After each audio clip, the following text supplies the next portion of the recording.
What a better Valentine's Day special than Doki Doki Literature Club, right? I'm all redded up.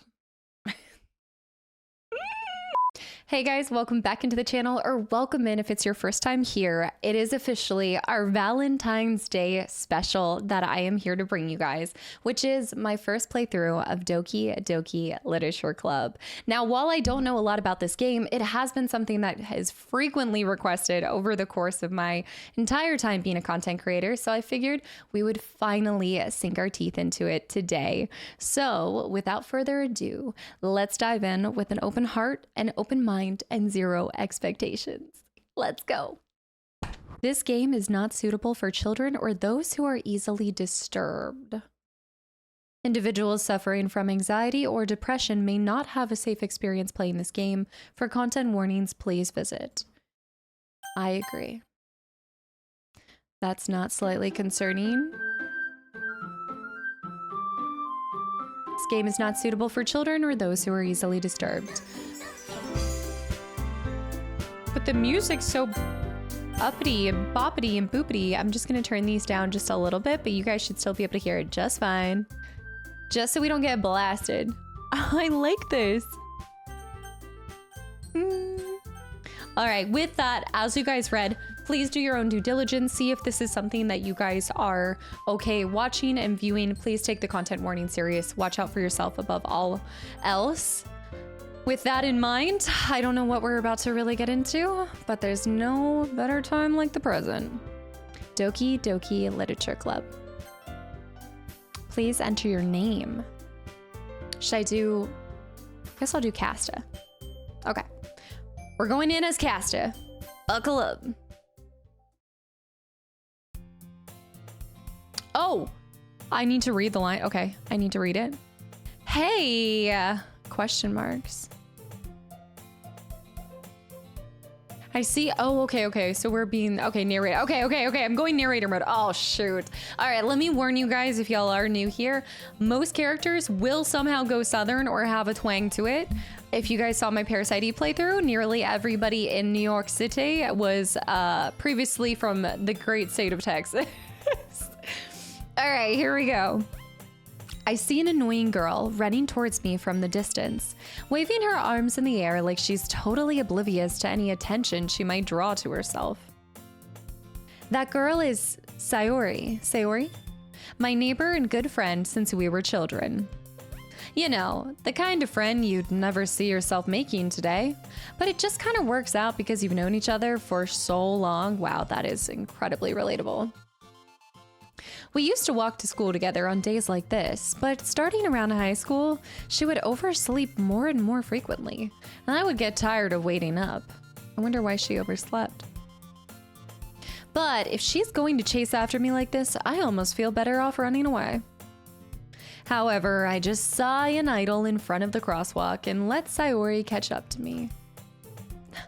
I'm assuming she's huffing and puffing. I overslept again! But I caught you this time, Sayori. Maybe, but only because I decided to stop and wait for you. You say that like you were thinking about ignoring me. That's mean, Kasta. I'm a mean girl now in this too. Well, if people stare you down or stare at you for acting weird, then I don't want them to think that we're a couple or something. Fine. But you did wait for me after all. I guess you don't have it in you to be mean, even if you want to. Whatever you say, Sayori. Look at her little bow and her pink hair. She's so cute. We cross the street together and make our way to school. As we draw near, the streets become increasingly speckled, with other students making their daily commute. By the way, Kasta, have you decided on joining a club yet? A club?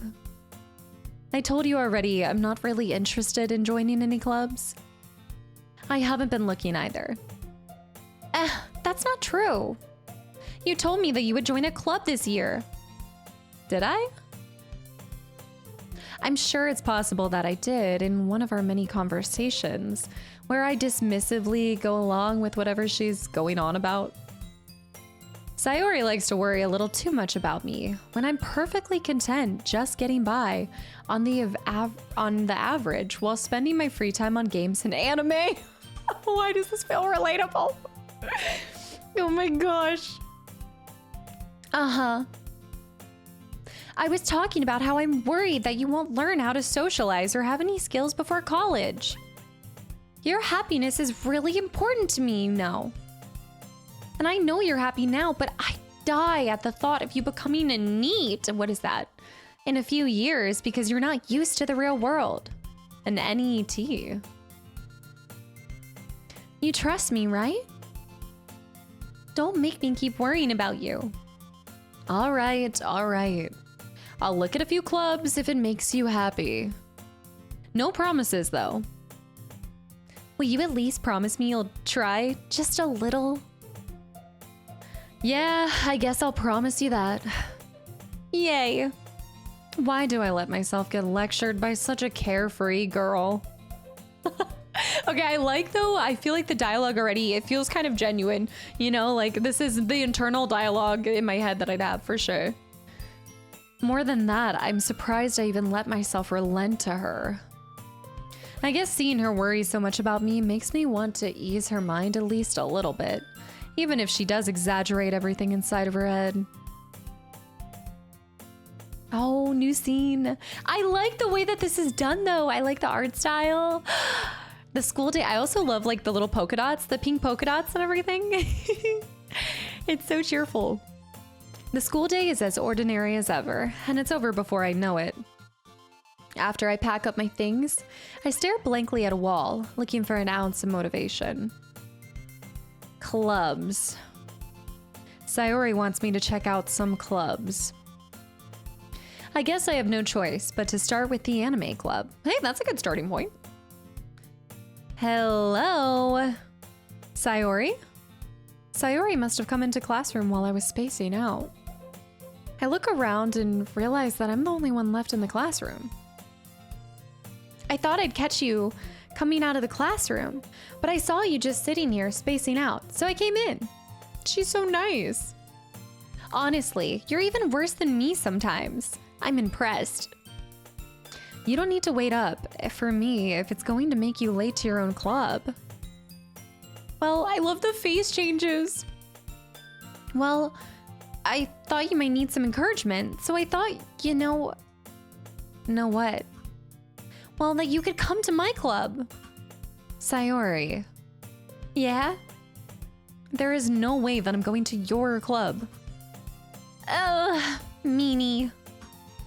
Sayori is vice president of the literature club. Not that I was ever aware that she had any interest in literature. In fact, I'm 99% sure she only did it because she thought it would be fun to help start a new club.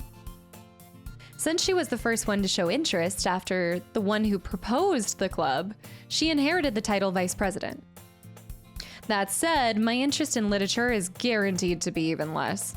I actually would totally join a literature club. Personally, I would so join it. Yeah, I'm going to the anime club. Come on, please. Why do you care so much anyway? Well, I kind of told the club yesterday that I would bring a new member. And Natsuki made cupcakes and everything. Don't make promises you can't keep.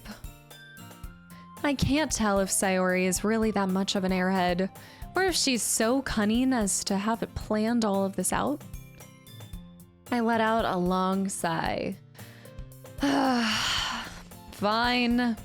I'll stop for a cupcake, okay? To be fair, I'd also pop into a club for a cupcake. Just visit it and see just for the food. I love just the reactions and the writing already. Yes, let's go.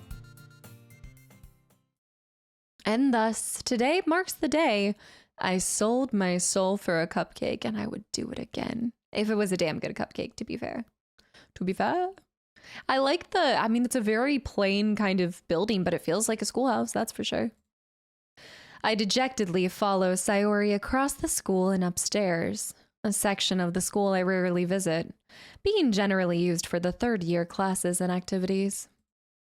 Sayori, full of energy, swings open the classroom door. Everyone, the new member is here. I told you, don't call me a new member. Ugh, I glance around the room. Girl 1. Welcome to the Literature Club. It's a pleasure to meet you. Sayori always says nice things about you. Seriously, you brought a boy? Am I a boy? Way to kill the atmosphere. Am I a boy? I'm a boy? I'm a real boy. Kasta, what a nice surprise. Welcome to the club. I'm gonna lose track of all the voices and they'll all mush together, just so you know. All words escape me in this situation. This club, to be fair, the girl on the right, is full of incredibly cute girls. Girls, I mean, what? Okay. What are you looking at? If you want to say something, say it. So sorry. Natsuki. The girl with the sour attitude, whose name is apparently Natsuki, is one I don't recognize. I like her little beret, though. They all have little berets. Her small figure makes me think she's probably a first year. She is also the one who made the cupcakes, according to Sayori. You can just ignore her when she gets moody. Sayori says that quietly in my ear, then turns back towards the other girls. Anyway, this is Natsuki, always full of energy. And this is Yori, the smartest in the club. Don't say things like that. Yori, who appears comparably more mature and timid, seems to have a hard time keeping up with people like Sayori and Natsuki. It's nice to meet both of you. And it sounds like you already know Monika. Monika? Is that right?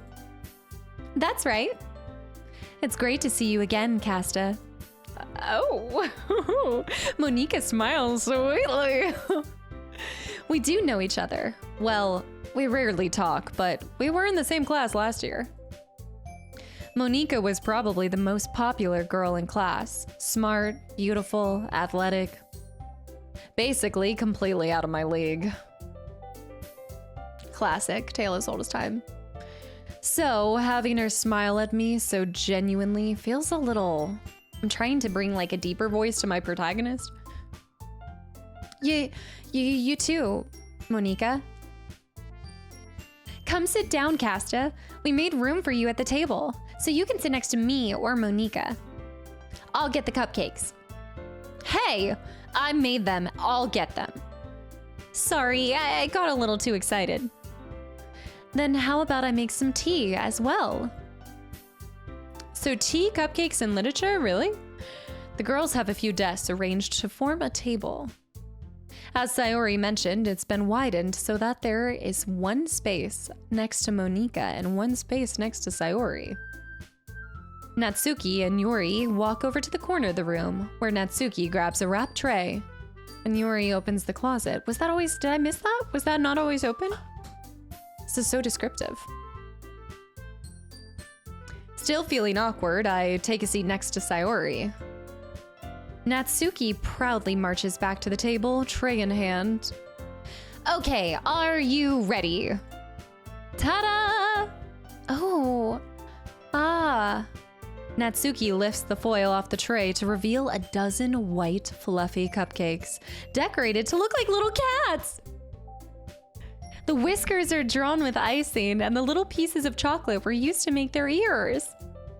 So cute. I had no idea you were so good at baking, Natsuki. Well, you know. Just hurry up and take one. So I feel like she's got fangs. I don't trust her. She's a vampire. Sayori grabs one first, then Monika. I follow. It's delicious.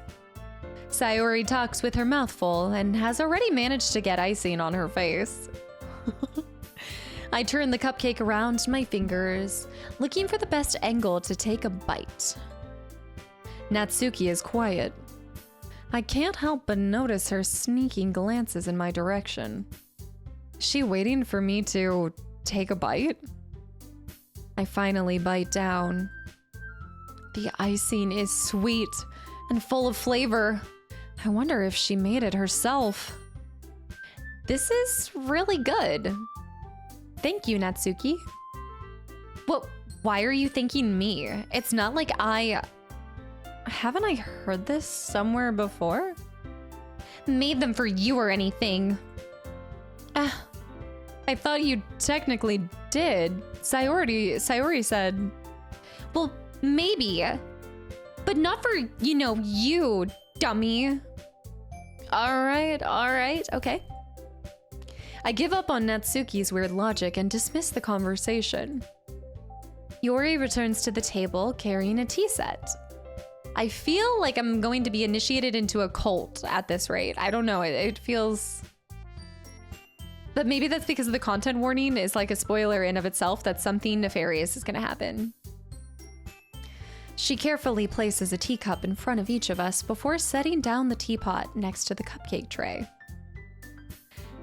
You keep a whole tea set in the classroom?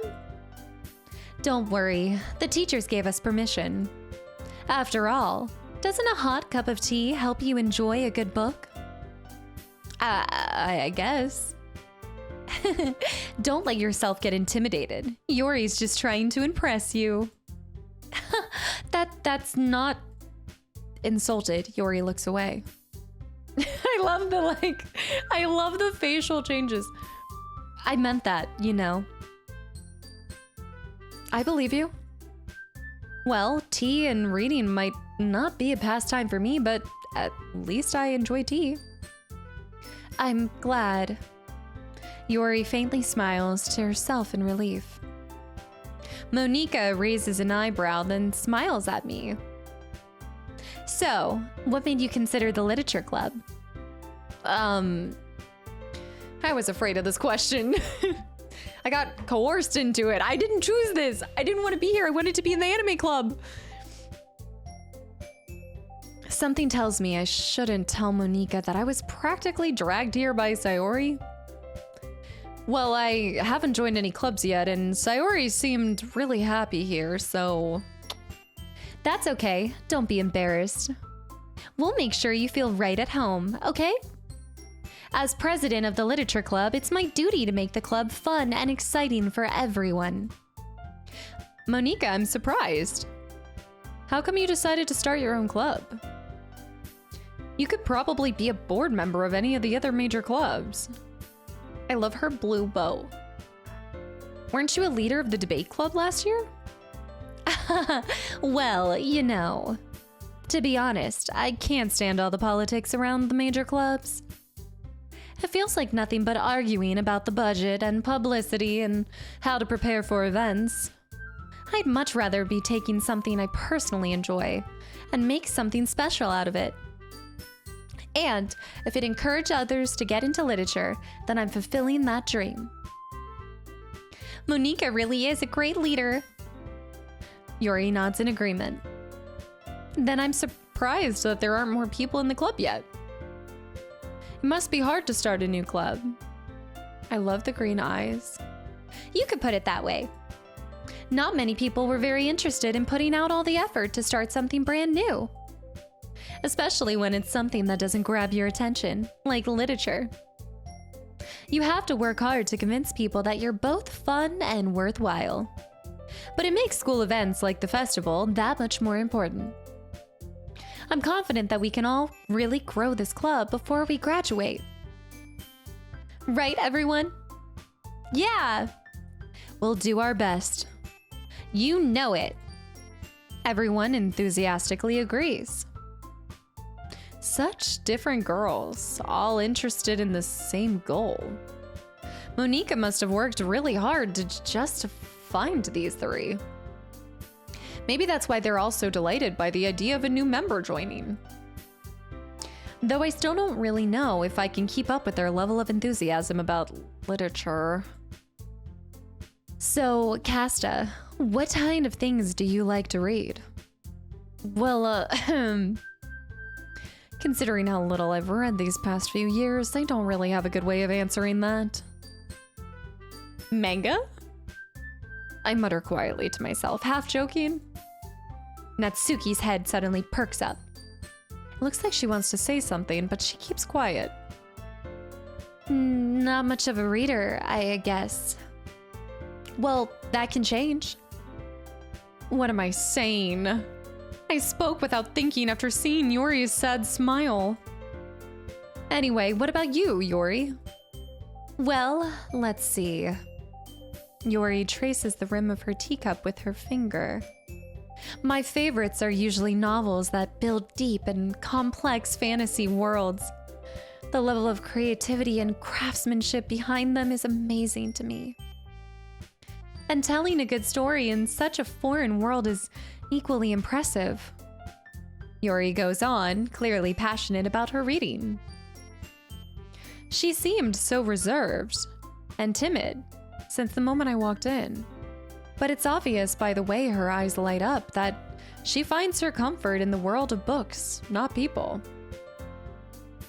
But you know, I like a lot of things.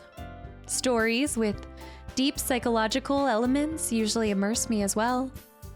Isn't it amazing how a writer can so deliberately take advantage of your own lack of imagination to completely throw you for a loop? Anyway, I've been reading a lot of horror lately. I read a horror book once. I desperately grasp for something that I can relate to at a minimal level. At this rate, Yori might as well be having a conversation with a rock. Really? I wouldn't have expected that, Yori. For someone as gentle as you. What? I'm gentle now? Where did they get that? What am I? I'm not a daisy. I guess you could say that. But if a story makes me think or takes me to another world, then I really can't put it down. Surreal horror is often very successful at changing the way you look at the world, if only for a brief moment. Ugh, I hate horror. Oh, why is that? Well, Natsuki's eyes dart over to me for a split second. Never mind. That's right. You usually like to write about cute things, don't you, Natsuki? What? What gives you that idea? You left a piece of scrap paper behind last club meeting. It looked like you were working on a poem called... Don't say it out loud! And give it back! Fine. Your cupcakes, your poems, everything you do is just as cute as you are. Sayori sidles up behind Natsuki and puts her hands on her shoulders. I'm not cute! Natsuki, you write your own poems? Well, I guess sometimes. Why do you care? I think that's impressive. Why don't you share them sometime? No. Natsuki averts her eyes. You wouldn't like them. Not very confident writer yet? I understand how Natsuki feels. Sharing that level of writing takes more than just confidence. The truest form of writing is writing to oneself. You must be willing to open up to your readers, exposing your vulnerabilities and showing even the deepest reaches of your heart. Don't you have writing experience too, Yori? Maybe if you share some of your work, you can set an example and help Natsuki feel comfortable enough to share hers. I guess it's the same for Yuri. I wanted to read everyone's poems. We all sit in silence for a moment. Okay, I have an idea, everyone. Like, something feels cultish about this, right? I think it's just because I'm on edge. Everybody's so nice, like too nice. Nat and Yuri, huh? Natsuki and Yuri look quizzically at Monica. Monica. Yeah, it's Monica. Have I been saying Monica this whole time? Monica. Yeah, Monica. I've been saying Monica. I think it's Monica. Could be Monica, and I'm totally screwing this up. I've been saying Monica, but it could be. I'm just gonna stick with Monica, okay?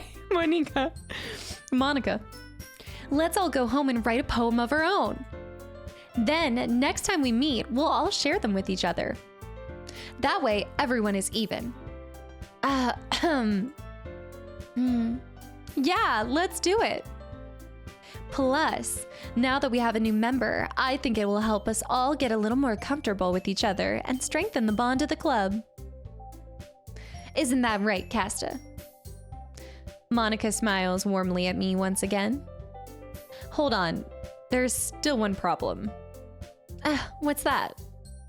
Now that we're back to the original topic of me joining the club, I bluntly come forth with what's been on my mind the entire time.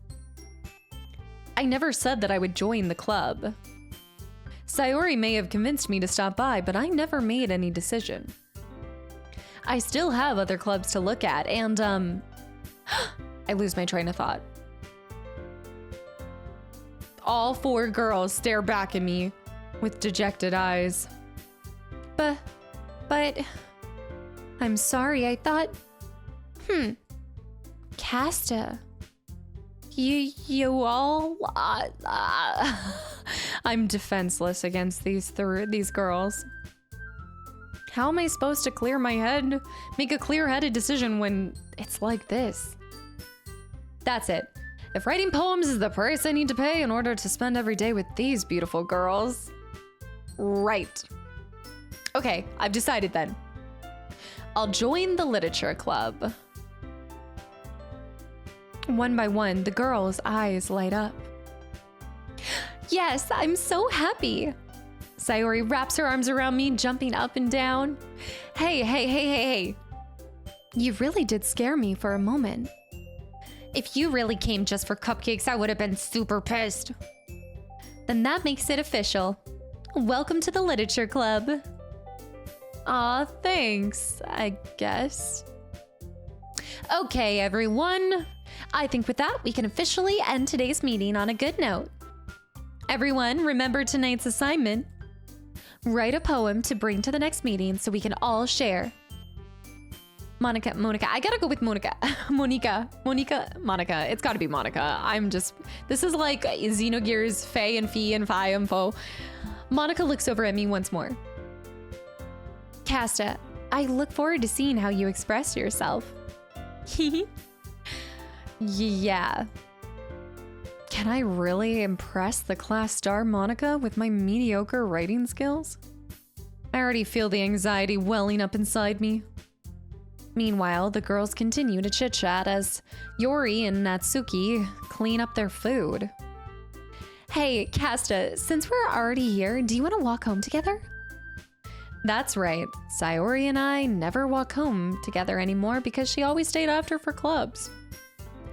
Sure, might as well. Yay!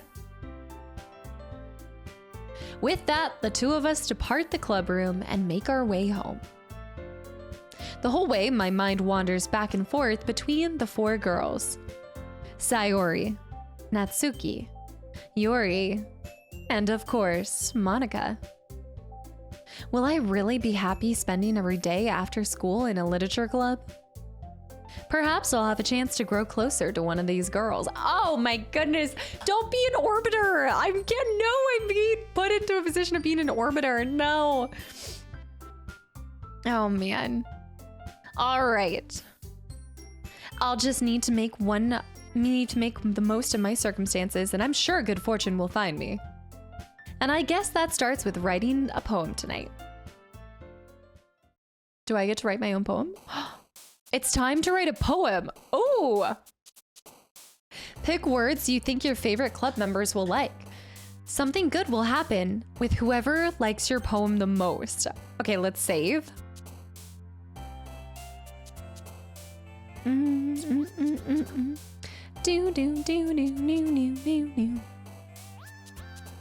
All right, 120. Hope, skipping, lollipop, disoriented. I have to pick 1 out of 20 words? Okay, well, do I pick what I think they would be? Skirt. I mean, if I am trying to woo one of them, Yori or Monica would be my first choice. Hope, but I guess I'm just gonna go with words that pop to me specifically. Oh, parfait. Excitement, sparkle, hope. Disoriented, excitement. Fireworks, memories, infinite, whirlwind, sadness, love, promise, tenacious. Tenacious. Whisper, joy. Joy. Calm, dazzle, infallible. Anime, lipstick, fireflies, sing, time, disaster, hair. Fireflies. Jump, despise, nightgown, anger. Together, destiny. Sweet, dark, raindrops. Incongruent.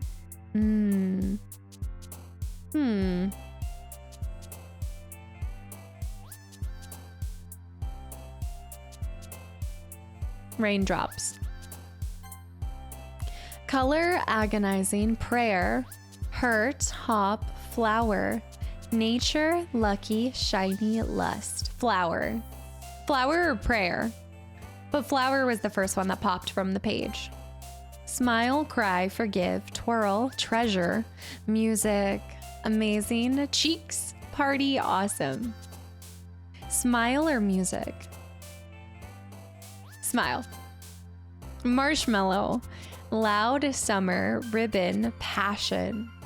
Alone, landscape, vivacious. Defeat, determination. Determination. Oh, I like summer too, though. This is so interesting. Vitality, electricity, swimsuit, cheer, rose, captive, empty. Variance, graveyard, email.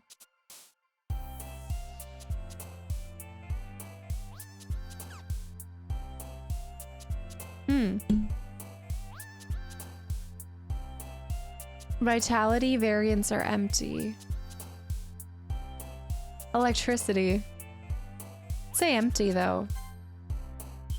Philosophy, insight, grief, holiday, universe, vibrant, laugh, kiss, boop, anxiety. Vibrant. Or philosophy. Insight. I like insight. Dream, vacation, shopping, sunny. Covet, jumpy. Effulgent? Childhood candy, fear. Shopping. Sunny? You covet something. Sunny. Depression, games, beauty, socks, question, portrait, sensation, pink, starscape, and embrace. Games. Easy.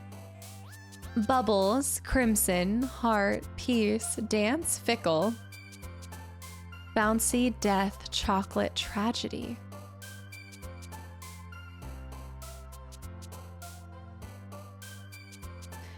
Fickle. Mouse, giggle, desire, strawberry, clouds. Secretive, melancholy, vanilla, clumsy, extraordinary, extraordinary. Clouds, extraordinary. Frightening, family, puppy, pout, suicide, poof, breathe, happiness, horror, unrequited. Family. Headphones, existence. Tears, meager, unending, disown, wrath. Special, rainbow, sunset.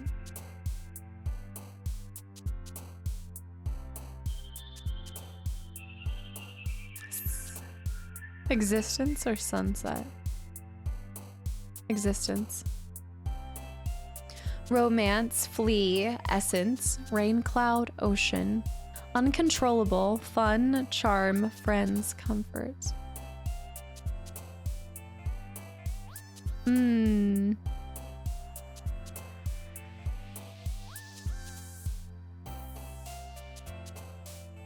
I would say ocean. Bunny, unstable, extreme, playground, peaceful, daydream, precious, wonderful, sticky, pleasure. Peaceful. Adventure, analysis. Oh, misfortune, marriage, vertigo. Uncanny, misery, play, heaven sent, contamination, adventure.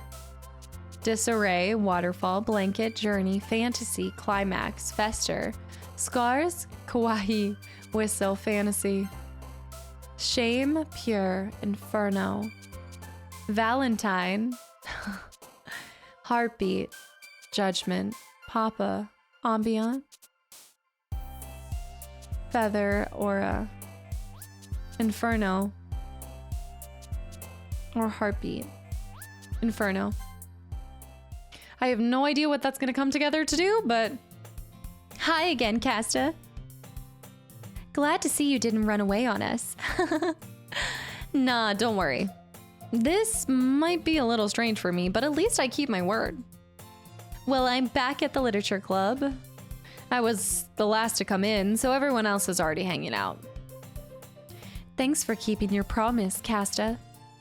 I hope this isn't too overwhelming of a commitment for you. Making you dive headfirst into literature when you're not accustomed to it.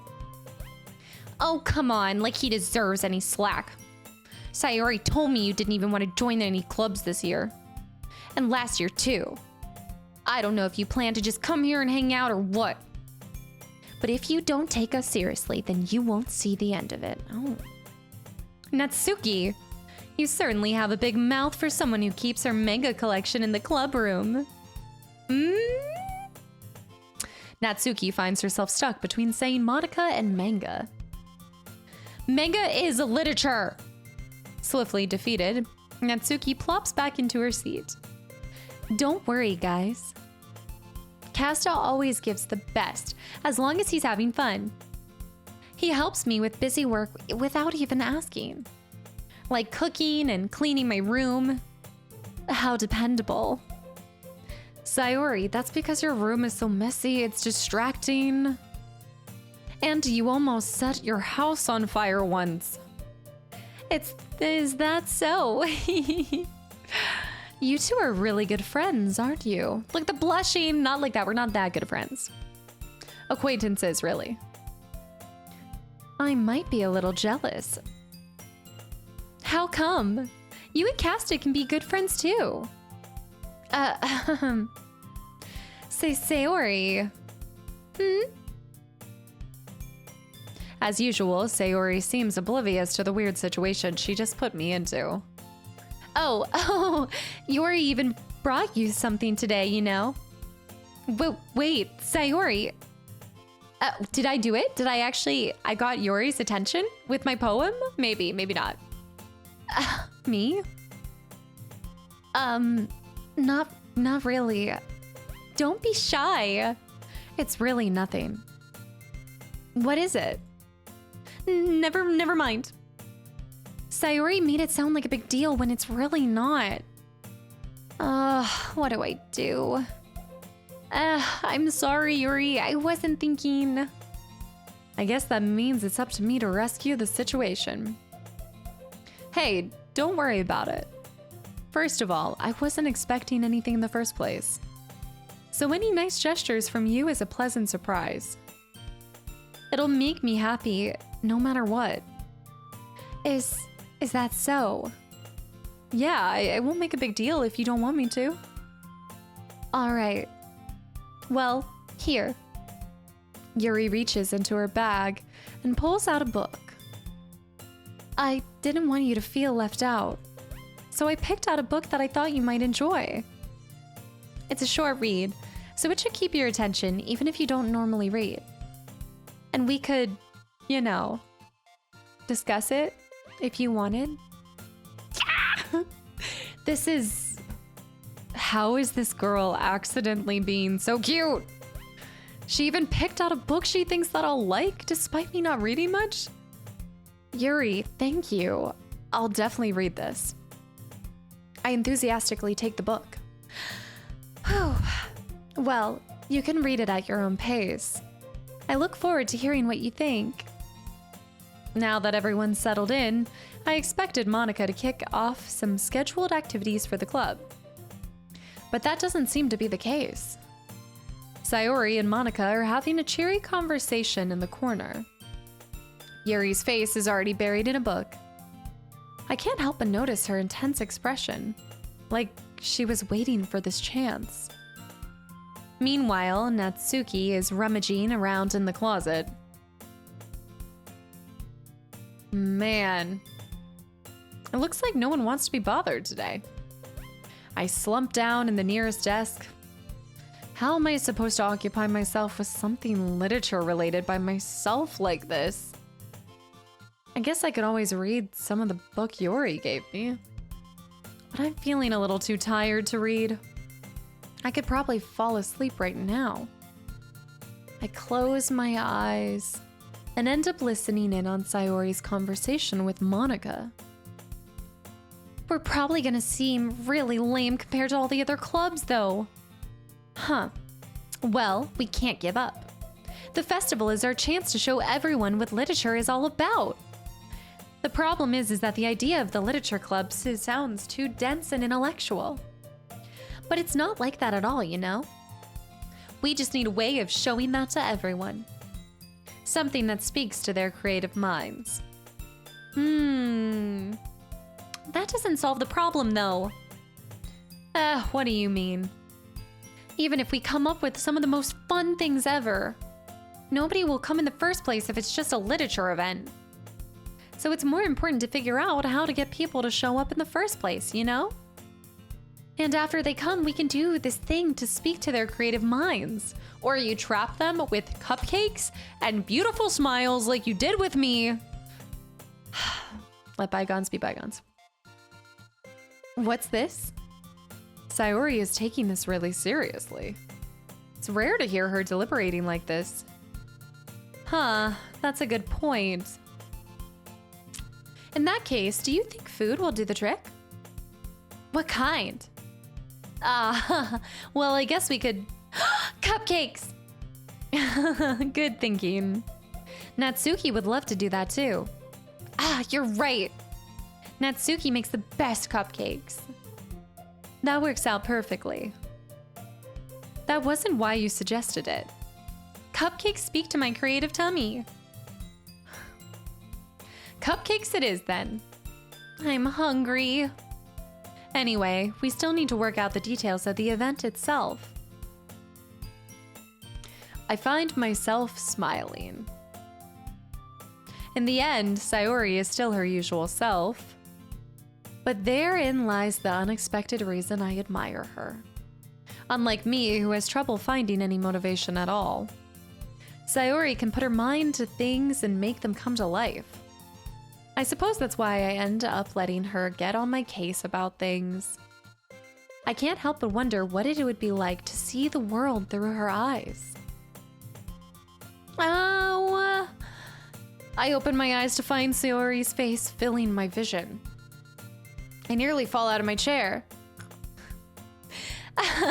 Sorry. Wait. Actually, I'm not sorry at all. It's your fault for sleeping like that. This isn't the napping club. Does our school have a napping club? You're staying up late again, aren't you? Now that you're in the club, you're gonna have less time for anime, you know. You'll need to get used to it. Don't say that so loud. I glance over my shoulder to see if Monica overheard. It's true, though. Yeah. I know. You're always looking out for me, Sayori. Hehe. It's what I do best. That's a problem. What about you? You look out for me better than you look out for yourself. You're still oversleeping every day, aren't you? Not every day. That's not very convincing. How many days this past week have you gotten up on time? It's a secret. I knew it. Come on. At least give me the benefit of the doubt. I can't even do that. Look, Sayori, it's written all over you. Sayori glances around at herself. How is it written all over me? You were clearly in a rush this morning. Look at you. Your hair is sticking out all over the place. I run my fingertips down the side of Sayori's hair, trying to straighten it out. Man, you really need a brush for this. My hair is just really hard to get right. I won't fall for that. There's more than just your hair. Look, your bow isn't straight either. And there's a toothpaste stain on your collar, right there. I try to wipe off the stain with my finger. But nobody wouldn't ever notice that. Of course they would. Nobody's gonna tell you about it because they don't want to embarrass you. Fortunately, I really don't care about that. Hey, you're a meanie. And you don't even keep your blazer buttoned up. Oh, that's me, sorry. And you don't even keep your blazer buttoned up. Seriously, Sayori. Why do you think you don't have a boyfriend yet? Dang! I just went for the jugular. Shoot. Dang, all because I don't button my blazer. Ah, that's super mean. Sorry, but you'll thank me later. I start to button her blazer from the bottom. Once you see how much better it looks, you'll change your mind. Hee. What? What have you guys recommended to me? What are you guys getting me into? This is so funny. What is? Well, I was just thinking about how weird it is to have a friend who does these kind of things. Dude, I would smack so... Don't say that. You'll make me feel weird about it, stupid. It's okay, though. I'm happy we're like this. Aren't you? I guess. Hey, be careful. The button might come off. Why is this one so hard to close? I struggle to fully close the button near her chest. Does this thing even fit you properly? Hee. It did when I bought it. If you ever buttoned it, you would have noticed sooner then that it doesn't fit you anymore. What are you smiling about? It means my boobs got bigger again. Don't say that out loud. Anyway, you look much better now, so... why does it feel strange to see Sayori's blazer buttoned up like that? But it's so stuffy. Ugh. It's not worth it at all. Sayori hastily unbuttons her blazer once more. What am I... That's so much better. Sayori puts her arms out and twirls around. So if I keep it unbuttoned, then I won't get a boyfriend, right? What kind of logic is that? And why would you say that like it's a good thing? Because if I had a boyfriend, then he wouldn't even let you do things like this. And you'd take care of me better than anyone else would anyway. So that's why I keep unbuttoning, or I keep it unbuttoned. Stop saying all these embarrassing things. I didn't say anything embarrassing. Jeez. Well, anyway, just focus on trying to wake up a little earlier. Only if you focus on going to bed earlier. Fine, fine. It's a deal. I guess we really are better at taking care of each other than we are at taking care of ourselves. Yeah, I guess so. Huh. So maybe you should just come wake me up in the morning. You're doing it again, Sayori. Aw, but I was joking that time. Man, it's impossible to tell with you sometimes. Okay, everyone. Back to the literature club.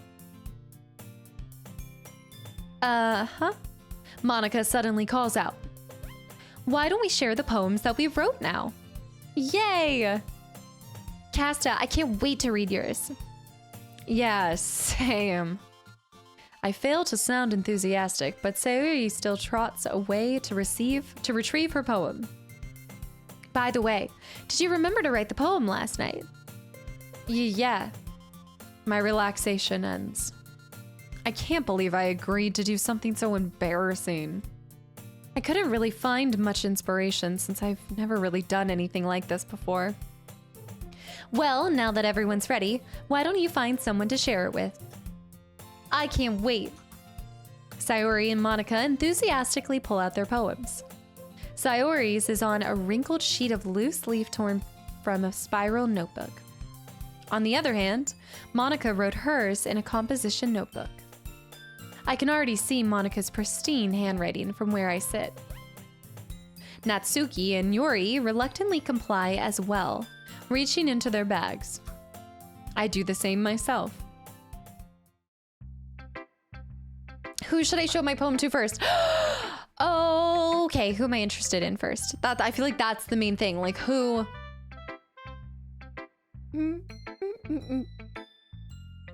I mean, I would say Yuri.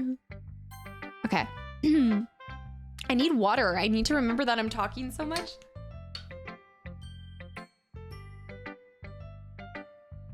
I'm gonna be parched. Yuri seems the most experienced, so I should start with her. I also feel like she would be the kindest, so I don't know if anyone would actually give me their hard truth and feelings about it, but I can trust her opinion, to be fair.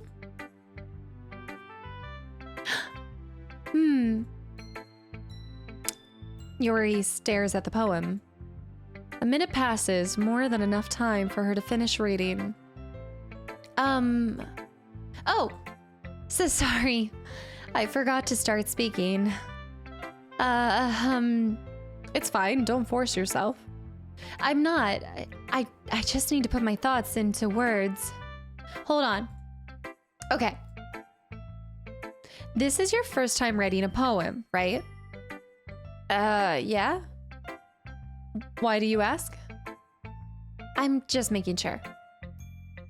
I guessed that it might be after reading it. So it's that bad. No! Did I just raise my voice? I'm so sorry. Yuri buries her face into her hands. I couldn't help but notice that it's been several minutes and we really haven't gotten anywhere. She's so shy. It might take Yuri a while to get used to new people. It's fine, I really didn't notice. What were you saying? Right, it's just that there are specific writing habits that are usually typical of new writers. And having been through that myself, I kind of learned to pick up on them. I think the most noticeable thing is that I recognize in new writers that they try to make it their style very deliberate. In other words, they tend to pick a writing style separate from the topic matter, and they form fit the two together. The end result is both the style and the expressiveness are weakened. Oh. Once Yuri finds her train of thought again, it's as if her demeanor totally changes. Her stammering is completely gone and she sounds like an expert. Of course, that's not something you can be blamed for.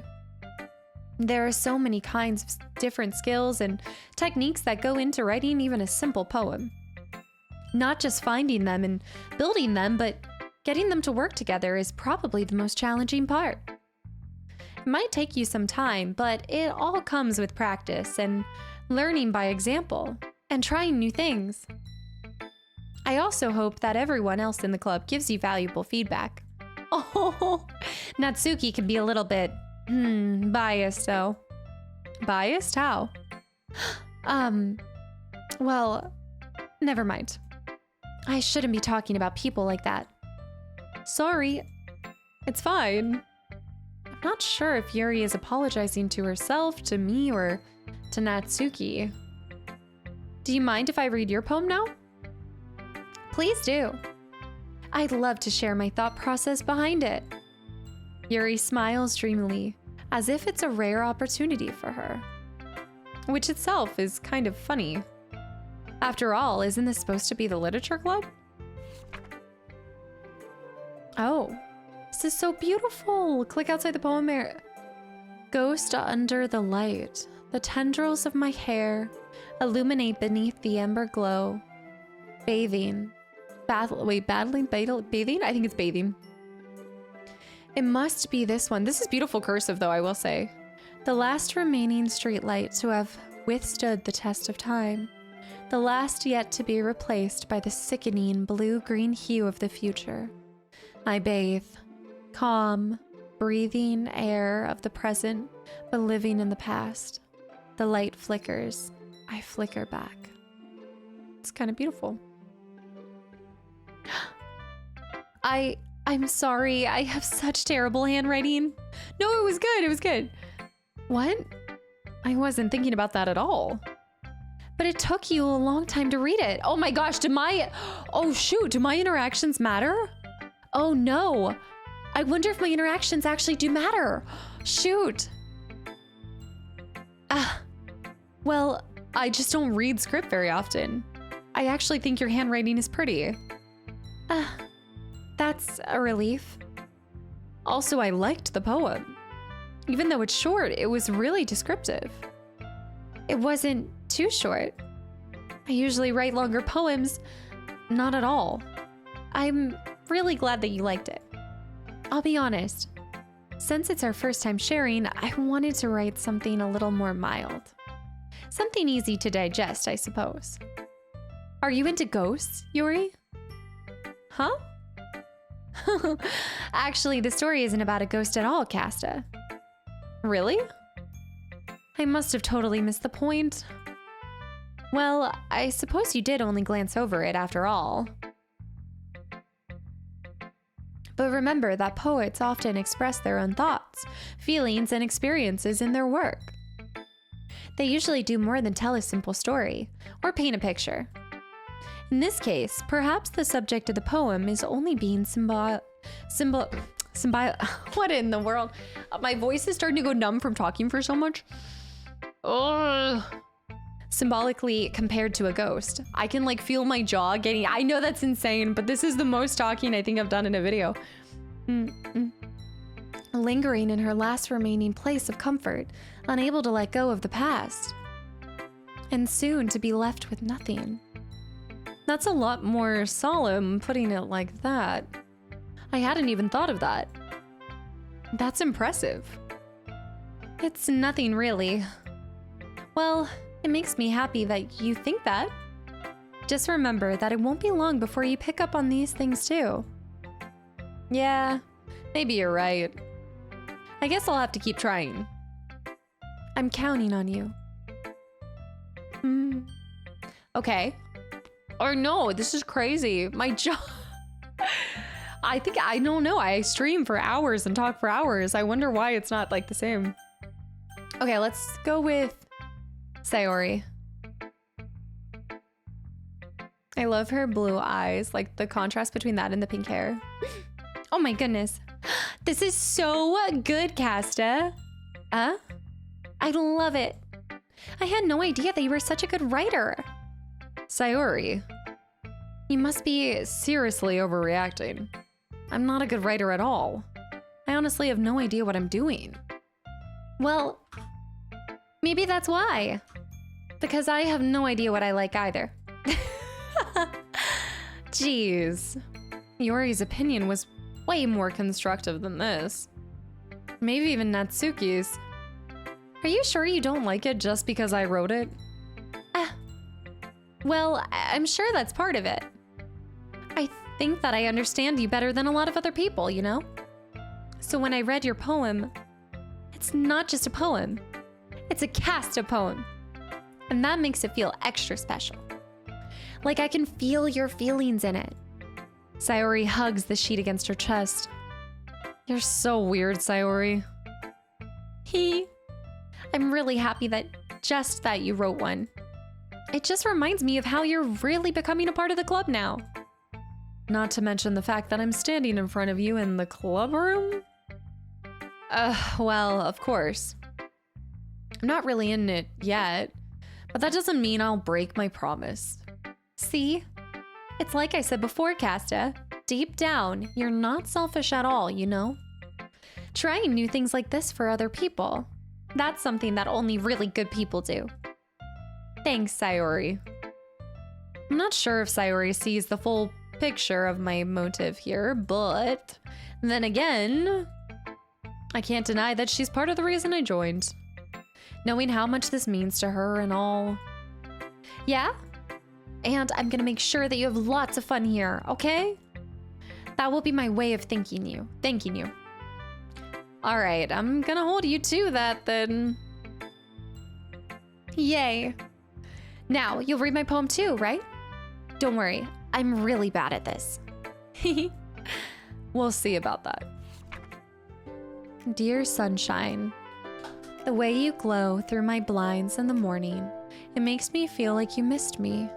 Kissing my forehead to help me out of bed, making me rub the sleepy from my eyes. Are you asking me to come out and play? Are you trusting me to wish away a rainy day? I look above, the sky is blue. It's a secret, but I trust you too. If it wasn't for you, I could sleep forever. But I'm not mad. I want breakfast. I love the way she ended that. The ending is awesome. I actually think these are beautiful poems. I loved it. Sayori. This is just a guess, but did you wait until this morning to write this? Oh my gosh, I didn't even think about that, but that's probably so true. No. Just a little bit. You can't answer just a little bit to a yes or no question. I forgot to do it last night. Well, at least that makes me feel a little better about myself. Don't be mean. I still tried my best. Yeah. I didn't mean to say it was a bad poem. It came out nice, or how should I put it? It sounds just like you. Really? Yeah. Especially that last line. I made eggs and toast, even though you were late to school. It's bad to skip breakfast. It is the most important meal of the day, and I get all cranky. Well, I guess there's no point in arguing. Anyway, thanks for showing me. This was so much fun. Monica's the best. Yeah. But next time, I won't forget. And I'm gonna write the best poem ever. Well, I guess I look forward to it. Who should I show my poem to next? Huh. It seems so mild and tame right now. Like we're just setting the scene, you know? Natsuki. All right, lay it on thick. I know you've got a lot to say. Well, it's about time I expected from someone. It's about what I expected from someone like you. That's a little blunt. Well, excuse me. It's not like I said it was bad. It just didn't invoke any emotions. So basically, it's not cute enough for your taste? Do you want to get smacked? I'll pass. Well, anyway, I guess I needed to show you mine. Not that you'll like it. Eagles can fly. I like the music change. Monkeys can climb, crickets can leap, horses can race, owls can seek, cheetahs can run, eagles can fly. People can try, but that's about it. Huh. Eagles can fly. People can try, but that's about it. I like that. Yeah, I told you that you weren't gonna like it. I like it. What? Just be honest. I am. Why are you so convinced that I wouldn't like it? Well, because everyone in high school thinks that writing has to be so sophisticated and stuff. So people don't even take my writing seriously. But isn't that the point of poems, for people to express themselves? Your writing style wouldn't make your message less valid. Yes, exactly.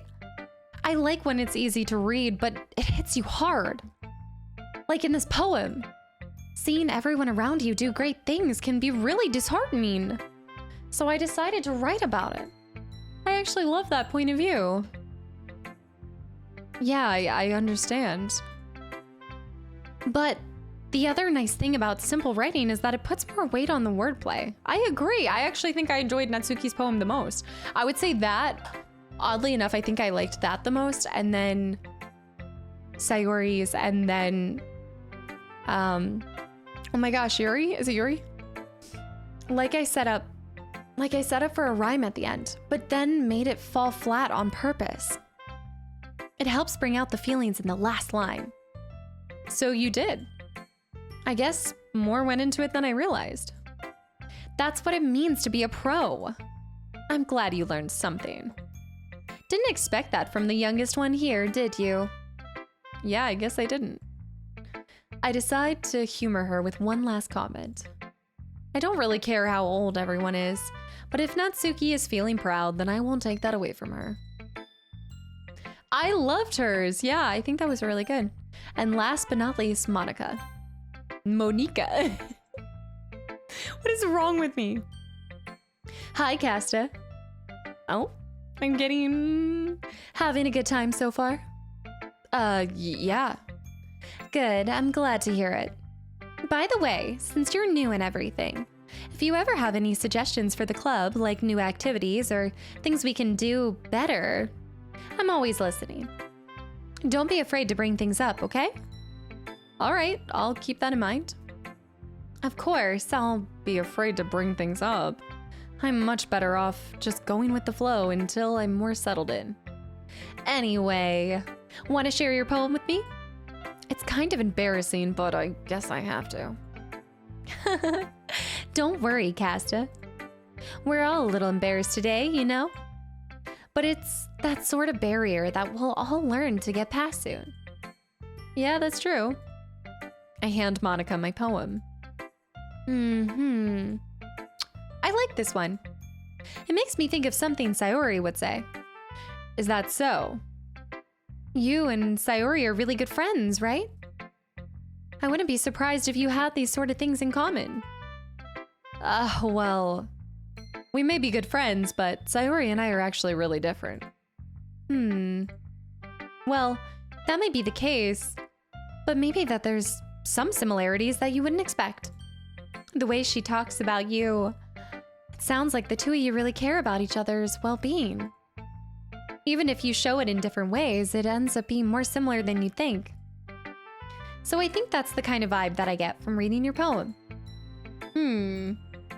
You sure you're not reading in too much to this? I could be. Oh gosh, I sound like Yuri. But in any case, Sayori's writing is kind of a gentle feel to it. I can tell that she likes exploring with emotions like happiness and sadness. Who knew that someone so happy would enjoy sad things too? Yeah, that's totally unexpected. I feel like that's a misconception though, absolutely. I think sometimes I feel like the happier you could feel, the more deeply saddened you'll be as well. Like if you're two extremes on one side, you're gonna have an extreme on the opposite. Well, to each their own. And you shouldn't be afraid to experiment a little bit either. I'm sure I'll end up trying different things a lot. It could be a while before I feel comfortable doing this. That's okay. I'd love to see you try new things. That's the best way to find the kind of style that suits you. Everyone else might be a little bit biased towards their own kinds of styles, but I'll always help you find what suits you the most. So don't force yourself to write the way everyone else wants you to write.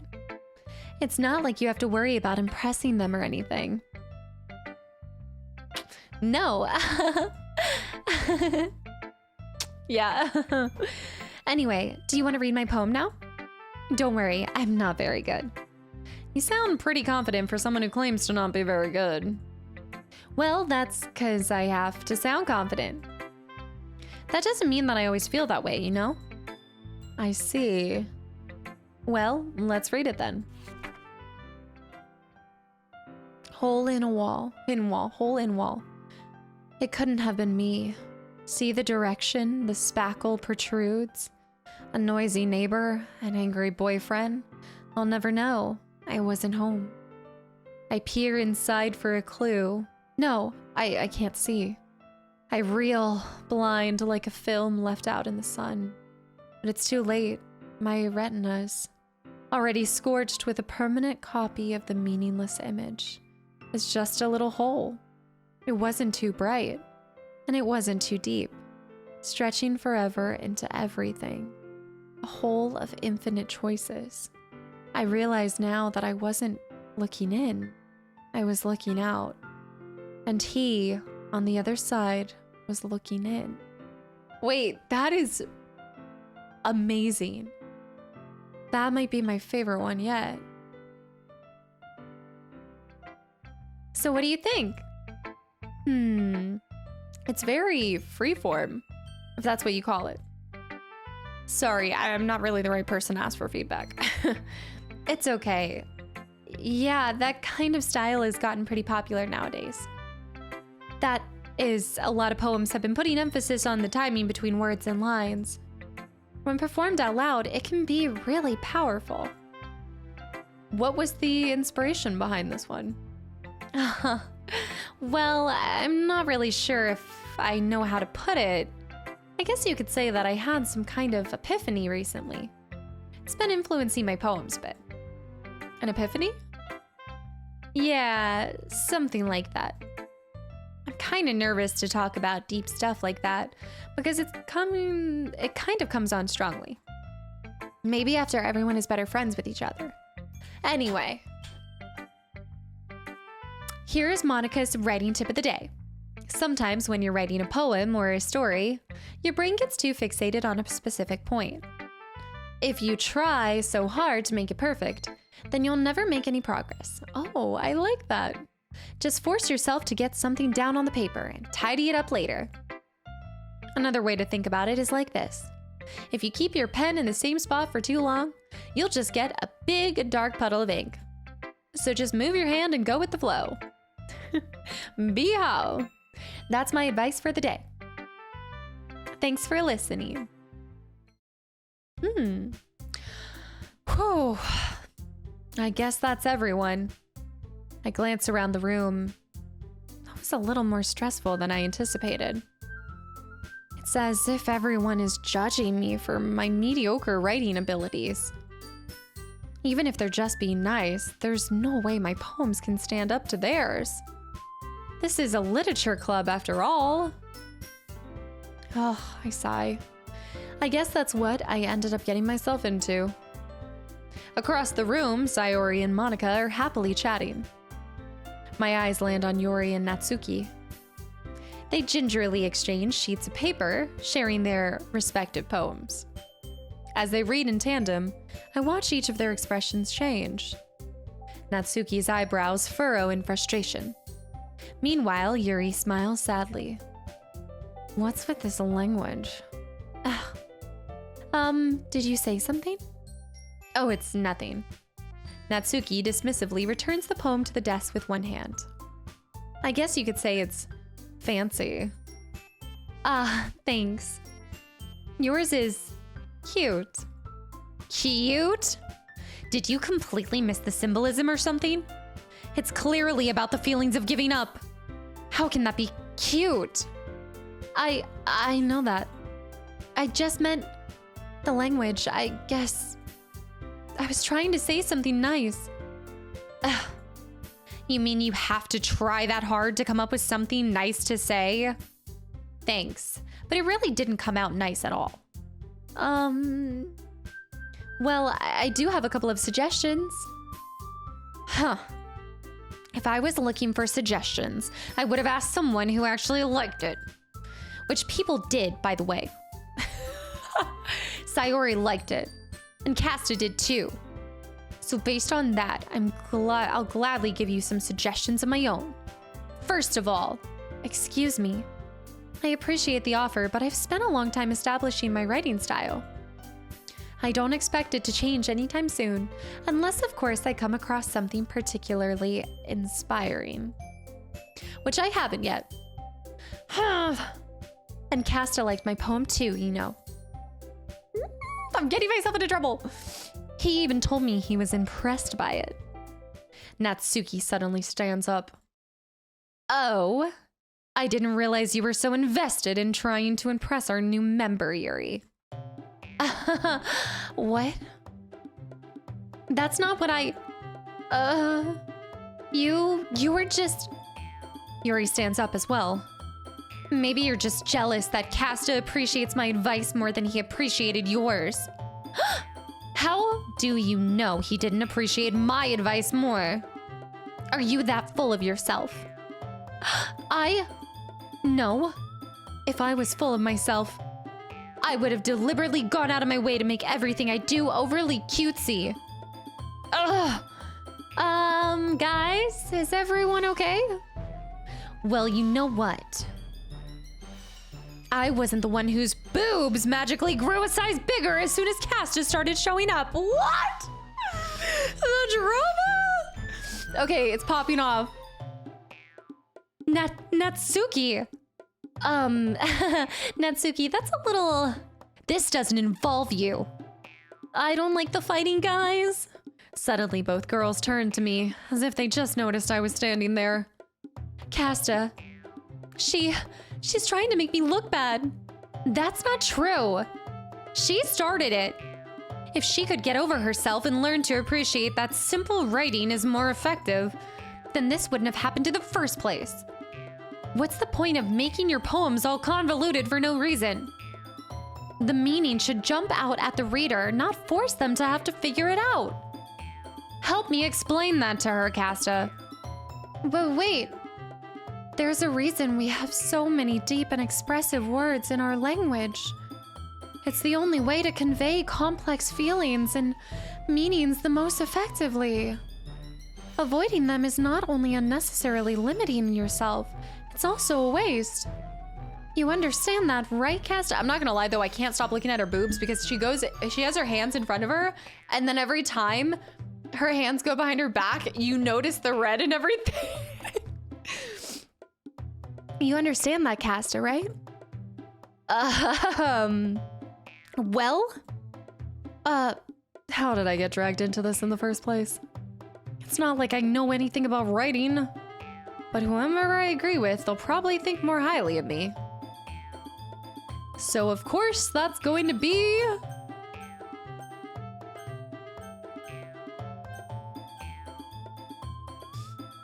Honestly, I will say I was really interested in Yuri at first, but she is very timid, but I don't hate that. I don't know. Natsuki, I love the sass. I could go neither route. Or I could hard stick with Yuri. Help me, Sayori! Natsuki glares at me, drying up any words I had in my mouth. So instead, I turn to Yuri. Yuri? But Yuri's expression is so defenseless that I can't bring myself to say anything to her. Sayori! Ah? Yeah?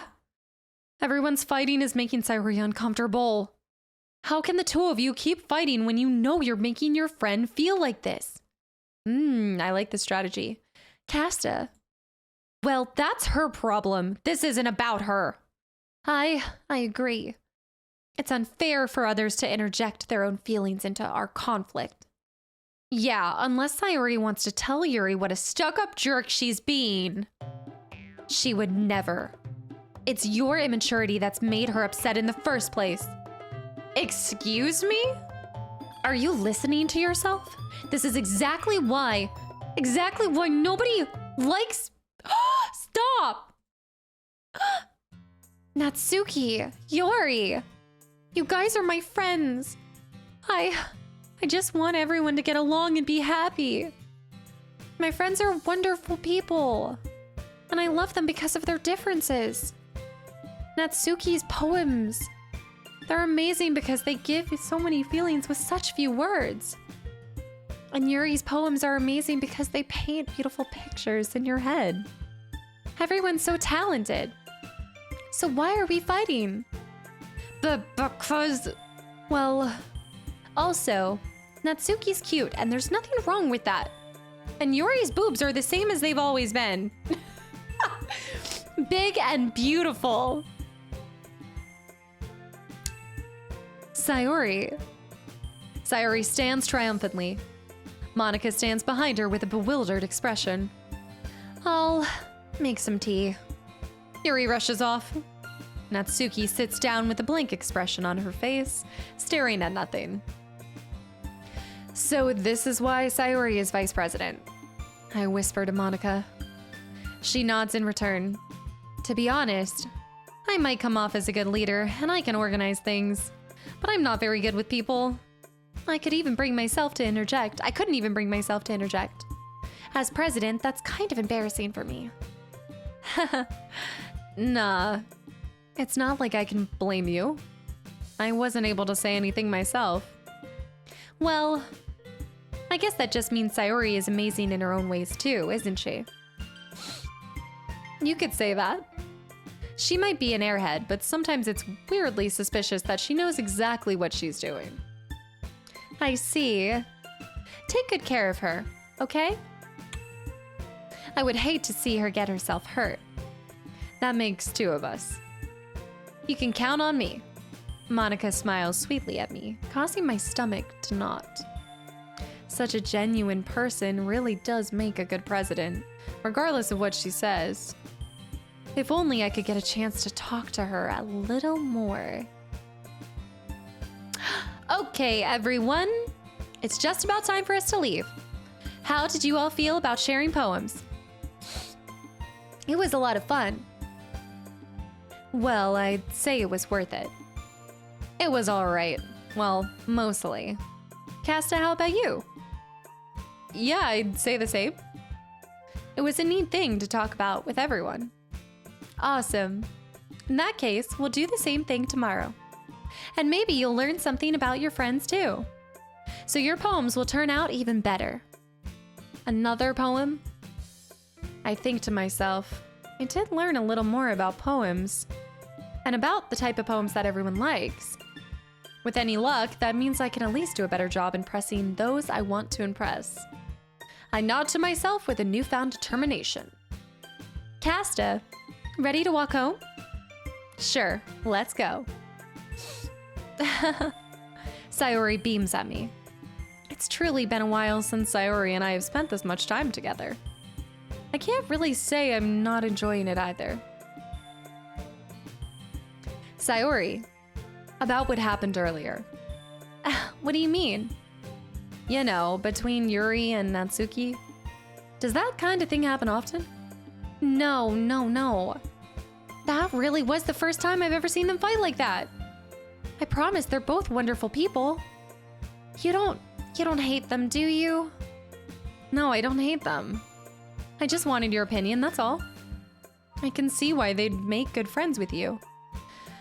Whew. You know, Kasta, it's nice that I get to spend time with you in the club. But I think seeing you get along with everyone is what makes me the happiest. And I think everyone really likes you, too. That's... Every day is gonna be so much fun. Ugh. Looks like Sayori still hasn't caught on to the kind of situation that I'm in. Sure, being friends with everyone is nice, but... does it really need to stop there? Okay.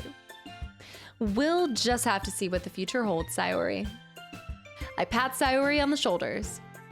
I said that more to myself than to her, but it's easy to use Sayori as an internal monologue sometimes. Okay. Yeah? Let's do this. Another poem. Okay, before I do this, I gotta run to the bathroom. I hydrate so much, guys. I will be right back. But all in all, I'm actually really enjoying this. I am trying to figure out where it's gonna go. I mean, we can see that I have come in. I guess I could go to settings, so maybe it pauses because I don't want to be running. I'm worried that it's like running time, like a timer or something, but I really like it so far. I feel like it's quirky, it's fun, it's lighthearted right now, but I feel like we just saw a little glimpse and maybe some foreshadowing to how this could quickly spiral out of control between, you know, my, first of all, like my maybe, not mischievous, that's not the right word, but disingenuine reasons for joining the club. But I think my reasons are going to change after I've been in the club for a little bit. But I also feel like between just seeing Natsuki and Yuri in that argument, I feel like this could get dark really quick. And we are still in high school after all. So I will be right back. And we're back. Doo-doo. I love the music here though. All right. Do-do-do. Together or a whisper. Beautiful, sweet parfait. Hey, we've seen parfait before. Unending. Hop sensation chocolate. Whisper. Laugh, portrait, starscape, sunny. Flying peace, memories, uncanny. Infinite and portrait. Sunny. Aren't these the same words? Am I confusing that? Electricity, spinning, dream, clumsy. Excitement, broken, determination, pout, headphones, impure. I think they're the same words, but they're regurgitated differently. So they're compared to other things. Determination. Calm, dark, journey, misfortune. Makes me think of League of Legends. Kiss, pink, summer, feather, alone, nature. Alone.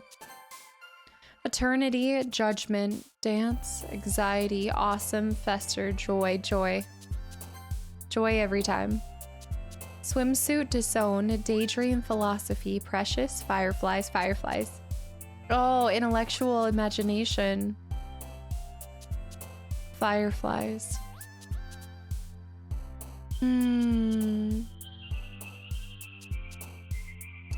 Oh man, I'd say prayer. Hopeless, pain, loud, mouse. Essence, marshmallow, twirl. Heaven sent. Cute! Now that just makes me think of her. Marshmallow. No, I kept going to heaven sent. Music, horror, vivacious. Entropy, fireworks, tragedy. Sugar, misery. Music.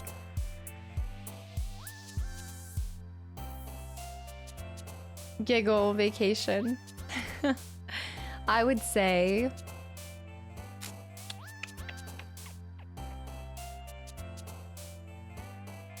disaster. Grief, covet, bliss, despise, love, lust, wrath, sparkle, bed. Bliss. Raindrops, bubbles, blankets. Shopping, socks, atone. Lucky. Flower. After image. Massacre, friends, warm. Flower. I wonder if you consistently pick the same words every single time. I mean, I know that I've flipped them a little bit based off of what they've been lumped with. Sunset.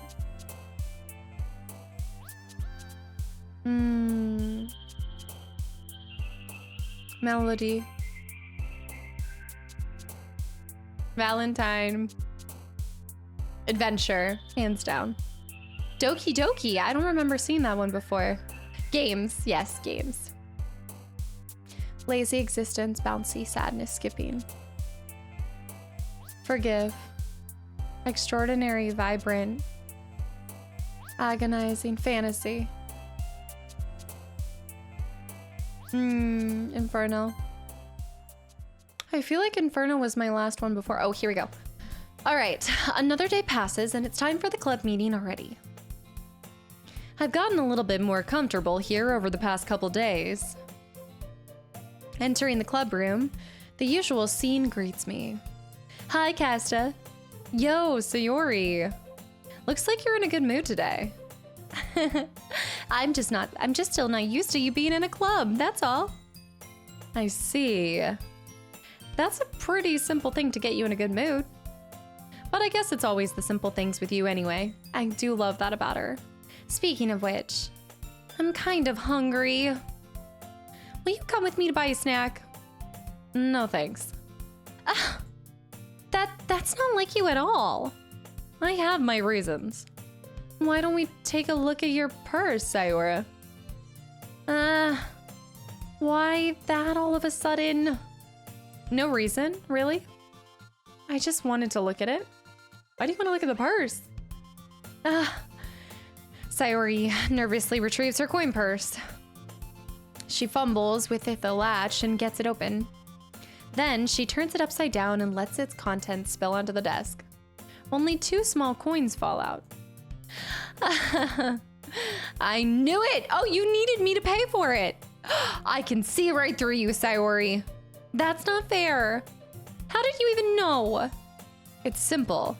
If you had enough money in the first place, you would have bought a snack before coming to the club room. You little turkey. So either way, you're not hungry and wanted an excuse to take a walk, or you plan to conveniently forget that you spent all your money and so I would have to lend you some. But there's one more thing. You're always hungry. And so, That only leaves the one option. Ugh, I give up. Don't make me feel guilty. If you feel guilty, that means you deserve to feel guilty. Yori suddenly giggles. I didn't notice that she was even listening in. Her face is in her books, as always. I wasn't listening in or anything. It was just something in my book. Yori, tell Kasta to let me borrow some money. Don't get me involved like that, Sayori. Besides, you should only buy what you can responsibly afford. And frankly, after pulling a mischievous little stunt like that, your suffering is fair enough retribution. I love how they interact with each other. I didn't mean that. I got too absorbed into my book. Ooh. I really like when you speak your mind, Yuri. It doesn't happen much, but it's a fun side of you. There's no way you could think that. You were right, though. I did something bad, and now I have to accept the revolution. Retribution. That. Still, coming from you, Sayori, I guess there's a little devil inside all of us, isn't there? Ooh. Don't let her fool you. Sayori knows exactly what she's doing. After all, she told you guys she was bringing me to the club before she even told me. But you wouldn't have come if it weren't for the cupcakes. So I had to trick Natsuki into making them. Come on, give me more credit than that, Sayori. What? Kaya! Out of nowhere, something smacks Sayori in the face, tumbles onto a desk. Ow! What was... a cookie! Sure enough, it's a giant cookie wrapped in plastic. Sayori glances around. Is this a miracle?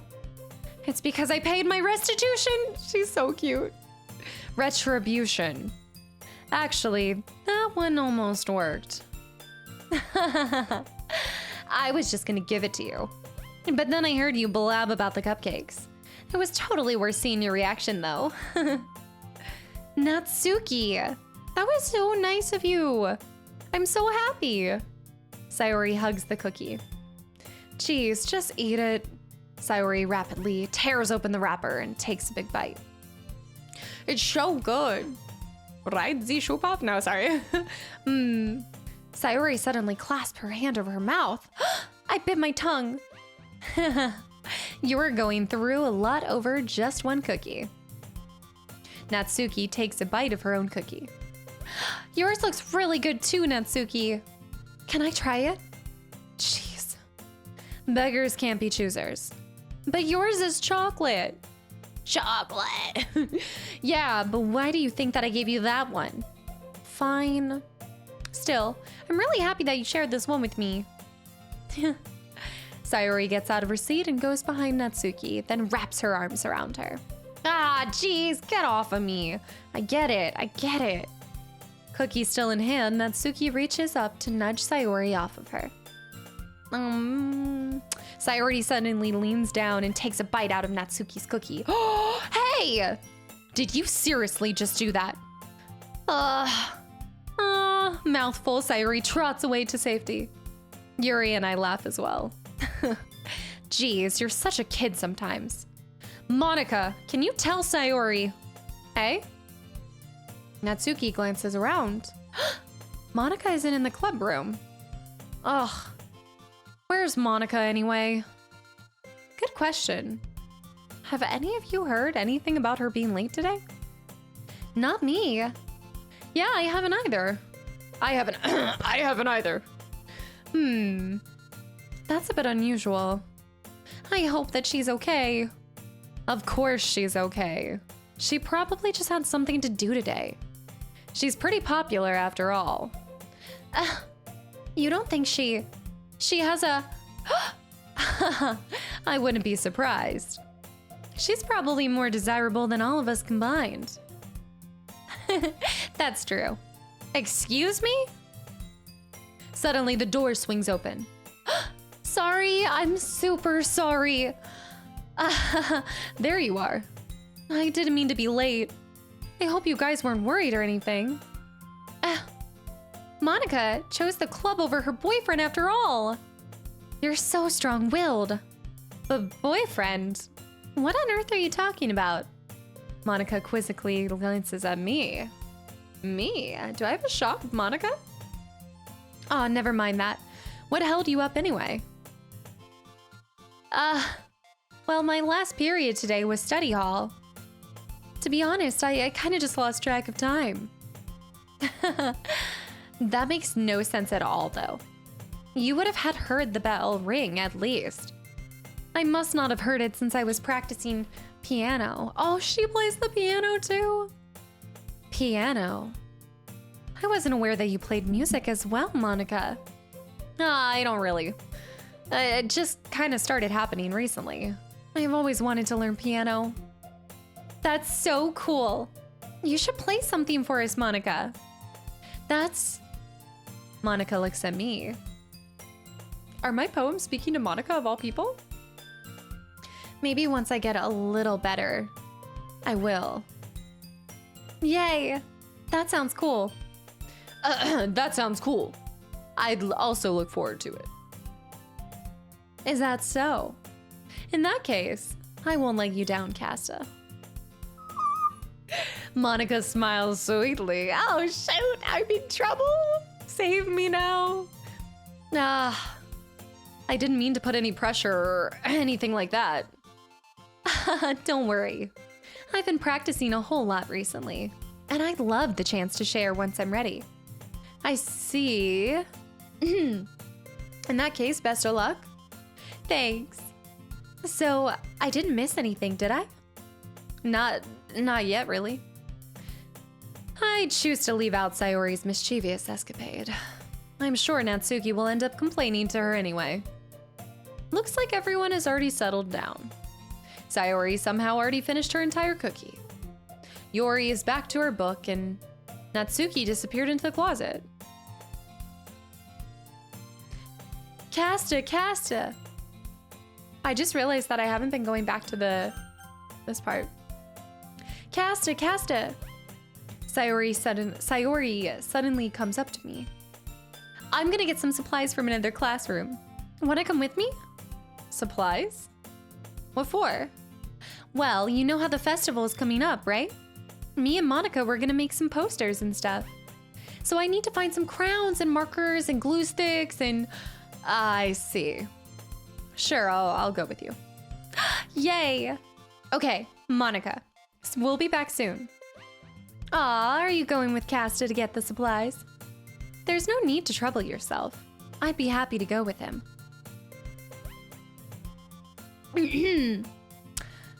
But I wanted to go. It's so much fun exploring empty classrooms and stuff. Okay. It was just a suggestion. See if you can find poster paper too, okay? Okay. Ready, Kasta? Yep, let's go. Sayori and I exit the club room.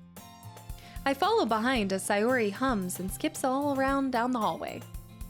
Honestly, feels like I'm taking a kid to the mall or something.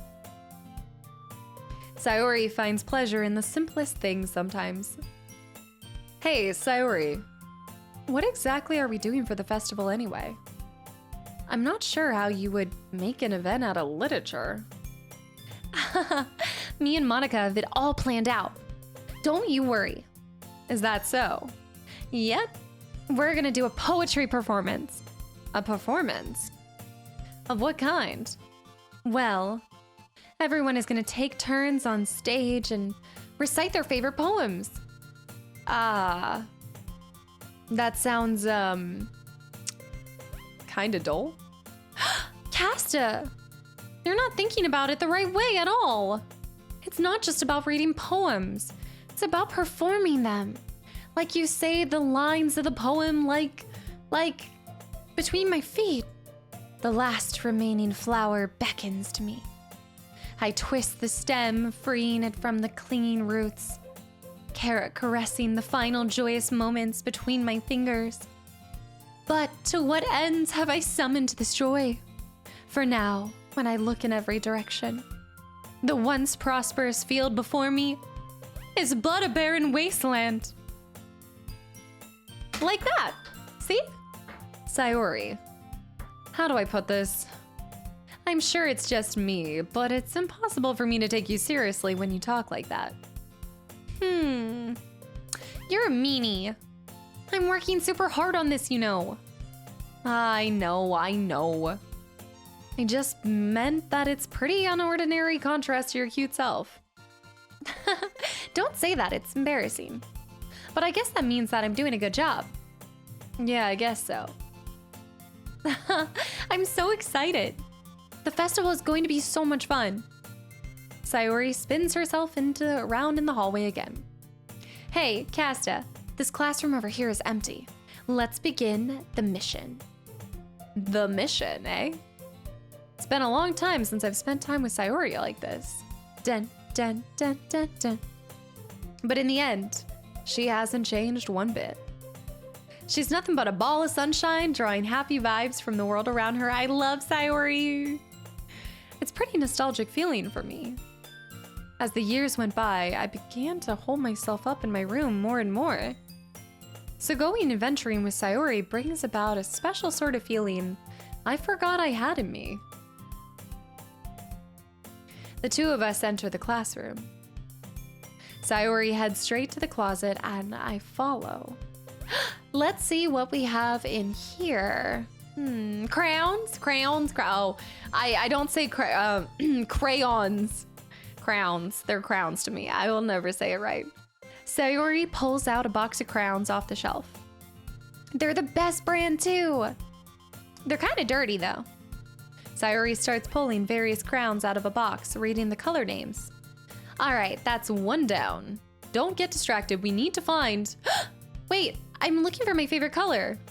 Fine. Then at least move aside so I can look for the poster paper.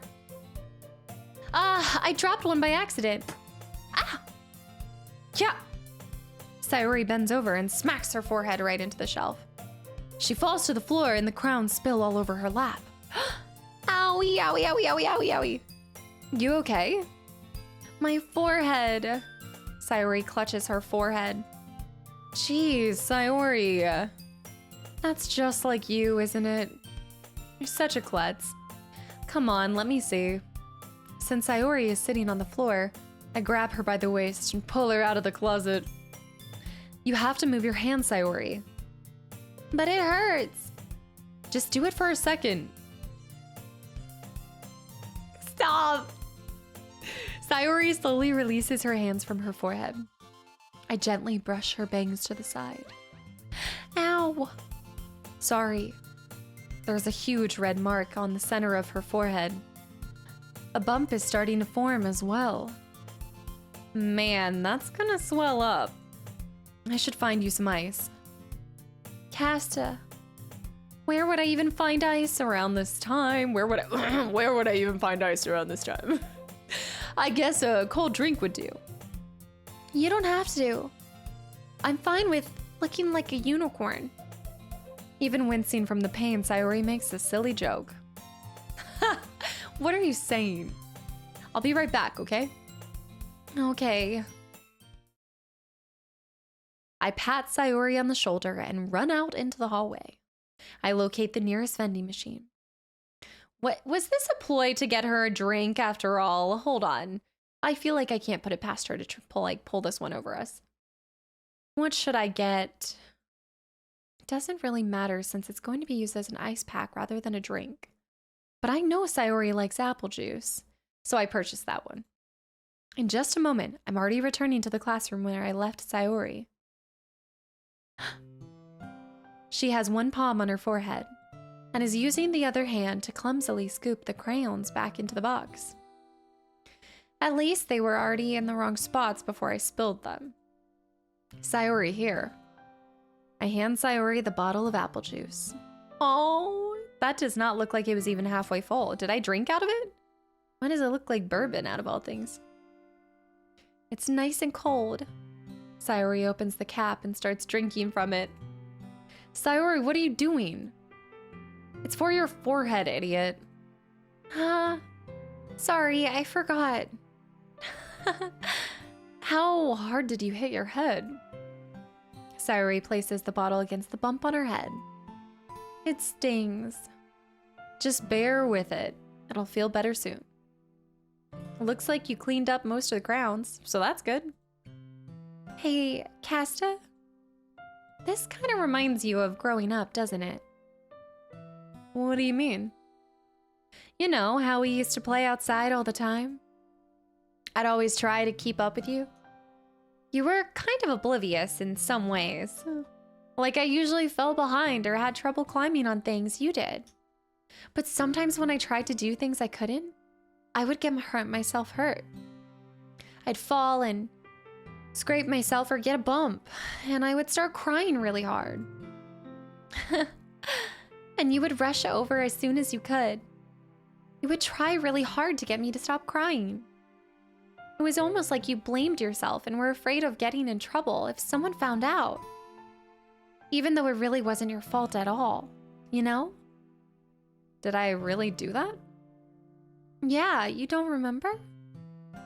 Come to think of it, maybe I do remember a bit. I guess I was always so focused on my games that I didn't pay enough attention to you. So in a way, it was my fault. Kinda like this time, too. If I wasn't rushing you out of the closet, you probably wouldn't have hit your head. Kasta, I don't think you realize it, but you're always thinking about other people. Even after these years. You're rushing to help me, even though I'm just being clumsy. You're really a sweetheart.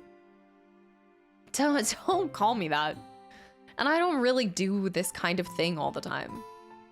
I guess when it comes to you, it just feels natural. Ah! I like where this is going. I guess when it comes to you, it just feels... Oh, I just realized that you can just see the scene. Oh. Before I even know it, I'm treating you like that.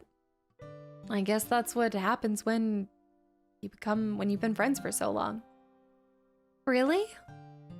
Maybe you're right. Kasta, I'm so glad that nothing's changed between us. Do you think it'll be like this forever? Forever, ever? Forever?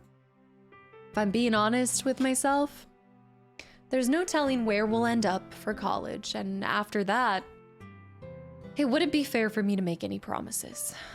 But, well, I hope so. It's been this long already, right? I can't imagine you ever change, so hopes... Wait, I can't imagine you ever changing, so my hopes are up. I'm so happy. Sayori has a whimsical expression in her eyes. We remain silent for a moment. She's so silly and clumsy on the outside that when I see her deep in thought like this, it makes me not want to disturb her. I love it, and I need to go watch another one of my favorite romance animes again. I need to go. I guess we should go back. I don't want to worry Monica, you know? I still can't believe I was saying Monica. I don't know what was happening. Good luck with that. Although it still could be. I just feel like it is Monica. She's gonna see your forehead either way. Not if I hide it under my bangs. See? Sayori hops to her feet. Aha! She clutches her forehead again. Don't stand up so fast after hurting yourself. Well, I guess it's too late now. What? I guess it's too late now. Gotta do the correction. Anyway, let's go. I follow Sayori out of the classroom. Sayori plays with her bangs to try to hide the bump, but without much success. In a moment, we make it back to the club room. Ah, you're back. Good timing. I was just about ready to start with sharing our poems. Sayori, your forehead. She's fine, don't worry about. I was playing with the crowns and smacked my forehead into a shelf. Well, anyway. Were you able to find everything we needed? Uh-huh, I have it right. Sayori frantically glances around herself. I forgot all the stuff. Calm down, Sayori. I have it right here. I found the poster paper too. Sounds like you ended up doing all the work, Kasta. Oh. Well, Sayori... I failed to come up with an excuse for Sayori. I made it an adventure. Hey, one of my words. I actually should look for my words in maybe what some people are saying. I didn't even think about it from that standpoint, but what if? Yeah, that. Okay. In any case, good work. I'll start working on the posters tonight. Me too. Okay, everyone, gather round. Are you ready to share your poems? Guess I should grab mine. After making sure the crown box is closed tightly, I return to my seat. Yay! Poem time! Okay, let's go. I would say same order. Same. Wait, actually, it might matter what order I pick. I don't know. I feel like with everything that Sayori has, I kind of like Sayori. I mean, I know that... I feel like there was a little bit of us that was maybe annoyed with her at first. And I classically... From a physical standpoint, I'm definitely attracted to Yuri and Monica, but I don't know. I really liked Natsuki's poem too the last time. Maybe I should go in order of my favorite poem, or whoever I'm trying to impress the most. Yuri. I still have Yuri on my mind. Let's see what you've written for today. Well done, Kasta. Your skills are already improving. Really? Thanks, Yuri. Coming from you, that means a lot. It's nothing. I'm just happy to help inspire fellow writers. I know you're new to this. Don't worry so much if it seems like you can't get your poem to feel perfect. You don't need to be afraid to be a little more daring. Metaphors can go a long way. Don't feel like you need to work your brain like turning a bunch of gears. Try letting your mind wander through your feelings and write down the things you see and hear. That's one way to truly enable your reader to see into your mind. It's a very intimate exercise. I see. That's a certainly interesting technique. Thanks for sharing. I have, well, an example of that if you'd like to read it. Of course.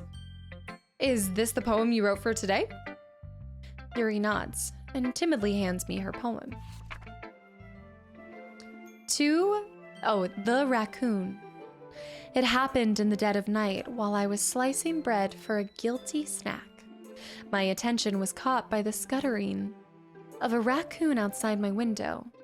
That was, I believe, the first time I noticed my strange tendencies as an unordinary human.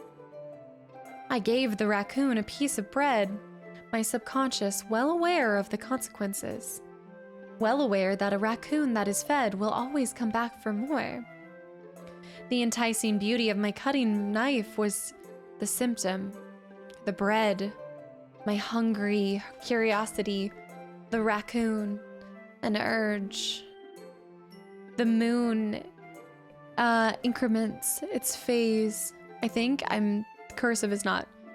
And reflects that much more light off of my cutting knife. The very same light that glistens in the eyes of the raccoon friend. I slice the bread, fresh and soft. The raccoon becomes excited. Or perhaps I'm merely projecting my emotions onto the newly satisfied animal. The raccoon has taken to following me. You could say that we've gotten quite used to each other. The raccoon becomes hungry more and more frequently, so my bread is always handy. Every time I brandish my cutting knife, the raccoon shows me its excitement. A rush of blood, classic Pavlovian conditioning. I slice the bread and I feed myself again. Feels kind of creepy in nature, but... I was a little more daring with this one than yesterday's. I can see that, and longer, too. It's a lot more metaphorical. I don't know if it's my fault, but I can't seem or begin to imagine what the poem is about. That's right. It's a bit closer to my preferred writing style. Using the poem as a canvas to express vivid imagery and conveying emotions through them. I will say, I do get serial killer vibes from her in some way. Yeah, if I take it at face value, then I can't figure out what it's supposed to mean. Well, I think it's something that different people can relate to in their own way. I wanted to express the way it feels for me to indulge in my many more unusual hobbies. Such as? It's those sort of things I'm usually forced to keep to myself. So I sometimes enjoy writing about them. Why do you keep them to yourself? Because they're embarrassing. And people would make fun of me. Taxidermy? What is this? Come on. Don't you have anything like that, Kasta? Well, yeah, I guess I do. I feel like everyone has a little something like that. The best we can do is respect each other and our individualities. Even if it's difficult sometimes, and some things make us uncomfortable. After all, if I hadn't learned to embrace my own weirdness, I'd probably hate myself. I might be ranting a little bit now, but I'm glad that you're a good listener. Okay. I guess Natsuki. Ugh, you again. Well, it's not really any worse than your last one. But I can't really say that it's any better either. Whew. What do you mean, whew? What? Well, anything that isn't a train wreck I'll take as a win. And I get the feeling that you're probably the most critical. Hey, what makes you... Wait, maybe that was a compliment. Ha! I'm glad to see someone recognizes my experience. Well then, keep practicing and maybe you'll be as good as me someday. That's, something tells me Natsuki completely missed the point. Come to think of it, this kind of reminds me of Sayori's poem from yesterday. Ah? You think so? Yeah. Well, I guess if you've been friends with her for so long, you might be on the same wavelength. This is the second time people think that I'm on the same wavelength with Sayori. Huh. But you never really struck me as her type. Sayori has a type all of a sudden? Well, I don't know. But honestly, how can someone so, fluffy spend so much time with someone like you? It's like she's dragging around dead weight. Me? That was a little unnecessary. But think of it this way. If it weren't for me, she would probably just fly away like letting go of a balloon.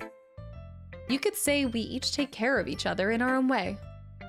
Whatever it is, I don't get it. Oh yeah, I guess I'm supposed to show you my poem. Here. Amy likes spiders. You know what I heard about Amy? Amy likes spiders. Icky, wriggling, hairy, ugly spiders. That's why I'm not friends with her. Amy has a cute singing voice. I heard her singing my favorite love song. Every time she sang the chorus, my heart would pound to the rhythm of the words. But she likes spiders. That's why I'm not friends with her. One time I hurt my leg really bad. Amy helped me up and took me to the nurse. I tried not to let her touch me. She likes spiders. So her hands are probably gross. That's why I'm not friends with her. Amy has a lot of friends. I always see her talking to people. She probably talks about spiders. What if her friends start to like spiders too? That's why I'm not friends with her. It doesn't matter if she has the other hobbies. It doesn't matter if she keeps it private. It doesn't matter if she doesn't hurt anyone. It's gross. She's gross. The world is better off without spider lovers. And I'm gonna tell everyone. It's an interesting poem, but also I feel like everybody's poems are getting a little bit darker. Not bad, right? It's quite a bit longer than yesterday's. Yesterday's was way too short. I was just warming up. I hope you didn't think that that was the best I could do. No, of course not. Anyway, the message is pretty straightforward in this poem. I doubt I have to explain it. Sometimes you can explain complicated issues with much simpler analogies, and it helps people realize how stupid they're being. Like anyone would agree that the subject of this poem is an ignorant jerk. Do you know people like that? Do you know people like that? Of course. It's about how everyone thinks that doesn't matter. It can't be anything. I wrote it to be easy to relate to. Everyone has some kind of weird hobby or guilty pleasure, so we're on the theme of weird hobbies and guilty pleasures. Interesting. Something that you're afraid if people find out, they'd make fun of you or think less of you. But that just makes people stupid. Who cares what someone likes as long as they're not hurting anyone and it makes them happy? I do agree with that. It's like whenever people are like, why do you spend so much time playing games? It's like, shoo fly, don't bother me. This is my hobby, or this is not your time. Why do people take ownership on what you should do with your time? I think people really need to learn to respect others for liking weird things. That's funny. Yuri wrote about something similar today. Oh, it's true! Huh. Did you say Yuri? Yeah. She said her poem was about an unusual hobby of hers. I didn't really get it, but she said something similar to you. That people shouldn't make each other feel insecure about those things. Really? Well, I mean, Yuri's pretty weird, so I wouldn't doubt that she has some weird hobbies. Not that there's anything wrong with that. Ugh. It's not like I would judge her or anything. Natsuki has trouble finding words. I guess I should try not to be so mean to her. If she feels insecure about her weird behaviors and stuff, I mean, I always hate people who make me feel insecure. And Yuri made me feel insecure yesterday. But the way that you put it, it sounds like she learned her lesson. Well, I would say so. Even if her writing style is really different, I'm sure she'll appreciate the message in your poem. It's what I do best, after all. I don't like writing unless there's a good message to take away from it. Like, conveying emotions is important. But I want to make people think, not just feel. Remember that. I'm going to write a good one for tomorrow too, so look forward to it. I will. Who should I read next? Sayori. It's shaping up like Sayori and I have the most commonalities, and she was right there in front of my face the whole time, and I just couldn't see her. I guess it's a little bit like her first poem, where one day the sun shines in and you realize that the sun for you was that person in your life, and you didn't even realize it all the while. Kasta, I really love your poems. I can't believe you've been hiding these from me. I'm not hiding anything. But your poems are so good. Yesterday's and this one too. You can't tell me you haven't done this before. I mean, you're really the only one who feels that way, so... No way. Not even Natsuki? Well, I guess Natsuki is the least likely to admit how she likes something. But I don't think it's that.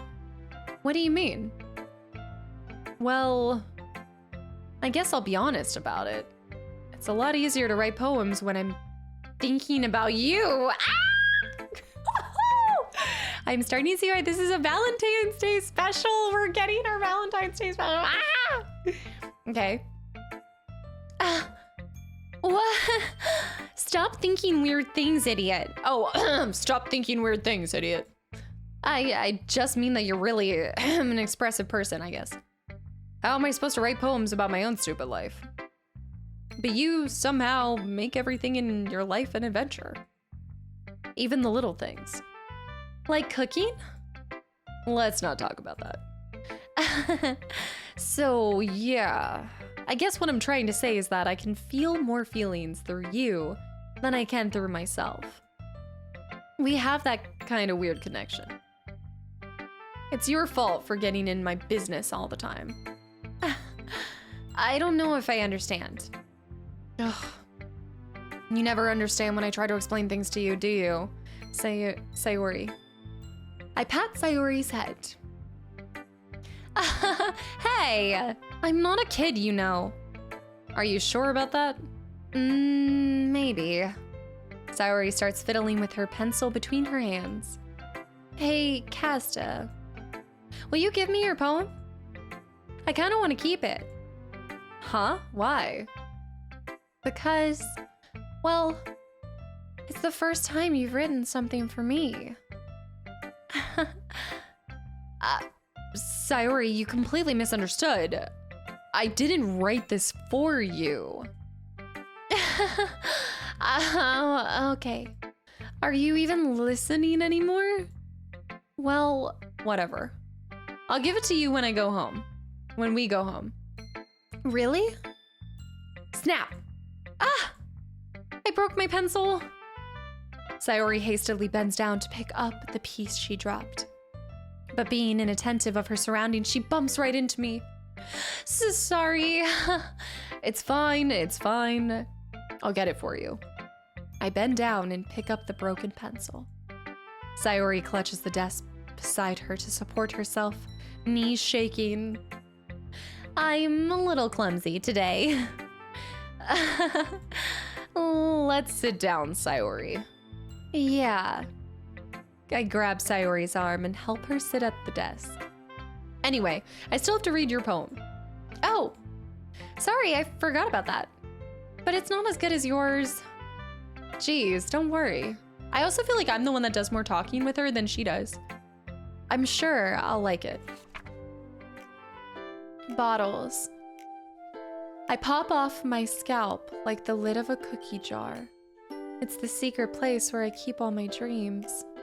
Little balls of sunshine all rubbing together like a bundle of kittens. I reach inside with my thumb and forefinger and pluck one out. It's warm and tingly, but there's no time to waste. I put it in a bottle to keep it safe, and I put the bottle on the shelf with all the other bottles. Happy thoughts, happy thoughts, happy thoughts in bottles all in a row. My collection makes me lots of friends, each bottle a starlight to make amends. Sometimes my friend feels a certain way. Down comes a bottle to save the day. Night after night, more dreams. Friend after friend, more bottles. Deeper and deeper my fingers go. Like exploring a dark cave, discovering the secrets hiding in the nooks and crannies. Digging and digging, scraping and scraping. I blow dust off my bottle caps. Doesn't feel like time elapsed. My empty shelf could use some more. My friends look through my locked front door. Finally all done, I open up, and in come my friends. In they come in such a hurry. Do they want my bottles that much? I frantically pull them from the shelf one after another, holding them out to each and every friend, each and every bottle. But every time I let one go, it shatters against the tile between my feet. Happy thoughts, happy thoughts, happy thoughts in shards all over the floor. They were supposed to be for my friends who aren't smiling. They're all shouting, pleading, something. But all I hear is echo, echo, echo, echo, echo inside my head. That might be my favorite poem yet. Holy cow. Wow. Happy thoughts, happy thoughts, happy thoughts in bottles all in a row. My empty shelf could use some more. Wow. I'm gonna have to save that one once I'm done with this. Holy crap. Sayori, did you really write this? Of course I did. Didn't I tell you yesterday I was gonna write the best poem ever? Yeah, but I mean, I didn't expect something like this coming from you. Monica taught me a whole lot. And I've been really in touch with my feelings recently. I see that. It's almost kind of creepy. Creepy? Well, not exactly. Maybe because I'm so used to you being cheerful. Well, never mind. I'm thinking too hard about it. The point is, it came out good, so you should be proud of it. Aw, thanks. I feel like I was meant to express myself this way. It even helps me understand my own feelings a little bit better. Writing is like magic. You've gotten pretty passionate about this, huh? I hope you keep it up. Yeah, writing's the best. I'm gonna keep writing until I die. Don't get ahead of yourself. Sayori has always had a habit of getting obsessed with something before dropping it no more than a week later. I wonder if this is one of those times. But seeing the passion in her eyes makes it hard for me to be so pessimistic. I really liked that poem, and I like that they're giving... She has depth to her, you know? Like, even our protagonist is like, whoa, I wouldn't have expected that from you. And it goes back to the happiest people sometimes having the deepest sad thoughts, too. Monica. Hi again, Kasta. How's the writing going? All right, I guess. I'll take that. As long as it's not going bad. I'm happy that you're applying yourself. Maybe soon you'll come up with a masterpiece. Ha! I wouldn't count on that. You never know. I want to share what you wrote today? Sure, here you go.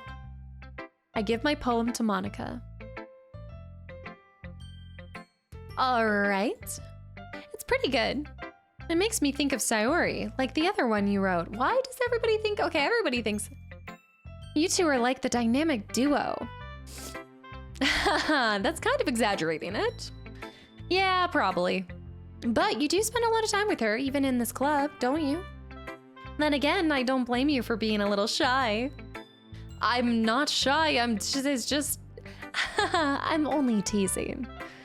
I know it takes a little bit of time to make friends with everyone. But Yori and Natsuki are super interesting people, so don't be afraid to give them their share of time. And you can talk to me about everything now and then too. I'm not like unapproachable or anything, am I? No, it's nothing like that. I'm just still getting used to being here, that's all. Yeah. I'm sorry if I was putting pressure on you or something. I really didn't mean it like that. No, don't worry. I get what you're saying. Well, all right. But anyway, you want to read my poem now? I like the way that this one turned out, so I hope you do too. All right, let's take a look. Save me. The colors, they won't stop. Bright, beautiful colors. Flashing, expanding, piercing. Red, green, blue. An endless cacophony of meaningless noise. The noise, it won't stop. Violent, grating waveforms. Squeaking, screeching, piercing. Sine, cosine, tangent. Like playing a chalkboard on a turntable. Like playing a vinyl on a pizza crust. An endless poem of meaningless. That in of its load me. Wait, that's so weird. Save me and then load me. Huh.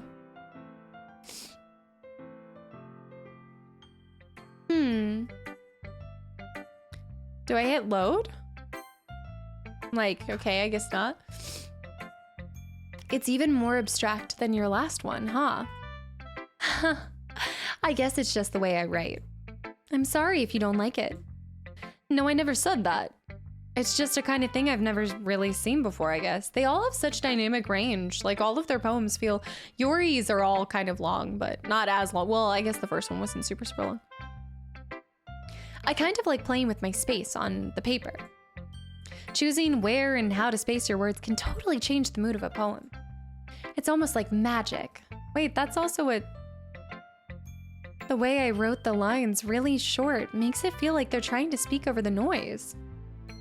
I see. Why do I feel like I've heard this before? Am I getting deja vu? It's still hard for me to tell what it's about, though. Sometimes asking what a poem is about isn't the right question.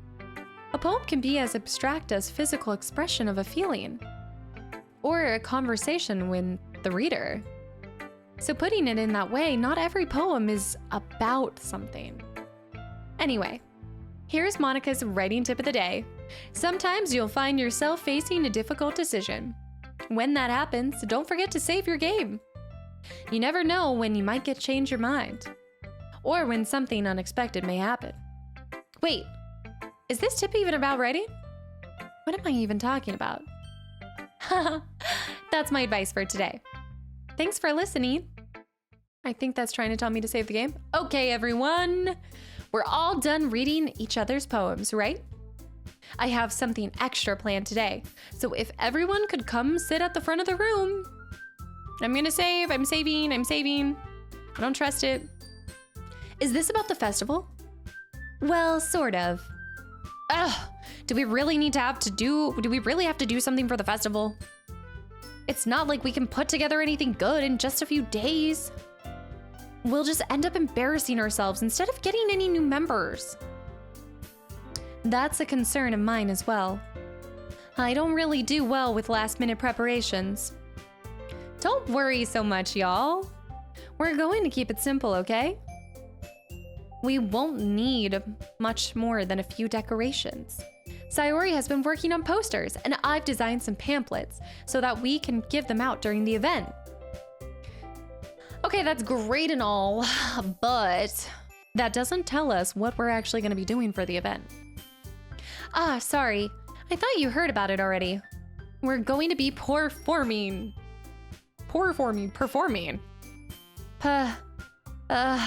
Monica? Yeah, we're gonna be having poetry performance. Each of us are gonna choose a poem to recite during the event. But the cool part is, we're also gonna let anyone else come up and recite poems too. Sayori's putting it all over the posters in case anyone wants to prepare ahead of time. Sayori, who's been coloring a poster, holds it up for everyone to see. Are you kidding me, Monica? You didn't already start putting these posters up, did you? Well, I did. Do you really think it's that bad of an idea? Well, no. It's not a bad idea. But I didn't sign up for this, you know. There is no way that I'm going to be performing in front of a group of people like that. I agree with Natsuki. Whoa, now they're agreeing together? I could never in my life do something like that. Imagining it, Yuri's shaking her head in fear. Guys! No, Sayori. I understand where they're coming from. Remember that Natsuki and Yuri have never shared their poems with anyone until a couple of days ago. I was actually gonna bring that up. It's kind of weird to go 0 to 100 with that. It's a lot to ask them to recite their poems out loud, to a whole room full of people. I guess I kind of overlooked that. So I'm sorry. Ugh. But I still think that we should give it our best. We're the only ones responsible for the fate of the club. If we start the event and each put on a good performance, then it will inspire others to do the same. And then, the more people who perform, the better we'll be able to show everyone what the literature club is about. Yeah, it's about expressing your feelings, being intimate with yourself, finding new horizons, and having fun. That's right. And it's those reasons that we're all in this club today. Don't you want to share that with others? To inspire them to find the same feelings that brought you here in the first place. I know you do. I know we all do. And if all it takes is us standing in front of a room for 2 minutes and reciting a poem, then I know you can do it too. Natsuki and Yuri remain silent. Sayori looks worried. I guess that leaves me no choice. I agree. I don't think it's too much to ask. I think that Sayori and Monica have been trying really hard to get new members. The least we can do is help them out a little bit. Well, maybe. But... It looks like Natsuki doesn't have any arguments left. Okay, fine. I guess I'll just have to get over it. All right. Whew. Thanks, Natsuki. What about you, Yuri? Yuri dejectedly glances around at everyone else's expectant faces. I guess I don't really have a choice. That's everyone. You're the best, Yuri. This club is seriously going to be the death of me. Oh gosh, you'll be fine, Yuri. But anyway, let's move on to the main event. I want each of you to perform a poem of yours. We're going to practice reciting them in front of each other. No way! Monica! This is too sudden. Well, if you can't recite a poem in front of the club, how do you expect to do it in front of strangers? No. Don't worry. I'll start off to help everyone feel a little more comfortable. Can I go next? Of course. Now let's see. Monica flips through her notebook to a specific poem she has in mind for herself. Then she stands behind the podium. The title of this poem is The Way They Fly.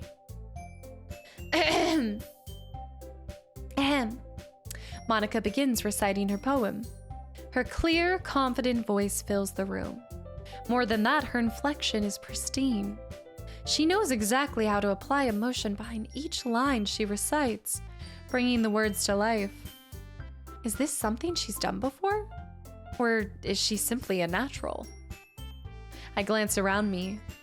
Everyone has their eyes on Monica. Sayori looks amazed. Yuri has an intense expression on her face that I don't understand. Finally, Monica finishes the recitation. The four of us applaud. Monica takes a breath and smiles. That was so good, Monica. Thank you very much. I was just hoping to set a good example. Are you ready to go next, Sayori? I'll go next. Yuri? Yuri's fired up all of a sudden. Yuri clutches a sheet of paper between her hands and stands up. Keeping her head down, she walks quickly over to the podium. This poem is called... Yuri anxiously glances at each of us. You can do it, Yuri! It's called After Image of a Crimson Eye. After Image and Crimson would have been things that stood out for her. I recognize those words. Yuri's voice shakes as she starts reading the poem. Yes, each of the things that you fixate on will, oh my gosh. But I'm choosing based off of how, like, the words that I prefer, which is just naturally aligning me with Sayori. Just a moment ago, she practically refused to do this. Why is she suddenly putting in so much effort? As Yuri gets past the first couple of lines, her voice changes. It's almost like what happens when Yuri gets absorbed in her books. Her quivering words transform into sharp syllables of a fierce and confident woman. The poem is full of twists and turns in its structure that she enunciates perfectly. This must be a rare glimpse into the whirling fire Yuri keeps concealed inside of her head. Suddenly, she's finished. Everyone is stunned. Yuri snaps back into reality and glances around her, as if she bewildered even herself. It's up to me to save this situation. I'm the first to start applauding. Everyone joins me afterward and we give Yuri the recognition she deserves. Yay! It's not like we didn't want to applaud for her, but we were caught so off guard that we must have forgotten. As we applaud, Yuri holds the poem to her chest and rushes back into her seat. Yuri, that was really good. Thank you for sharing. Looks like Yuri's down for the count. Okay, I guess I'm next then. Sayori hops out of her chair and cheerfully walks up to the podium. This one's called My Meadow. Sorry, I giggled. Sayori, it's a lot harder than I thought. How did you guys do it so easily? Try not to think of it when you're reciting to other people. Imagine you're reciting it to yourself, like in front of a mirror or in your own head. It's your poem, so it'll come out best that way. I see. Okay then. Sayori begins her poem. Somehow it feels like her soft voice was made as a perfect match. The poem isn't aimlessly cheery like Sayori is. It's serene and bittersweet. If I were to read this on paper, I probably wouldn't think much of it. But hearing it come from Sayori's voice almost gives it a whole new meaning. Maybe this is what Sayori meant when she said she likes my poems. It's like I get to reach more deeply into someone I thought I knew through and through. Sayori finishes and we applaud. I did it! Good job, Sayori. Even Kasta liked it. I guess that's a good sign. What does that even mean? It came out nicely, Sayori. The atmosphere of the poem fits you really nicely. But it might be that other poems wouldn't work quite as well with that kind of delivery. I don't really understand. In other words, I've seen poems of yours where the sort of gentle delivery wouldn't work as well. They might need a little bit more force behind them, depending on what you're reading. Oh, I know what you mean. Well, I've been practicing that kind of thing. It's just embarrassing to do it in front of everyone. The next time, I'm going to make you pick a poem that challenges you a little more. We don't have much time before the festival, you know. Okay. Now, who's next? Natsuki? Huh. Don't make me go before Kasta. It's not like I can compare to you guys anyway.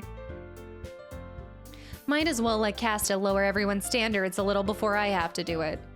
Natsuki! It's fine. I might as well get it over with.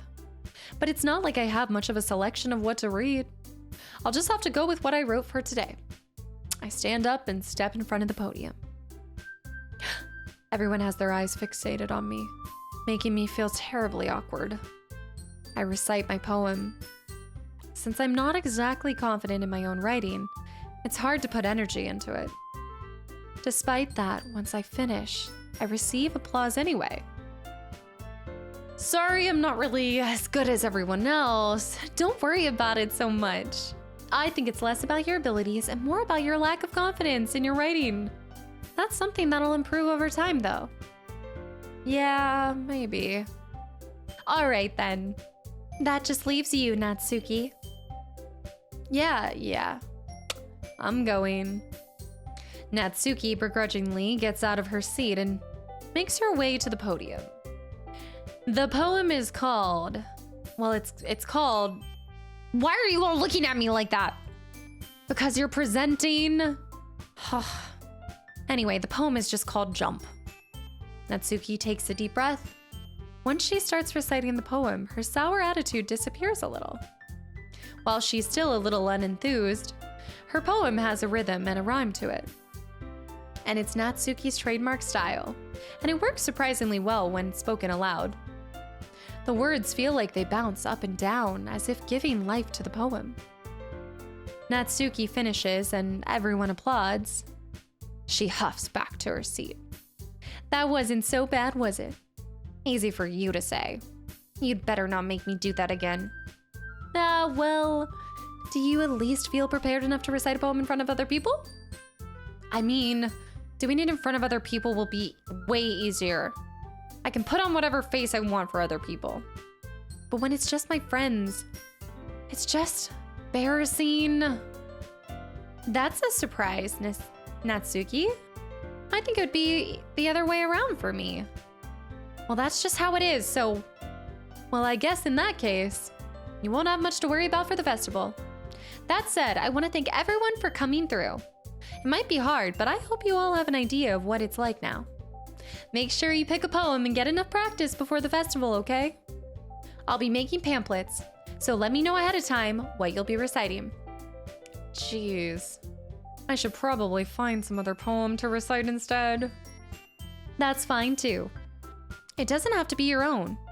I'm already pleasantly surprised that you're putting in all this effort for the club. It makes me really happy. Oh. Yeah, no problem. Okay, everyone. I think that's about it for today. I know the festival is coming up, but let's try to write poems for tomorrow as well. It's been working out really nicely so far, so I'd like to continue that. As for the festival, we'll finish planning tomorrow and then we'll have the weekend to prepare. Okay, Monday's the big day. I can't wait. I can do this, I can do this, I can do this. All right. I stand up. There's no way I'll be able to find the same enthusiasm as Sayori or Monica, but I'll do my best to get through. It's for the sake of the club, after all. And impressing Monica. It's interesting that my character wants to impress Monica, but everything about me is connecting with Sayori. Then I'll have to do my best. Ready to go, Sayori? Ready to go, Sayori? Yep. Look at you two, always going home together like that. It's kind of adorable, isn't it? Jeez, guys. Don't make such a big deal out of it. We just live near each other. It must be a little nice, though. Well, how am I supposed to respond to that? It's okay, Kasta, you don't have to say it. Whatever, let's go already. I walk home with Sayori once more. Even though it's only been a few days, a lot of things have already changed. But today, Sayori is being a little quieter than usual on the way home. Hey, Sayori. Sorry, I was spacing out. No wonder. I was thinking about something from earlier. I like how we get to... Sayori fumbles with her words. So, let's just say that one day, Yuri asked to walk home with you. Huh? What would you do? What kind of question is that? You're kind of putting me on the spot here. I would still walk home with Sayori. I love Sayori. Guys, I would still walk home with Sayori. I'm sorry, but I feel like I love her personality, but her poems are speaking to me in a way that Yuri's isn't. And it's funny because I thought that I would be going or vying for Monica or Yuri, but that's not the case. Sayori, you really think I would ditch you for Yuri? But she's so beautiful and smart. Jeez. I already see her in the club every day. Besides, you always seem to really like going home together. I wouldn't just ruin that for you. You're so silly, Kasta. You think about me too much sometimes. Yuri would deserve it if she wanted it. So, Sayori, I've already made up my mind. I really can't figure you out sometimes. Sorry. Besides, what's the point in speculating something that's never going to happen? The conversation trails off. It's kind of a weird thing for Sayori to care so much about. But I want to respect her and keep her happy too. Then again, the festival is only a few days away. Who knows what will happen in that time? Okay, if that's not like a indicator that something crazy is gonna go down. Okay, I'm gonna go fill up my water because I am parched, guys. I'm not used to reading this much back to back to back, but wow. Okay, so this is our third poem we will be writing. I now have kind of tracked that certain words that I'm saying and picking are definitely connecting me to Sayori. Oh my gosh, I always want to call her Sayonara. I know, this is bad. But for whatever reason, I'm trying to choose based off of the poems who I feel like I personally connect with, and I'm still trying to let this be a playthrough of my own experience. And around every corner, I'm connecting with, Sayori, what? Oh my gosh, now I want to say, you know who I'm talking about. Sayori's poems. Sayori, there we go. Yeah, especially that last one about the jars and reaching in, that was just something that spoke to me. And so I really feel like I want to be there for her, and that could be in a friend capacity. It might not be. I mean, I don't know. We'll see what happens. But so far, this is nothing like what I was expecting in the best way possible. So I'm really interested to see how it all comes together as well, because I feel like the festival seems like the climax or something. So let me go grab water so I don't I don't lose my voice any further, and I'll be right back. Okie dokies. Back to our third poem of the game. So I'm just gonna keep going for the words that I really like, and that's something that I just wanted to kind of say right here, and something that you guys have been seeing is, I know that at the beginning it kind of said like, okay, you can pick words that gear towards certain individuals, but I'm really trying to pick words that are best for me, you know, so that whoever I do end up like going towards is the right person based off of like my interests, not just because Yori is beautiful, which I know. My interests and where my heart lie are not lining up, and that's fascinating.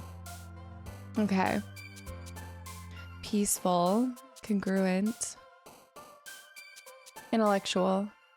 But sometimes I realize that when you do display the words in a different order, I completely switch it up.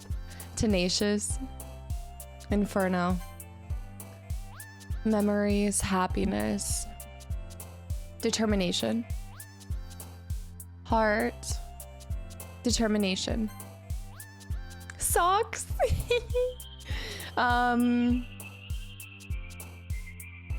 Puppy, agonizing, vacation, sugar, whistle, special, beauty, socks. My mind goes to whistle because of Final Fantasy X, but I would say before that, agonizing or whistle. Agonizing.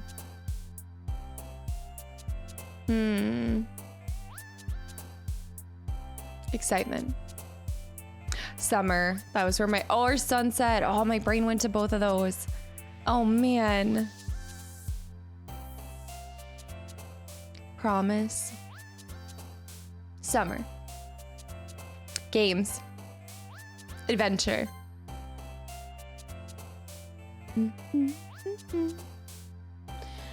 These are all really hard ones. Party, uncanny, shopping, jump, anger, uncontrollable, misery, forgive. Bliss. Or clouds.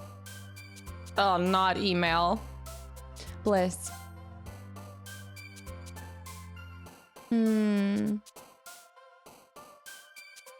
Ocean. Passion, climax, philosophy, whirlwind, vibrant, destiny.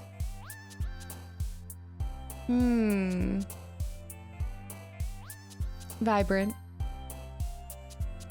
Existence, heaven sent, unrequited. Probably from my love with Ginger. My cat's love is so unrequited. Cute.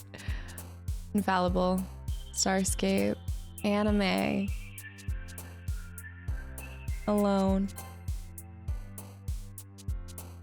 Crimson. There's crimson again. Unrestrained.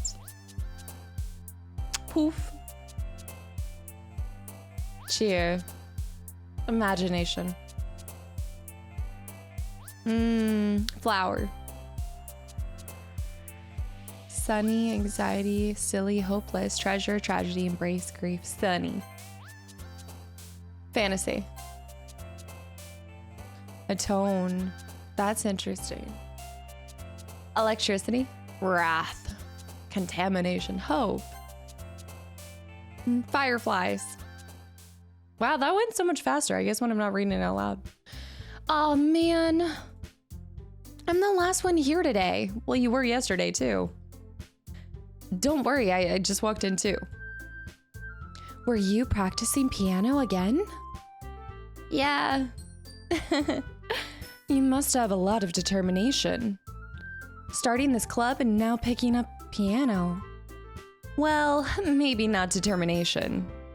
But I guess passion. Oh, is passion hers? Remember that the club wouldn't be here if it wasn't for you. All of you. And I'm super happy that you're all willing to help out with the festival too. Ugh, I can't wait for the festival. Oh, that's an excitement. I can't wait for the festival. Natsuki, it's gonna be great. Weren't you complaining about it just yesterday, Natsuki? Well, yeah. I'm not talking about our part of the festival. But it's a whole day of school where we get to play and eat all kinds of delicious food. Now that's a girl after my own heart. You sound a bit like Sayori all of a sudden. Monica, do they usually have fried squid? Squid? That's a pretty specific thing to look forward to. Oh, come on. Are you saying you don't like squid? You, of all people? I didn't say I don't like it. Besides, what do you mean by you, of all people? Because it's right in your name. Monica? Squid? What? Oh, Monica? Monica? Monica.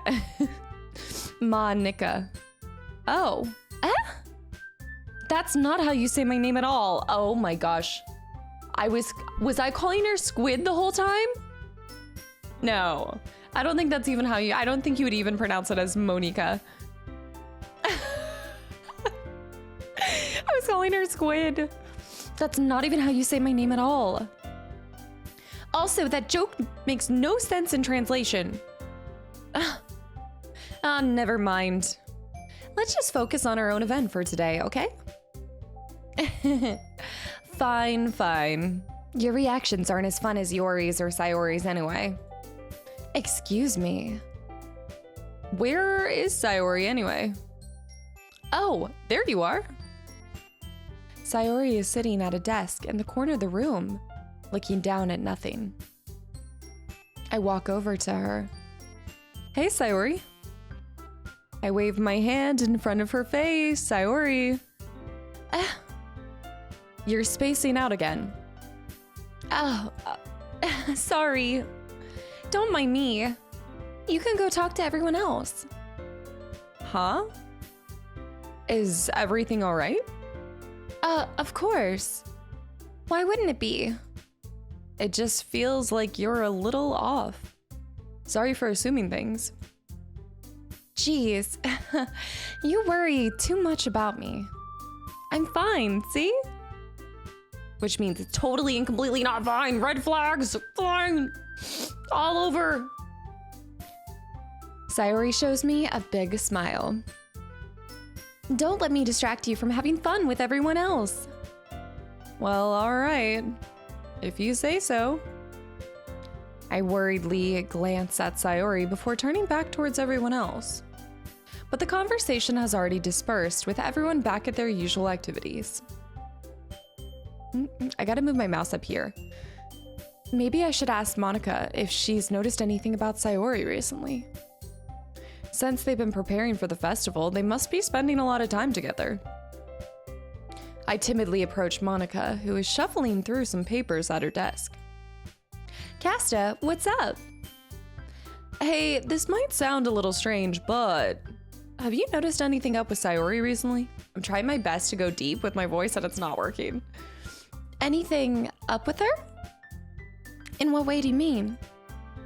Maybe I'm reading a little too much into it, but she seems to be downcast today. Oh, you think so?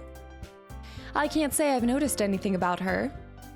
Monica peers across the room at Sayori, who is idly dragging a rubber eraser up and down her desk. Maybe there is something Maybe there is something on her mind. But I'm surprised I'm not the one asking you, Kasta.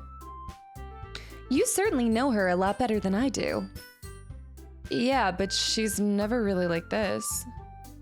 She's always talked to me about things that bother her. But this time, when I asked her, she was really dismissive. Sorry, I know it's not your problem. I just wanted to ask if you knew anything, so I'll drop it now. Oh, no. It's important to me, too. I mean, I'm also friends with her. And I also care about the well-being of my club members, you know? Plus, she's vice president. Maybe I'll try talking to her myself. Are you sure about that? She seemed like she wanted to be left alone. Are you sure? Maybe she just has a hard time bringing it up with a person of interest. Person of interest? What do you mean by that? I'm saying that maybe the thing that's on her mind is you, Kasta. Me? What? How on earth would you come to that conclusion? Well, I probably shouldn't say too much, but Sayori talks about you more than anything else, you know? What if this is like an obsession? What if I played right into an obsessive situation? She's been so much happier ever since you joined the club. It's like an extra light was turned on inside of her. What? No way. No. Sayori is always like that. She's always been full of sunshine. It's not any different now than it always has been. You're so funny, Kasta. This is so weird saying that to myself. Okay. Have you thought that maybe you've always seen her as so cheerful? Because that's just how she is when she's around you. Oh. I said too much. I'm sorry. What do I know anyway? I didn't mean to jump to conclusions, so you should just forget about what I said. I'll try to talk to her, so try not to think about it for now. Okay, all right. Monica smiles meaningfully. I know she said to forget about it, but I already know that I won't be able to get her words out of my head. Monica stands up from her desk and walks across the room to where Sayori is sitting. I watch her kneel down next to Sayori and gently talk to her. But she's keeping her voice so quiet that I can't hear her from here. I sigh and sit myself down. I know Sayori told me not to worry about her and to have fun with everyone else. But that's impossible to do when she's behaving like this. Exactly how much do I care about her that I'm letting this weigh me down so much? Now it feels like I'm the one behaving out of ordinary.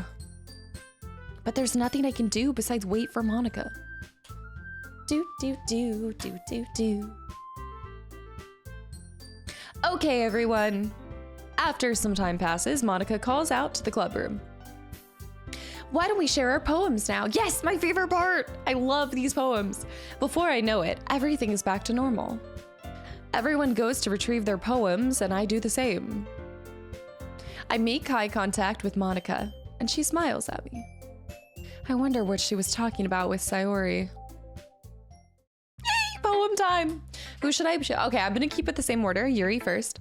Oh, this is so exciting. I love the poem portion of the game. Okay, Yuri.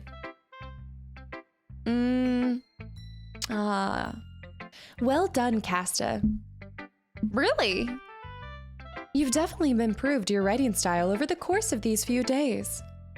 Has my advice been helpful to you? Yeah, definitely. I'm glad. Sharing our writing like this, it's a lot more fun and rewarding than I anticipated. I need to remember to thank Monica.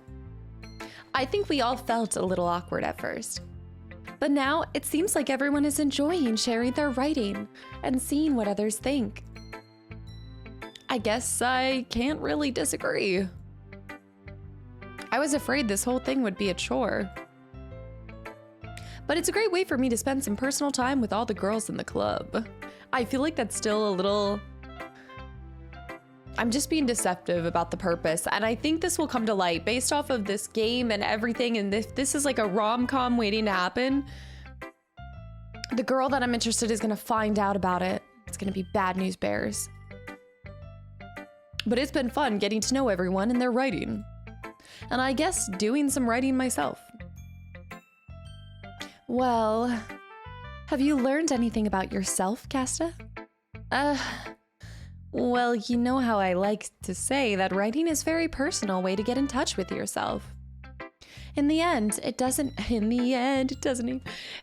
matter if you're a good writer or a bad writer. And even my opinions are just opinions, you know? As always, I believe what's most important is exploring and discovering yourself. That's comforting. I'm kind of afraid of disappointing you in some way or another. Why me? Well, you're always sophisticated with your writing and have the most advice to share. Is that so? Yuri thinks for a good minute. That must be terrible. What? For me to have become someone whose opinion is fearsome. How unlikable of me. Yuri, it's not as bad as you're making it sound in your head. I just meant that I respect your opinion. I see. I'm sorry that I always overthink and come to those sort of conclusions. I'm just a little too used to it. Overthinking? Oh, girl after my own heart. Being disliked. What? Yuri. What am I saying? I'm sorry, I didn't mean to bring it up. Let's move on. All right. Do you want to share your poem now? Okay. Here. Yay! Okay, beach. A marvel millions of years in the making. Where the womb of Earth... What is it? Chaotically? There we go. Looks like an S. That looks like one of my mother's S's. Chaotically meets the surface. Under a clear blue sky. An expanse of bliss. But beneath gray rolling clouds, an endless enigma. The easiest world to get lost in is one where everything can be found. Whoa! That line by itself? One can only build a sandcastle where the sand is wet. But where the sand is wet, the tide comes. Will it gently lick at your foundations until you give in? Or will a sudden wave send you crashing down in the blink of an eye? Either way, the outcome is the same. Yet we still build sandcastles. I stand where the foam wraps around my ankles, where my toes squish in the sand. The salty air is therapeutic. The breeze is gentle yet powerful. I sink my toes into the ultimate boundary line, tempted by the foamy tendrils. Turn back, and I abandon my peace to erode at the shore. Drift forward, and I return to Earth forevermore. Wow, okay, this is my second favorite poem. Absolutely, this is my favorite poem of Yuri so far. Second favorite poem that I've read out of this whole game. That is beautiful, that line right there. The easiest world to get lost in is one where everything can be found. Wow, I've got to download some of these poems. Oh my gosh, that was amazing. Yuri, I'm aware that the beach is kind of an inane thing to write about, but I did my best to take a metaphorical approach to it. You say that like you didn't even want to write about it. Oh, you haven't heard? After yesterday, Natsuki and I, well, it was amusing that we wrote about something similar in such different ways. So, Natsuki wanted us to write about the same topic as each other again. Oh, cool. I suppose to better compare the differences in our writing styles or thought processes. Anyway, it was her idea. Knowing her, it's no surprise that she'd want to do something like that. She probably just wanted to show off. It's not like I have a particular interest in her writing style. I just went with her request. But, well, I suppose it's not so bad to write about something simple on occasion. Okay, that makes sense why I liked this poem the best, because I've really liked Natsuki's as well. It can be refreshing, you know? It's good for me to calm my thoughts once in a while. Yeah, I think I agree. Thanks for sharing. Okay, who should I do next? Natsuki, and that way we can compare them kind of close. This one's all right. All right? Well, yeah. About as good as yesterday's anyway. I see what you're going for, but it's just not my style. I mean, that's fine. I'm mostly just glad that you're trying a little bit. Well, of course I'm at least trying. Why are you so emotionally invested in my poems anyway? Oh, me. Why are you so emotionally invested in my poems anyway? Isn't that more of a compliment to me? No, ew, gross. David, ew, David. It's not like I care. It's just that one of us in this club has to make sure you're not slacking off. Really? Well, what if you ended up just scaring me away? That's, it's not like you would actually do that. Yeah, you're right. It's kind of fun to hang out here, even if I have to put up with you. Natsuki's elbow connects with my stomach. Ow! Oh, maybe I won't mind scaring you away after all. I was just joking. Oh, I know. Don't worry, I was too.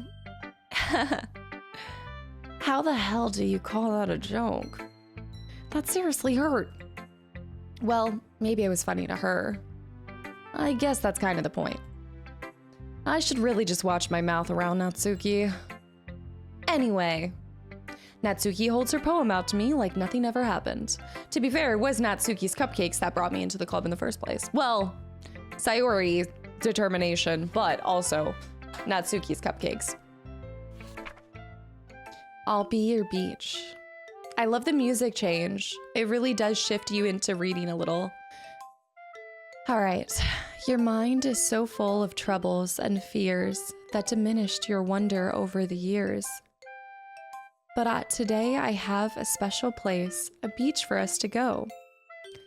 A shore reaching beyond your sight, a sea that sparkles with brilliant light. The walls in your mind will melt away before the sunny glow. I'll be the beach that washes your worries away. I'll be the beach that you daydream about each day. I'll be the beach that makes your heart leap in a way you thought had left you long ago. Let's bury your heavy thoughts in a pile of sand, bathe in sunbeams and hold my hand. Wash your insecurities in the salty sea and let me see you shine. Let's leave your memories in a footprint trail, set you free in my windy sail, and remember the reasons you're wonderful when you press your lips to mine. I'll be the beach that washes your worries away. I'll be the beach that you daydream about each day. I'll be the beach that makes your heart leap in a way that had left you long ago. But if you let me by your side, your own beach, your own escape, you'll learn to love yourself again. Really interesting that I genuinely feel like I'm sensing the different styles from each woman. Like Yori's has a lot. There's actually a lot of depth and darkness in hers. Loneliness for sure. I wonder if alone, the word alone actually, I think that would be applied to Yuri of all things because she feels like an outcast. She feels, you know, not like she doesn't really belong. She doesn't have a lot of friends. She has weird hobbies. I think her mind is her own worst enemy in that regard. But then you have Natsuki who puts up this front, like she's very, you know, she is cutesy, but she's fighting that allegation by trying to compensate with a little bit of sass and a little bit of, you know, just hot-headedness, I guess. And that could be because she's a little younger. But then her poems, they do reach such like depth, but happiness too. There's a lightheartedness to them. Yeah. I felt like I kept writing about negative things, so I wanted to write about something with a nice message for once. I don't know, there were still like, I will say it was different from the spider poem, but maybe now you're seeing her try too hard to be like somebody else. I didn't even think about that though. Besides, the beach is awesome. Kind of hard to write about anything negative when it comes to the beach. Well, Yuri's take on it was a little bit more solemn. Well, that's... geez. She better not have said anything bad about mine. After all, she was the one who wanted us to write about the same topic. You can really see her doing that too. Making us write about a simple topic, then trying to impress me by coming up with something all fancy. Well, it's not like I care. I just did it anyway. I mean, I guess mine ended up being kind of metaphorical too. But there's nothing wrong with doing that once in a while. At the very least, it was good practice. I agree, it was. Who should I? Well, you guys know we do Sayori next, but hold on 1 second. I need to go clear my nose. You can hear like I'm sounding so nasally. I'll be right back. All right, let's share our poems with Sayori. I wonder if she's gonna behave differently today, though. This is your best one so far. Also, I never gave her the poem from yesterday, did I? It's really, really nice, Kasta. Thanks. Mm-hmm. Sayori, you've been a little quiet today. Is everything all right? Of course. Everything is fine. Maybe I'm just a little tired today. Do you want to nap or something? Do you want a nap or something? No, that's silly. Don't worry about me, okay? I only want to see smiles on your face. Well, all right. Hey, Kasta? I'm still a little surprised. I really thought that you would try writing your poems like the way Yuri does. Or even Natsuki. But in the end, I did! I wrote it just like her. Yeah. I guess you're the one who likes this one the most. Why? Why? You don't want to get closer with everyone else? Wait. Of course I do. But that doesn't mean that I need to try so hard to impress them. Oh, the music changed my heart! I still understand you the most, Sayori. Oh my gosh.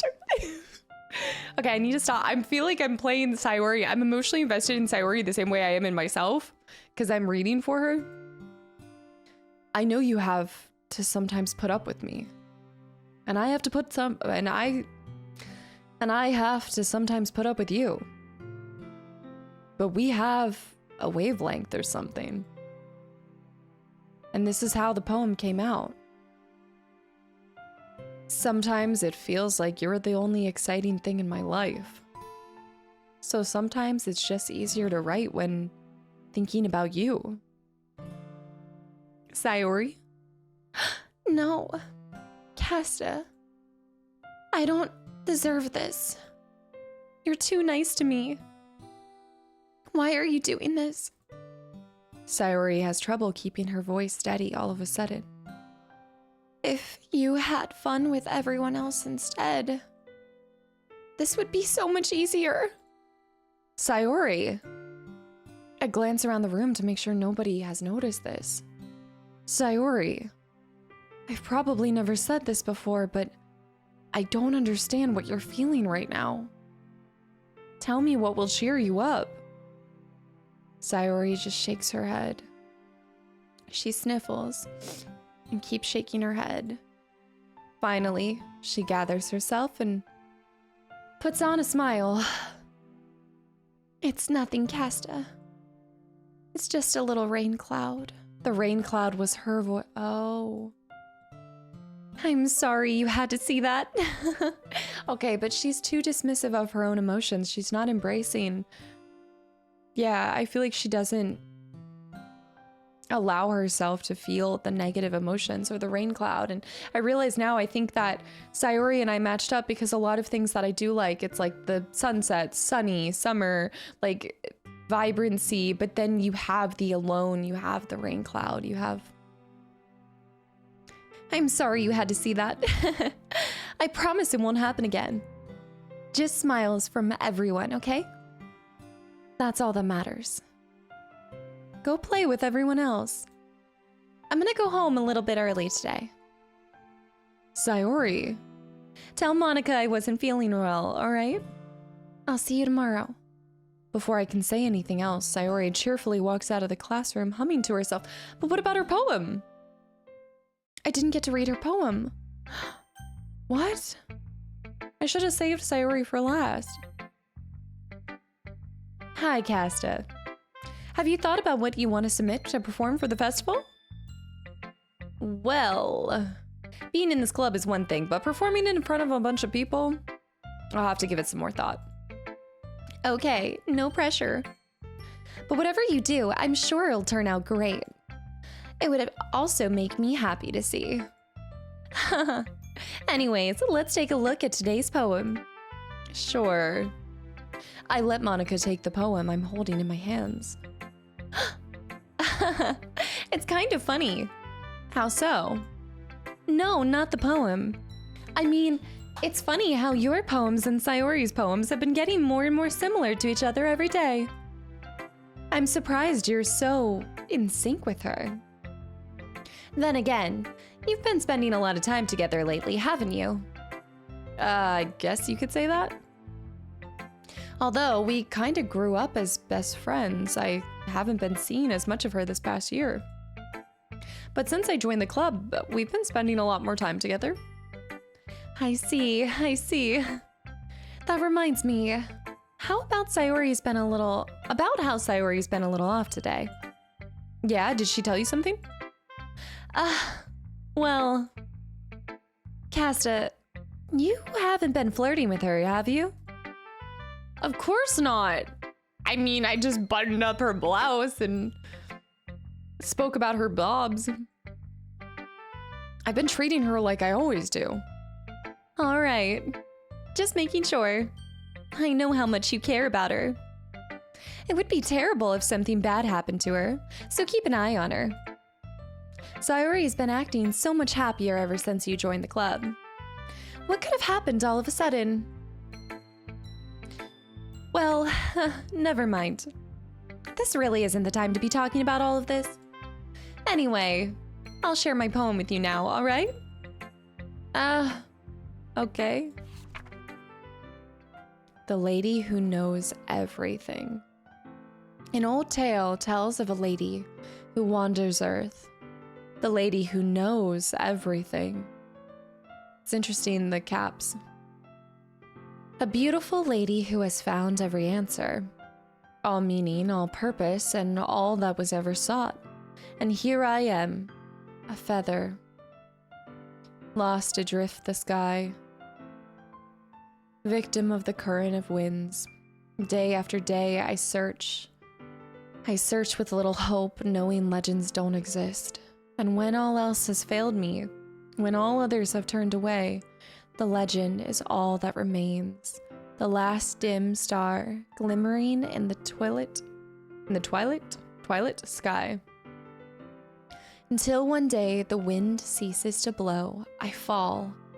And I fall and fall and fall even more, gentle as a feather.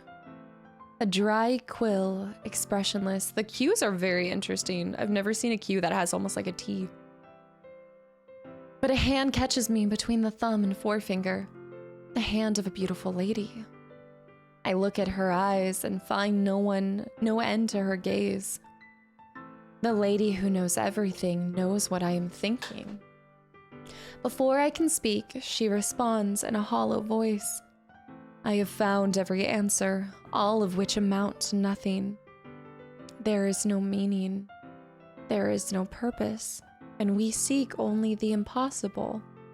I am not your legend. Your legend does not exist.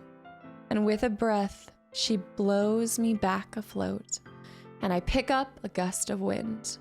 That actually is probably my favorite one of hers as well. I do think that the depth in the poems scaled as we went along further into the game. I'm excited to see what other poems we write. You know, I feel like learning and looking for answers are sort of the same thing that gives life meaning. Not to get too philosophical or anything. Yeah, she is kind of more the philosophical one, I feel like. And she also constantly likes to learn, too. But it was kind of on my mind, so that's why I wrote about it. I see. I never really put much thought into it. In a way, it's almost paradoxical. Because if we had all the answers, wouldn't the world start to lose its meaning? Yeah. You know, there's one thing that I noticed. It seems like everyone in the club prefers writing about things that are more sad than happy. Are you surprised? I mean, if everything was okay, we wouldn't really have anything to write about, would we? That's true. Humans aren't two-dimensional creatures. I think you'd know that better than anyone else. You mean one-dimensional? Yeah, that. Anyway, here's Monica's writing tip of the day. Are you ever too shy to share your writing because you're afraid that it's not good? It can be really disheartening to get a lukewarm response to something you put so much into. But if you find other people who enjoy writing, then sharing becomes a lot easier. Because instead of just telling you that your writing is good or okay or bad, they'll want to focus more on everything that went into it and the things you can work on. It's much more encouraging that way, and it will make you want to continue improving. It's almost like having your own little literature club, don't you think? That's my advice for today. Thanks for listening. Okay, you three. We're all done sharing poems, right? Why don't we start figuring out? Hold on a second. Is it just me, or did you say something strange just now? Something did sound a bit unusual. I'm like on the edge of my seat, like figuring out where are we going with this game. That's right. You deviated from your usual catchphrase when addressing the club. Catchphrase? I don't have a catchphrase. Jeez. Why is the mood so weird today? Look, even Yuri isn't immune to it. Stagnating air is common foreshadowing that something terrible is about to happen. In your books, maybe? Look, the only different thing is that Sayori isn't here. It seems that you're right. Sayori always helped to lighten the mood a little bit, doesn't she? It's almost like everyone's balance is thrown off a little when she's not around. Where the heck did she run off to anyway? I thought she just went to pee. Natsuki, please show some decency. Oh, come on. She actually wasn't feeling too well and went home early. Is that so? I hope she's all right. Seriously? Of all the times to not go home with her, you picked the time she's not feeling well? Oh, I should have read the room on that one, shouldn't I? So much for you two being all lovey-dovey. No? First of all, stop misunderstanding my friendship with Sayori. And second, she's kind of been avoiding me today, so I didn't want to force it. Huh? That curious expression coming from Yuri, of all people? Calm down, guys. I talked to her earlier and everything is fine. What did she say? Anyway, we need to figure out the rest of the festival preparations, so let's decide what everyone will be doing this weekend. I already know what I'm doing. That's right. Natsuki will be making cupcakes. But we might need a lot of them, and different flavors. Can you handle that all by yourself, Natsuki? Challenge accepted. And as for myself, I'm going to be printing and assembling all the poetry pamphlets. Sayori will be helping me design them. And as for you, Yuri, you can...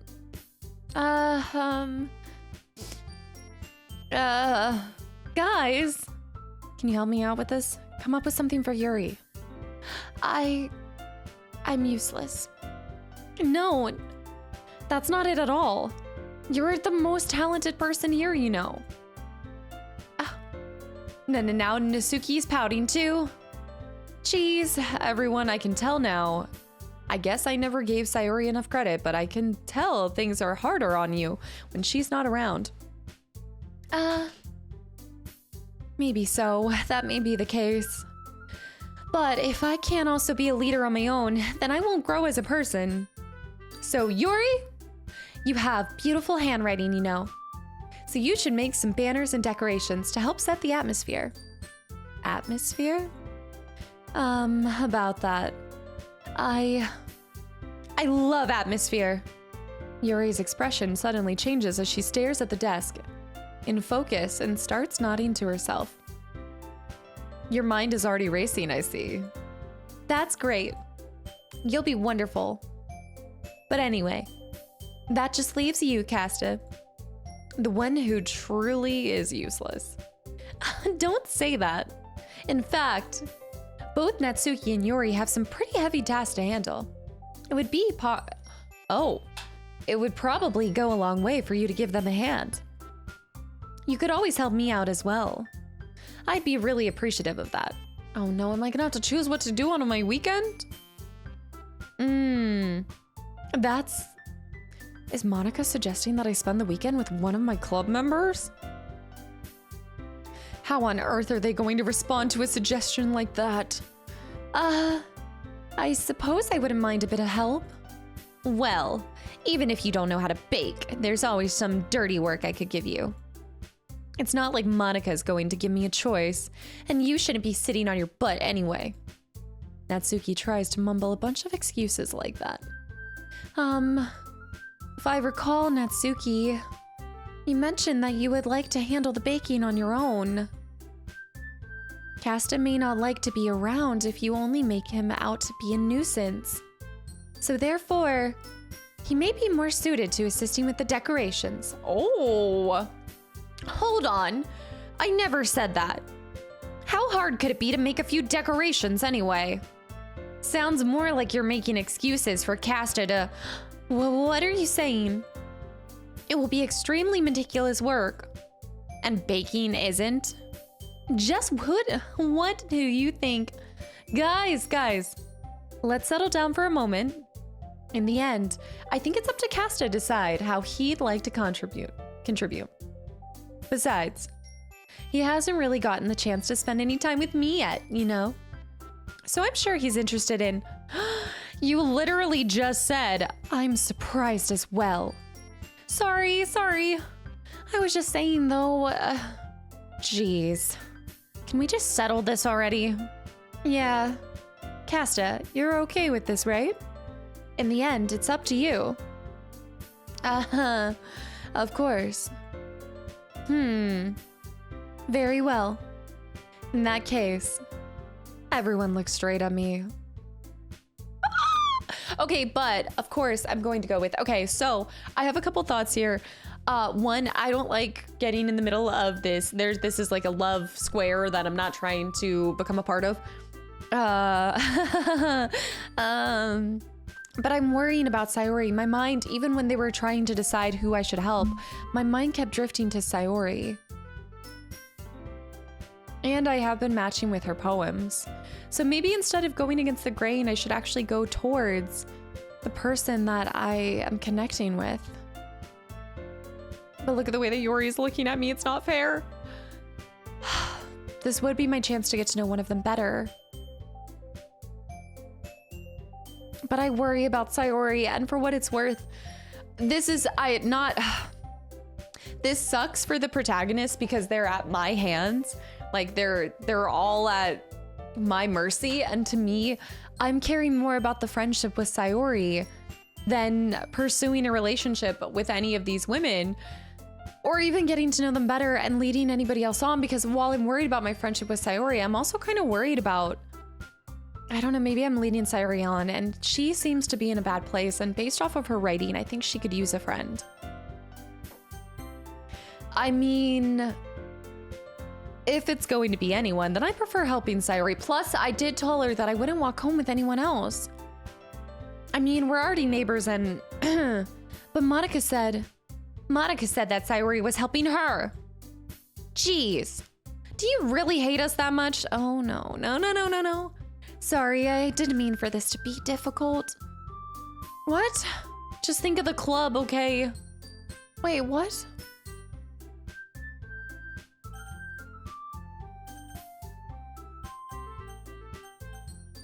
Well, I'm not getting between Yuri and Natsuki. I'm going with Monica because, one, I was interested in Monica early on, but if Monica's working with Sayori, then maybe I get to see Sayori.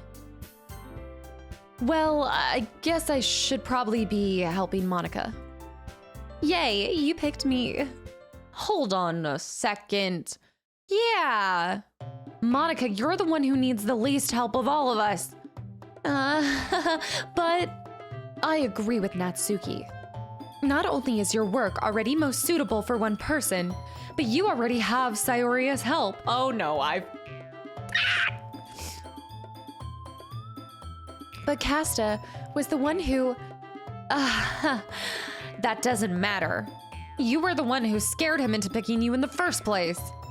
You're the club president, Monica. You're supposed to make responsible decisions for the club. Monica, you shouldn't let any ulterior motives interfere with this decision. Ulterior motives? What are you saying, Yuri?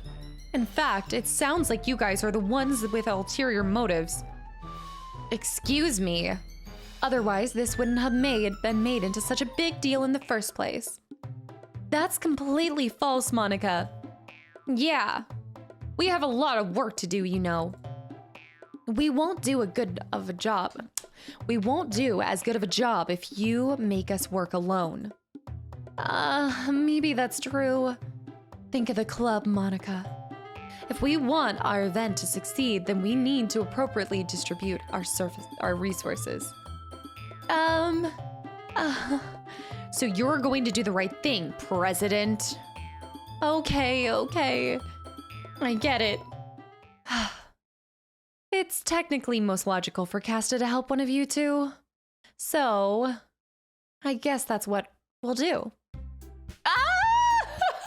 I've been trying to avoid deciding between one or the other of these two girls. Do you have a preference? Well,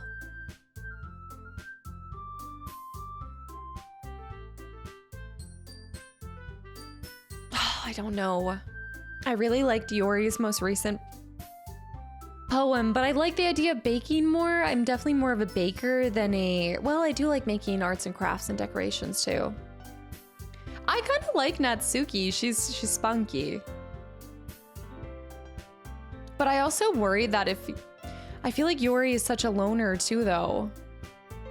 I feel like Natsuki will be just fine. She'll cope with her, you know, humor and chalk it up to I'm not good enough for anyway, whereas I think Yuri would take this as a deep insult if I don't pick her. But I think Sayori will be really disappointed to hear that I went with Yuri. But it makes more sense. Well, I'll probably be most useful helping out Yuri. Me? Are you serious? Why would you... Natsuki, I can already tell you're about to say something mean. No, I was just saying. Ugh. So you'll be helping Yuri then, Kasta? Yeah, that's what I'm going to do because you guys left me no other choice. I'm glad. I have a bad habit of overthinking these sort of things. So I think your assistance will be very useful. That's great to hear. Natsuki, will you be able to handle the baking yourself? I mean, yeah. I already said I would be fine. Okay. Everyone can tell that Natsuki's feeling a little sour. So is that everything we need to go over? Yeah, that should be about it. Are you guys excited? Well, excited may not be the right word, but I suppose I'm looking forward to it a little bit. Do you feel the same way, Kasta? Me? I guess you could say I'm interested to see how it'll turn out. That's good enough for me. What about you, Natsuki? Ugh. Natsuki? What? Why is everyone yelling at me? I didn't even do anything. No. That's not what I meant at all. Yuri anxiously glances between everyone in the room. I'm sorry for this. I don't really know why Kasta picked me. And also, your cupcakes are the best cupcakes I've ever had. They go really well with my tea. And nothing that I do for this event will compare to that, so... I get it. I'm kind of surprised, though. Why? Well, I'm the one acting immature. I already know that. But you're trying to cheer me up all of a sudden. I know I'm not very good at this. I'm sorry if I said something bad. Natsuki isn't the only one surprised. Monica and I are also taken aback by Yuri's words. When she already had trouble with words, trying to cheer someone up must have been far out of her comfort zone. But I begin to understand. Yuri was trying to sound like Sayori. Even if it didn't work perfectly, I can tell that she tried to say something Sayori would say at a time like this. Because Sayori always helps everyone smile and feel good about themselves, but at what cost? No. No, I kind of appreciated it. I'm sorry for making such a big deal out of nothing. But I'm going to say this. You better bet that my cupcakes are going to be the best part of the whole event. I believe you. Yeah, I hope to see everyone do their best. But with that, there's nothing more for today. So I guess it's time for us to head out. All right, let's get out of here then. Everyone packs up their things. I start to follow Monica and Natsuki out the door as they chat between each other. Oh no, this is what I was afraid of. I feel like I made that promise to Sayori and that. But to be fair, when I talked to Sayori about that and she posed the question, that was with the knowledge that she was like, if I was given the choice between walking home with Yuri or Sayori, then obviously I'd go with Sayori, but this is Sayori's not here. I turn around. Sorry. I realized that I don't have any way of contacting you this weekend. Oh, you're right. I can't believe that slipped my mind. Should I give you my phone number? I think that would be the best way. Yes. All right, then. Yuri and I exchange phone numbers. Okay. Then I'll be stopping by your house on Sunday. My house? Is that a problem? No, not at all. I just thought that I would be the one going to your house since I'm the one helping you. I suppose that makes sense. But if you don't mind, I think I'd prefer going to your house. All right. In that case, it won't be a problem. I decide not to press Yuri for a reason. It's not like it should much matter either way. So I'll just need to make sure my room is clean. I hope I can manage to make myself useful in some way. I'm not nearly as creative as you lot. Don't underestimate yourself, Kasta. I think that will make a very productive team. Even if you only chose me because you felt bad or something. Okay, to be fair, I did feel bad and that is why I chose her. Man, I've got to make sure I'm hydrating. It is true. Wait, you don't actually think that, do you? I don't know. It's difficult to come up with any other reason why you may have chosen me. You're forgetting the one reason with the most common sense. I chose to help you because that's what I want to do. But... Yuri thinks to herself with an extremely tense expression. Yuri, you're overthinking this. You wanted me to point out when you're overthinking, right? I didn't realize. I'm telling you I want to. That's all there is to it. Do you believe me? Yuri thinks really hard. She looks straight into my eyes for a long while. I believe you. As if it took her a tremendous effort, Yuri finally says that and relaxes her expression. And I'm really looking forward to Sunday. Yeah, I am too. After that exchange, I make my way out the door and Yuri follows. I can't believe this. Yuri is going to be coming to my house on Sunday? Even though I would have preferred to do this with Sayori, my anxiety still shoots through the roof. I guess I've gotten pretty used to handling her at this point. But who knows what might end up happening when we're outside of school? She even told me she was looking forward to it. I shake my head. Why do I feel nervous that Sayori will find out about this? It's not like we feel that way about each other, do we? Besides, like Monica said, this is about the club. I feel like Monica's gonna tell Sayori when they work together that I chose Yuri, and that is not how the situation unfolded. I chose Sayori first, then Monica, and then Yuri. Yuri was 3. I have nothing to worry about. If I just go with it, then I'll have a good time. Oh no. It's already Sunday. Oh no, no, no. Okay. I've been getting increasingly anxious about Yuri's upcoming visit, so he never checked on Sayori in between. I keep telling myself there's no reason to be nervous, but it doesn't help much. Yuri is clearly an introvert and also an intimate person in general. There's no doubt that she'll open up a little bit when it's just the two of us. Meanwhile, we've been texting occasionally. She was extremely apprehensive at first, but it wasn't long before I was already learning more about her. Putting Yuri aside, I haven't heard a thing from Sayori since she left the club early the other day. It's not like we text each other all the time or anything, but I've been worried about her in the back of my mind. Between what Sayori said and what Monica said, is it really okay for me to put Sayori's feelings aside when she might need me? I would choose not to. I decided, okay, good. Here we go. I decide to visit Sayori before Yuri comes over. Rather than asking, I simply tell her I'm coming over, much like we've done in the past. Once I reach Sayori's house, I knock on the door before entering it myself. Again, we used to play so often that we've made it a habit of simply entering each other's houses like we were family. Okay, before I go further, let me run to the bathroom because I do feel like this is going to be an important part. I just kind of sense it. Like we've been leading up to what's going on with Sayori, and I feel like I just need to make sure my bladder's empty, water full, ready to go. I'll be back. The house is quiet.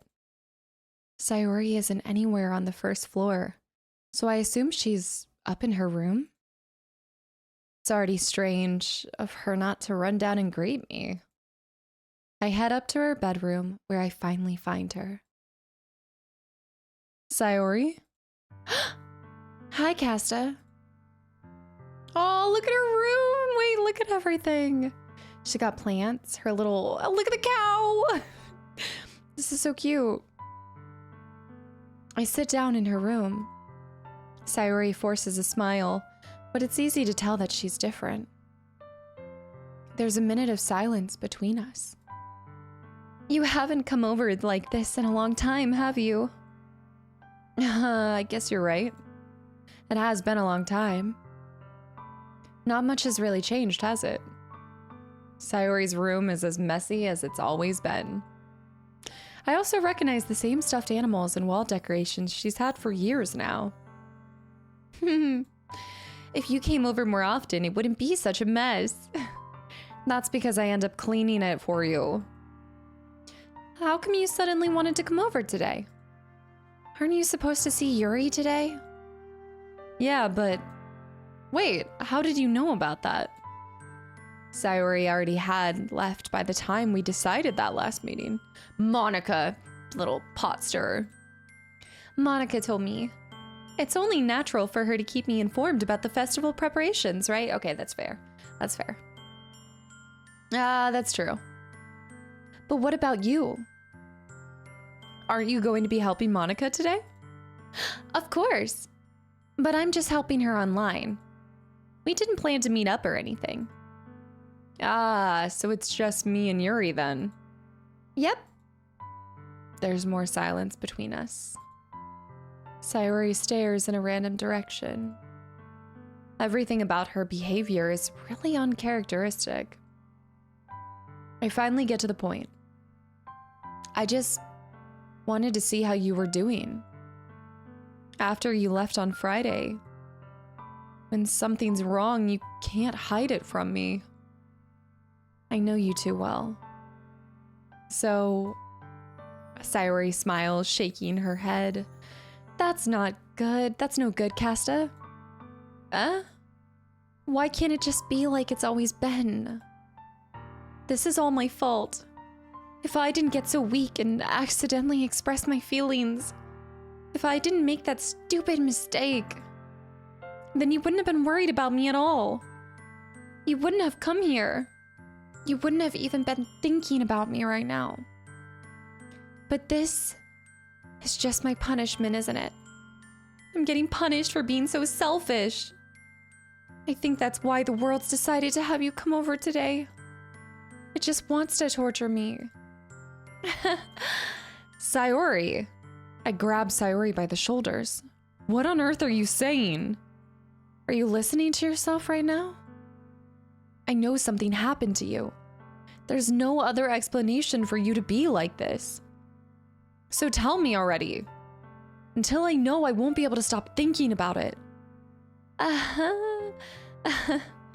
Sayori gives me an empty smile. You really put me in a trap, Kasta. But you're wrong. Nothing happened to me. I've always been like this. This is so, like, creepy, but not, but you're just seeing it for the first time. Seeing what? What are you talking about, Sayori? Do we really not realize that she likes us? Like, I know we keep denying it, but it's so obvious, right? You're really just gonna make me say it, aren't you, Kasta? I guess I have no choice this time. The thing is, I've had really bad depression my whole life. That was not what I was expecting at all. Did you know that? Why do you think I'm late to school every day? That was a thought to me, was her constantly oversleeping could be a sign of depression, but because most days I can't even find a reason to get out of bed. What reason is there to do anything when I fully know how worthless I am? Why go to school? Why eat? Why make friends? Why make other people put their energy and caring to waste by having them spend it on me? That's what it feels like.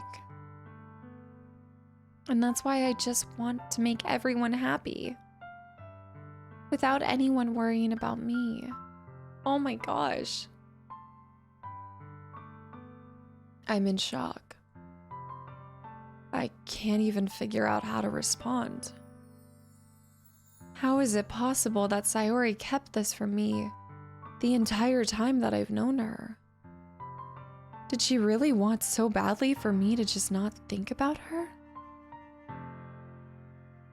Why, Sayori? Huh? Why is it that you've never told me about this?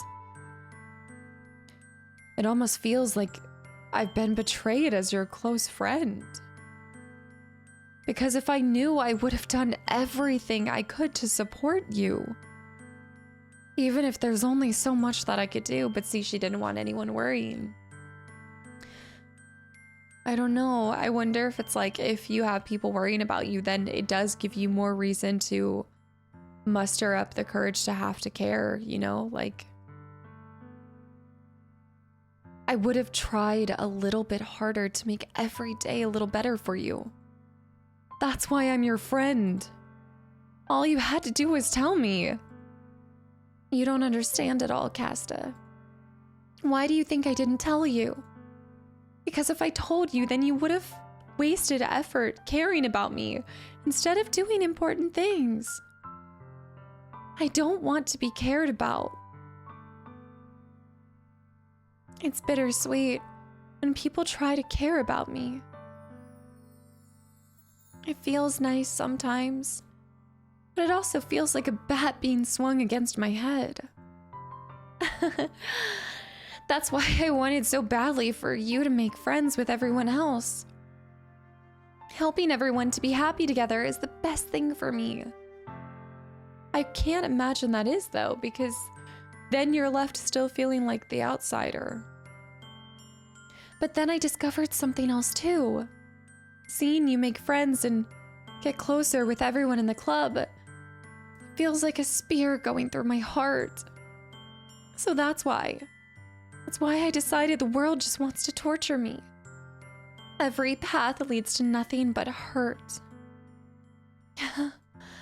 You're right that I don't understand. I don't understand your feelings at all, Sayori. But I don't need to understand. Whatever it takes for me to help you stop hurting, that's what I'll do. No, Kasta.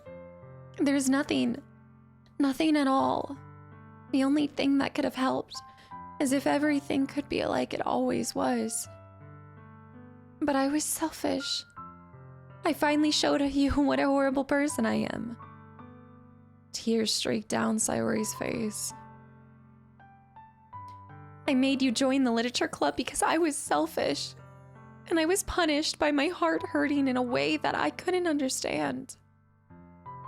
And now you came here and I made you hurt too. I'm just weak and selfish. That's all I am. And that's why I'm going to accept these punishments. Because I deserve every last one. Oh my gosh, my heart is breaking. Without thinking, I once again grabbed Sayori's shoulders. This time I pulled her into a tight embrace. Kasta. Sayori. I don't care if you feel selfish. I'm really happy that you convinced me to join the club. Seeing you every day makes it worthwhile enough. If I make friends with everyone else, then I'm just a bonus. But please never underestimate how much I care about you. I wouldn't have it any other way. Kasta. Sayori isn't hugging me back. Despite my arms being wrapped around her, Sayori's arms remain at her sides. She starts sobbing next to my ear. No, don't do this to me. Please don't do this. Kasta, Sayori barely manages to speak between her sobs. I don't know if I'm doing the right thing, but all I want is for her to know that I care. If you have it in you to call yourself selfish, then you have to let me be selfish too. Valid? No matter what it takes, I'll figure out what needs to change. I'll make these feelings go away. And if there's anything that you need me to do, then you'd better tell me. I'll get mad if you don't. I don't know. I don't know. I don't know. Gently, Sayori finally puts her arms around me in return. Why is this bringing me to tears? I don't know anything. It's all really scary. I don't understand any of my feelings, Kasta. The only time I'm not feeling nothing is when I'm feeling pain. But your hugs are so warm. And that's really scary too. Sayori lets me go. As she does so, I let her go as well. The festival is tomorrow. Yeah. It's going to be fun, right? Yeah. How would you like for me to spend it all with you? It's what I want. I promise. I think that would be nice then. Yeah? Sayori wipes her eyes. If I could spend the whole day here, I would. Of all the days, this has to be the one that I have other plans.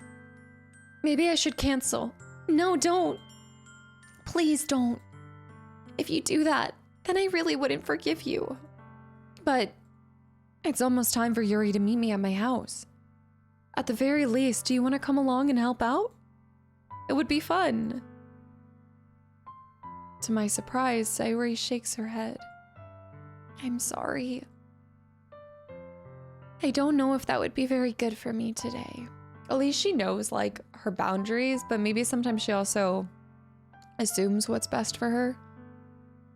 I don't know in this situation. We don't know. I mean, we just have found out, but we don't know, like, the depth. I mean, we've kind of seen it here and there, but I mean, depression is such a scale as well. Like, I would actually say that I feel like our protagonist is doing a pretty good job, all things considered. You understand, right? It's kind of hard for me to fully understand. And that's another thing too, is I feel like if you haven't really felt like deep-seated depression, then it is really hard to see it and put yourself in that position. But I'm trying my hardest. It's okay. Don't worry too much about me. I'll see you tomorrow, okay? All right. I look forward to it. I say goodbye to Sayori and exit her house. On the way home, I find myself still feeling uneasy. But it's hard for me to keep thinking about it when Yuri is about to come over, too. I think Sayori is right. I shouldn't be worrying too much, and we're definitely going to have a great time tomorrow. I should just focus on what's ahead of me. As I approach my house, I see something that makes me feel a moment of panic. Yuri? Thank goodness. You're a little early. I'm sorry, I wasn't home yet. Oh, I'm sorry I wasn't home yet. Were you waiting for me long? No, I just got here. But I started to get really nervous when nobody answered the doorbell. You always could have texted me. If I had known, I would have reassured you and hurried more on my way home. I suppose that's true. I didn't think of that for some reason. It should be common sense to do that, but I decided to ignore it. Anyway, let's go inside. I see you brought a lot of stuff with you. That's right. And did you manage to find everything I asked for you to buy as well? Yeah, pretty much. It's so weird to experience that with Sayori and then flip and then just act like our dear friend is not... Yeah, I don't know. At least I hope I got everything right. I'm sure it will be fine. I take Yuri to my room. This is so... Oh my gosh. I love this though. Okay, I do like the... The first thing she does is glance around curiously, which makes me feel anxious. It's so clean. I cleaned it before you came over, so... That's very considerate of you to do. No. I would be really embarrassed for my room to be a mess while you were here. Well, I do enjoy cleaning. I would have gladly helped you clean. That would be even more embarrassing. Wait, don't look in there. I snatched Yuri's wrist, which was in the process of opening a desk drawer of mine. I'm sorry. I wasn't thinking for some reason. I was just spacing out. It's fine. I let go of Yuri's wrist. She puts both of her hands firmly in her lap, as if making sure she's keeping track of them. So, should we get started? Yes. I have a few things planned that you can help with. Decorations and other atmospheric enhancements. Atmospheric enhancements? You know, mood lighting, aromatherapy candles. Oh, wow. Okay. I didn't know you planned on taking it that far. Of course. I wanted to help take our guests to a faraway place. Although many will stop by just out of curiosity. And for cupcakes, I guess. Now I really want a cupcake. I never crave cupcakes, but this entire situation is making me want cupcakes. I'm determined to provide an experiment that will leave them wanting more. That's great. It's easy to forget that you're a pretty intense person. Intense? I guess that's the best way to put it. Is that a bad thing? No, not at all. It's something that I like about you, actually. Is that so? That makes me feel relieved. And kind of happy. Yeah, no need to be so anxious. You can relax a little. Relax? I brought some things for relaxation. I was gonna use them during the poetry event. Oh yeah? Like what? Well, let's see. Yuri rummages through her bag. She pulls out a few candles and a wooden cylinder-shaped object. I did some shopping on the way here, so I happen to have these things in my bag. I planned to cover the windows in black paper, and use the candles to light the room. I think that would be amazing, don't you? Yeah, that'd be really neat. Can you have candles at a schoolhouse? I feel like that's no. Different schoolhouses. What's the wooden thing, though? Is it incense? Oh, this? It's a diffuser for essential oils. Oh, I love a diffuser. How familiar are you with aromatherapy? Not familiar at all. Ah, is that so? It's one of my favorite contributors to a positive atmosphere. It's hard, like I'm finding myself I'm thinking about Sayori, and this is like the last thing on my mind. I feel very distracted by our entire encounter with Yuri. Okay, I just want to... Okay. Depending on oils or herbs you choose, you can change the mood of the air itself. You can even feel it permeate through your body. Relaxation, positive energy, romance, reflection. It's almost like magic. Yuri takes the cylinder and pushes a switch on the bottom. In just a moment, a thin ray of vapor begins to spout through a small hole on the top. Wow, these actually smell wonderful. What kind of mood is that one for? This is a jasmine essential oil. It smells a little sweet and flowery, right? Yeah, that's a good way to describe it. I chose jasmine for the event because it provides more than relaxation. Jasmine enhances your emotions and helps you to feel them flow through your body. This is very interesting. You feel warmer and your heart pounds more heavily. Don't you think that it will be perfect for sharing our poems? It does sound suitable. But you seem to know a lot about this, so I'll trust your opinion with anything. Yuri smiles gently, clearly enjoying herself. She again reaches into her bag and pulls out several spools of thin ribbon. What are those for? Well, did you purchase the origami paper I asked you to get? Yeah, I have it over here. We won't be using the paper for folding origami. What I'd like to do is write a different word on each paper. We'll need about 100 of them. Oh yeah? What will those be used for? Well, I'm going to cut pieces of ribbon to hang from the doorway of the classroom. Then we can fasten the paper into ribbons to create a doorway curtain. Wouldn't that be beautiful? Actually, that's kind of cool. She is very creative. It would absolutely catch the eye of those passing by the room. It may even attract some to peek inside. That's really creative. I had no idea you'd be so good at this, Yuri. Is that so? Well, I suppose I do get a little intense, as you'd put it. Yuri giggles with red cheeks. Is it just me, or is she more relaxed when it's just the two of us? I mean, less eyes, it makes sense. Or maybe it's the excitement she feels from sharing something that she enjoys? Here's a marker, Kasta. You can write any characters you want. I'll help you once I finish cutting the ribbons. All right. Sitting on the floor together, the two of us get to work. I carefully draw a different character on each paper, doing my best to manage my bad handwriting. Yuri unravels a long strand of red ribbon to her desired length. Then she reaches into her bag once more and pulls out a pocket knife.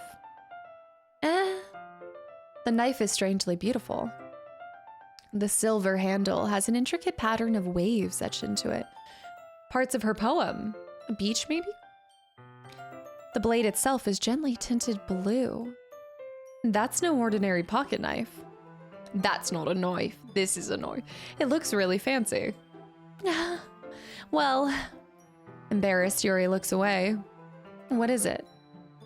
You're going to think it's weird. Yuri, whatever it is, I have no reason to judge. To each their own, you know? If you promise you won't get weirded out. Yeah, I promise.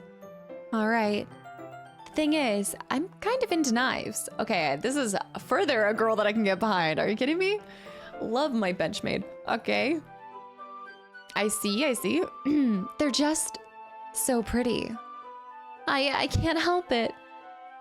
I don't know what it is. The combination of craftsmanship and the feeling of danger, maybe. What am I saying? Please don't think that I'm weird for this. You're laughing at me? No, I'm not laughing at you. It's just funny how nervous you got about sharing. It's an interesting thing to be into, I guess. But I think it kind of suits you.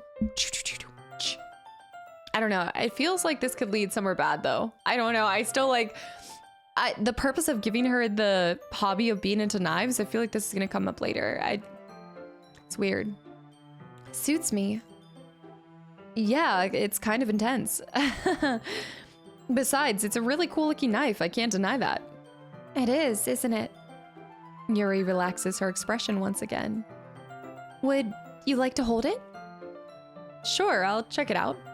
Yuri carefully hands me the knife with the handle facing me, as you should, okay. I take it and turn it around in my hands. It feels heavy, extremely solid. Where do you even get a knife like this? Bass Pro Shop, baby. No, I'm just kidding. Curious of its sharpness, I feel the point of the knife with my index finger. Ow! Kasta! Why did you do that? I didn't expect it to be that sharp. Oh my gosh. I'm not, okay. I barely touched it at all. It's my fault. I should have warned you. This knife is extremely sharp, as are most knives. It can cut through skin like paper. Oh, seems ominous. I don't like that. Oh no. A small drop of blood trickles down the side of my finger. Yuri takes my hand and gives the wound a closer look. She stares at it and noticeably fidgets. If you're squeamish, I'll go wash it off now. Without warning, Yuri puts my finger in her mouth and licks the wound. What? What? Okay. I'm not prepared for this game, am I? I feel her tongue curl around my finger. Startled, I instinctively pull my hand back, instinctively. Oh, please forgive me. I wasn't thinking. Yuri lowers her head, her face burning up. Yuri, that's the most embarrassing thing I've ever done. How could I do something like that? I'm sorry. Sure, it was a little weird and it took me by surprise. It's cool how she's holding her hair in this moment. But I guess she was just trying to help, right? She's a vampire! Yuri, I think you're overreacting a little. She doesn't lift her head. What if she doesn't recover from this for the rest of the afternoon? All right, you know what? This might be a stupid thing to do, but I do it anyway. Okay. I take Yuri's hand and lick her index finger in return. Kasta! Did you really just do that? Now we're even. Yuri just looks at me like I did something wrong. I knew that would be a bad idea. If not for the sweet aroma of the jasmine oil, the air would be extremely heavy right now. You're so weird, Kasta. Yuri giggles a little bit shyly. Yuri calling me weird? I have pot me kettle. I have no response to that. Where do you keep your bandages? I don't think I need one actually. It was a tiny cut. Look, it already stopped bleeding. I see. That's relieving. The tension is quickly lifted. We each resume our respective activities. I watch Yuri's knife cut through the ribbon like it's nothing but air. Meanwhile, I continue to make progress on the paper. After we finish attaching the paper to the ribbons and we lay them out side by side, it looks better than I expected and will be very effective as a door curtain. It looks great. Good thinking coming up with this, Yuri. I'm getting ahead of myself like I'm reading too fast. Thanks. It's just something I saw online, really. She's a Pinterest girly. I love her. Pinterest and knives. Girl after my own heart. Are you ready to move on to the next task? Yeah, let's do it. What do you have in mind? I'd like to create a banner. That's why I asked you to buy the paint tablets. Ah, that's right. One of the items Yuri had asked me to buy was a kit of watercolor paint tablets. We'll need about 6 cups of water to put each of the tablets in. Wait, I've never heard of tablets to put into the water. Do you mind fetching those for us? Of course not. 6 cups of water coming right up. I'll be back in a minute. Thank you very much. Oh, and just a little bit of water, okay? If you fill the cups too much, it will be too diluted. Taking Yuri's advice, I decide to use the small plastic bathroom cups rather than full-size glasses. I put them on a plate to catch any paint that drips, then bring it back into my room. Yuri? Yes? I come in to see Yuri quickly unrolling her sleeve, putting it back over her arm. I see where this is going. The knife, her pulling up her sleeve. She's self-harming, isn't she? Nothing. Your face is a little red. I didn't even think about it when she said that it cuts through skin. Oh my gosh. Is it too hot in here? Or anything? No, not at all. There's nothing wrong, so let's mix up the paint. Yuri hurriedly dismisses me and takes it upon herself to unwrap the tablets, dropping them into the cups. So, I thought we would do something simple that would look very nice. I'd like to paint a gradient across the banner, starting with the colors for a sunrise, then daytime, then sunset, and nighttime. Once it dries, I'll write an inspirational quote across the banner. Maybe I'm wrong. I mean, I could be wrong. I hope I'm wrong. We can hang it on the wall behind the podium at the front of the classroom.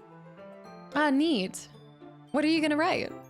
Well, it will be more fun to surprise you. Yuri smiles at me. If you say so. After rolling out the banner, Yuri and I kneel on opposite sides so we don't get in the way of each other. Yuri uses a brush and adds a few dots of different colors across the banner to serve as a color guide where we paint. This kind of reminds me of elementary school. Painting on a banner with watercolors feels a lot like the art class projects we had back then. It's relaxing. I'm sorry if this feels too childish. No, I didn't mean that at all. It's kind of fun, you know? Yeah, it is fun. I'm glad you feel that way too. Yuri stops painting for a moment, thinking to herself. For me, I don't need to go out and do crazy things to have fun. In fact, I usually don't ever want to. I just like when I can spend time with one other person. Even if it's something simple, like reading, or it doesn't really matter if we talk much anyway. Just having a friend next to me makes things feel a little bit nicer. I think that's all it takes for me to be happy. Is that so? Even if Yuri and I are quite different, I can understand where she's coming from. I feel that way about things like anime and games where simply sharing the experience with someone can make me happy. That's so true. I think I feel the same way. Yuri smiles gently. I knew you'd understand. Yuri leans over the banner to grab an unused paintbrush, but I move at the same time, causing my head to bump into hers. Ah! Sorry! Yuri reels back, and I quickly lift my hands in surprise. Are you hurt? No, I'm not hurt. It just startled me, that's all. Sorry, I should have asked you to get it for me. It's not your fault. She thinks everything is her fault. Oh, man. What to do? Your face. There are droplets of paint on Yuri's face and neck. Is there something on my face? Yeah, I accidentally got paint on you. Sorry, it's totally my... Oh, sorry, it's totally my fault. I'll get a towel right away. I rush out and fetch a small towel. Then I dampen it with hot water. I return to my room and kneel back down in front of her. Here. I pat down Yuri's face and neck with the towel. Look at her red. Her neck is so red. Is something wrong? It's hot. I just didn't expect it. Sorry. I didn't want to use cold water. Having finished, I started to retract my hand. But Yuri suddenly holds my wrist. Wait. What? Just for a little longer. It feels really nice. I keep my hand still against Yuri's neck. She looks into my eyes. It's an intense expression that I recognize when she reads her books. Almost as if she's lost in a daze, enveloped by her own thoughts. She breathes gently, half through slightly parted lips. What is happening? Is it the aroma of the jasmine oil giving me this dizzy feeling? Yuri's gentle fingers wrap around my wrist, sending a tingling sensation through my arm. Hold on 1 second. Ah! My dang allergies. Sorry, guys. And suddenly, her face seems to be much closer to mine than it was just a moment ago. Yuri slowly pulls away. Oh no. Sorry. I've been feeling a little lightheaded today. I didn't mean to space out. It's fine. The moment is over as soon as it began. Yuri picks up her brush again, but her movements seem clumsier, like she's unable to focus. I remain silent, forced to ignore the event that just transpired. I hesitantly retrieve my own brush and continue following Yuri's example. That should do it. I finish filling the night sky with white dots that look like stars. Looking at the banner as a whole, it's very pretty and natural looking. I think it came out better than I expected. I'm really happy with the results. Yeah, me too. Are you gonna be adding the lettering now? Not yet. It needs to dry first. That's true, but won't that take a while? Well, perhaps it would be best to leave it here, then have you bring it in the morning? I could do the lettering in the classroom before our event starts. Is that okay? That's totally fine. Wonderful. In that case, I don't think there's anything more for us to do here. Whew. You say that like you're glad it's over. Was I wrong to assume that you were at least enjoying yourself? A little bit? No, it's not that. I'm just glad that we managed to get everything done. I see. I am too. I was a little concerned about time. I need to start making dinner soon. So you don't have any time left? I was secretly hoping we'd have some extra time after finishing the work. Well... Yuri thinks to herself. I think it would be too irresponsible for me to wait much longer. I'm sorry. I was hoping there would be more time as well. It's probably my fault. Sorry for being such a slow worker. No, it's not your fault at all. And the important thing is that we got it all done, right? Yeah. So... I shouldn't be disappointed or anything. Gathering all her things, Yuri seems to look a little downcast. I understand why. It sounded like she rarely gets the opportunity to spend time with friends in a relaxed environment. But that doesn't mean that this is the last time it can happen. And just like that, it's over. Once Yuri packs up, I walk her to the front door, very gentlemanly. Thank you very much for having me today. No problem, I'm glad I was able to help. Just let me know if... Just let me know if there's anything else you need me to bring tomorrow. I will. Well then, Yuri fidgets. I guess I'll see you tomorrow. Wait! I kind of say that without thinking. About today. It's fine that we didn't have as much time as we wanted. Because we can do this again. Whenever you want, you can come over, or we can go out sometime, somewhere. I forgot you don't like going out much. As I stumble over my words, Yuri simply smiles bashfully. Anyway, you know what I'm trying to say, so... You're very thoughtful, Kasta. Yuri takes a step closer to me, then briefly squeezes my hand. I kind of like that about you. Well, how am I supposed to respond to that? How am I supposed to respond to that? But I don't even get the chance to as Yuri suddenly pulls back. Sayori. No. Oh, shoot. Hi, Kasta. Sayori. Just now, we weren't... It's okay, Kasta. I just stopped by to say hi. Of course, perfect timing. Well, it's nice to see you. I'm sorry, but I'm already on my way to leave. Oh, really? That's too bad. I'm sorry. But we'll all be together at the festival tomorrow, so that's fine, right?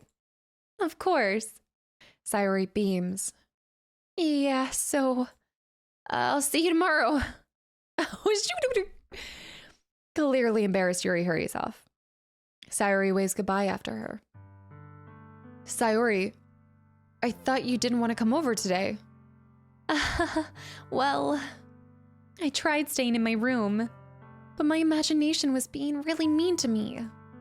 So I had to come here and see it for myself. See what? What are you talking about? You know, how much fun you were having with Yuri, and how close you got to her. It makes me really happy. No, it doesn't. Just say that you don't want that to happen. That you made such a good friend. That's all that matters to me. Tears start to fall down Sayori's face. That's all that matters to me. Why am I feeling this way, Kasta? I'm supposed to be happy for you. Why does it feel like my heart is splitting in half? It hurts so much. Everything hurts so much. This would be so much better if I could just disappear. Sayori, don't say that. It's true, Kasta. If I wasn't here, then you wouldn't have had to waste your sympathy on me. You wouldn't have had to put up with me being so selfish. Monica was right. I should just... Monica was right about what? Sayori. What I said before is true. What did Monica say? I'm not going to let this continue. Caring about you like this isn't the burden your mind is making it out to be. It's something that makes me happy. It's something that I wouldn't trade for anything else. So even if it takes an entire lifetime, I'm going to be by your side until you don't feel any more pain. But... Sayori looks away. I put my hand on her shoulder to reassure her. I'm scared, Kasta. I'm really scared. What are you scared of, Sayori? I'm scared that I might like you more than you like me. Sayori. It's true, isn't it? I was weak and started to like you too much. I did this to myself. Kasta, I like you so much that I want to die. That's how I feel. And... That's enough, Sayori. I don't want you to hurt anymore. Dang, this is getting crazy. I slide my hand down Sayori's arm and squeeze her hand in my own. Do you remember how I said, I always know what's best for you? Do you still believe me? Wordlessly, Sayori nods. Even if you don't understand all of your own feelings, I know what you need the most right now. Do you? Do we? We're just another teenager. I don't know. Okay. I'm gonna let that go. And that's what I'm going to give to you. Ow! Sugar Shacks! Whoo! Sayori! Oh my gosh! No! Okay, this is really hard because I'm not sure I like the direction that this is going. If I say I love you, You can love a friend. You can say I love you to a friend, but if I say you'll always be my dearest friend, is that friend zoning her? I'm having to both simultaneously think, what would the game, like what does the game mean? Is it bad for me to say I love her? Because I do love her as a friend, but she'll take it, and I'm not trying to lead her on. I actually do want our protagonist to be with Sayori. But I also feel like if I start to say these things and she... Oh, being... It's hard enough to be responsible for your own emotions and feelings, let alone having another person depend on you to dictate theirs or to alter theirs, which isn't fair to us and not fair to them. And this all feels like a lose-lose situation. But also, you can say that you'll always be my dearest friend and then become more. But I do feel like our protagonist loves her from growing up with her. And if my protagonist is saying, I'll tell you the words that you need to hear the most right now, I love you would make sense. But what if the game is driving us towards, like, I'm gonna have other situations like Yuri where I get to know the other girls and then it just hurts her more. It might hurt Sayori more. I feel like it's better to...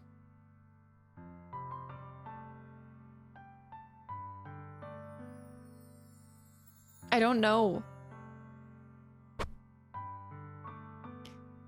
But I need to choose to look at this how I think saying you'll always be my dearest friend doesn't mean that we can't still be together.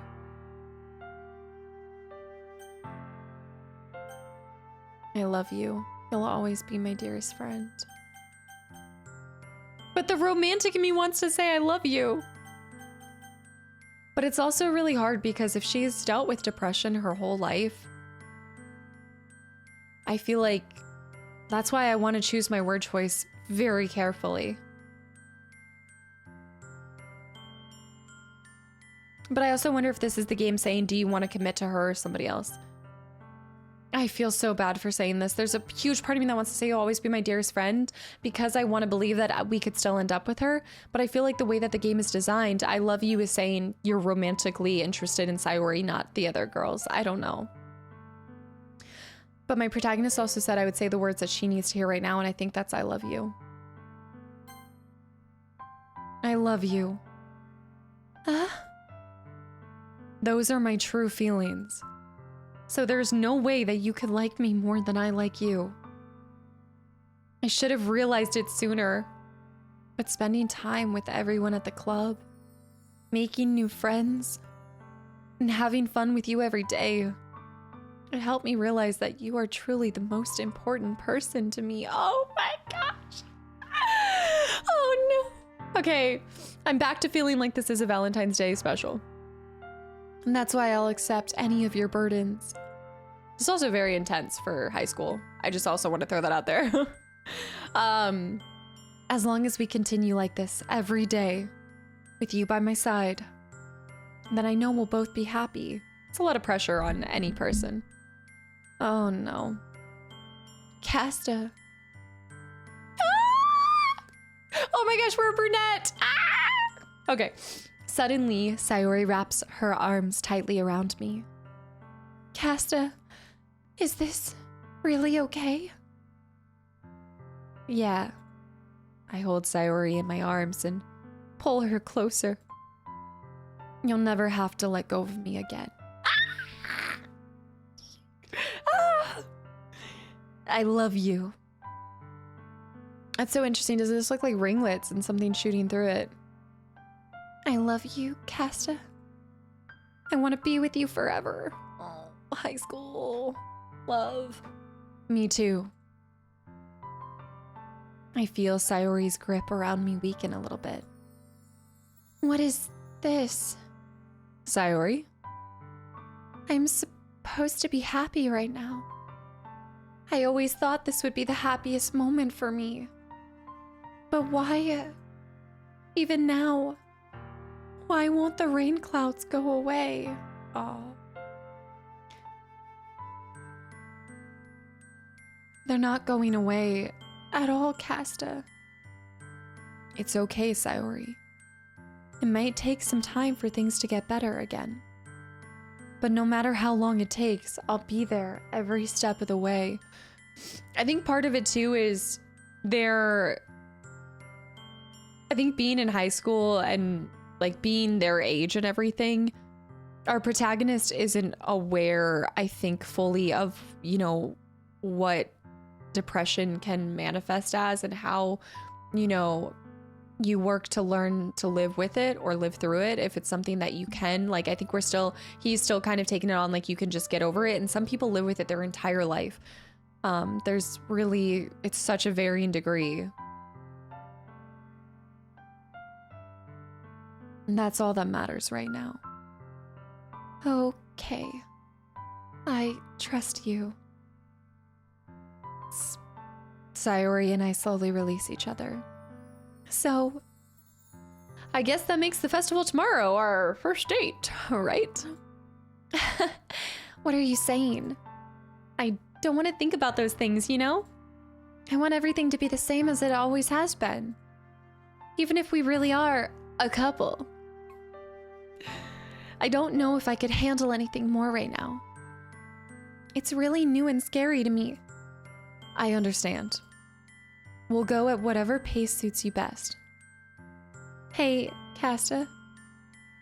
Sayori gazes at me once again, smiling sadly.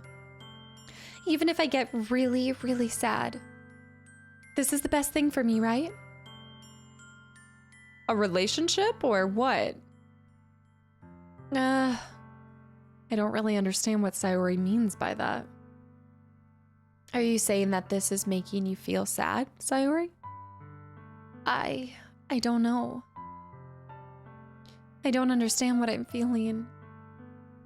It feels like a bunch of thorns when you told me you love me. Oh no.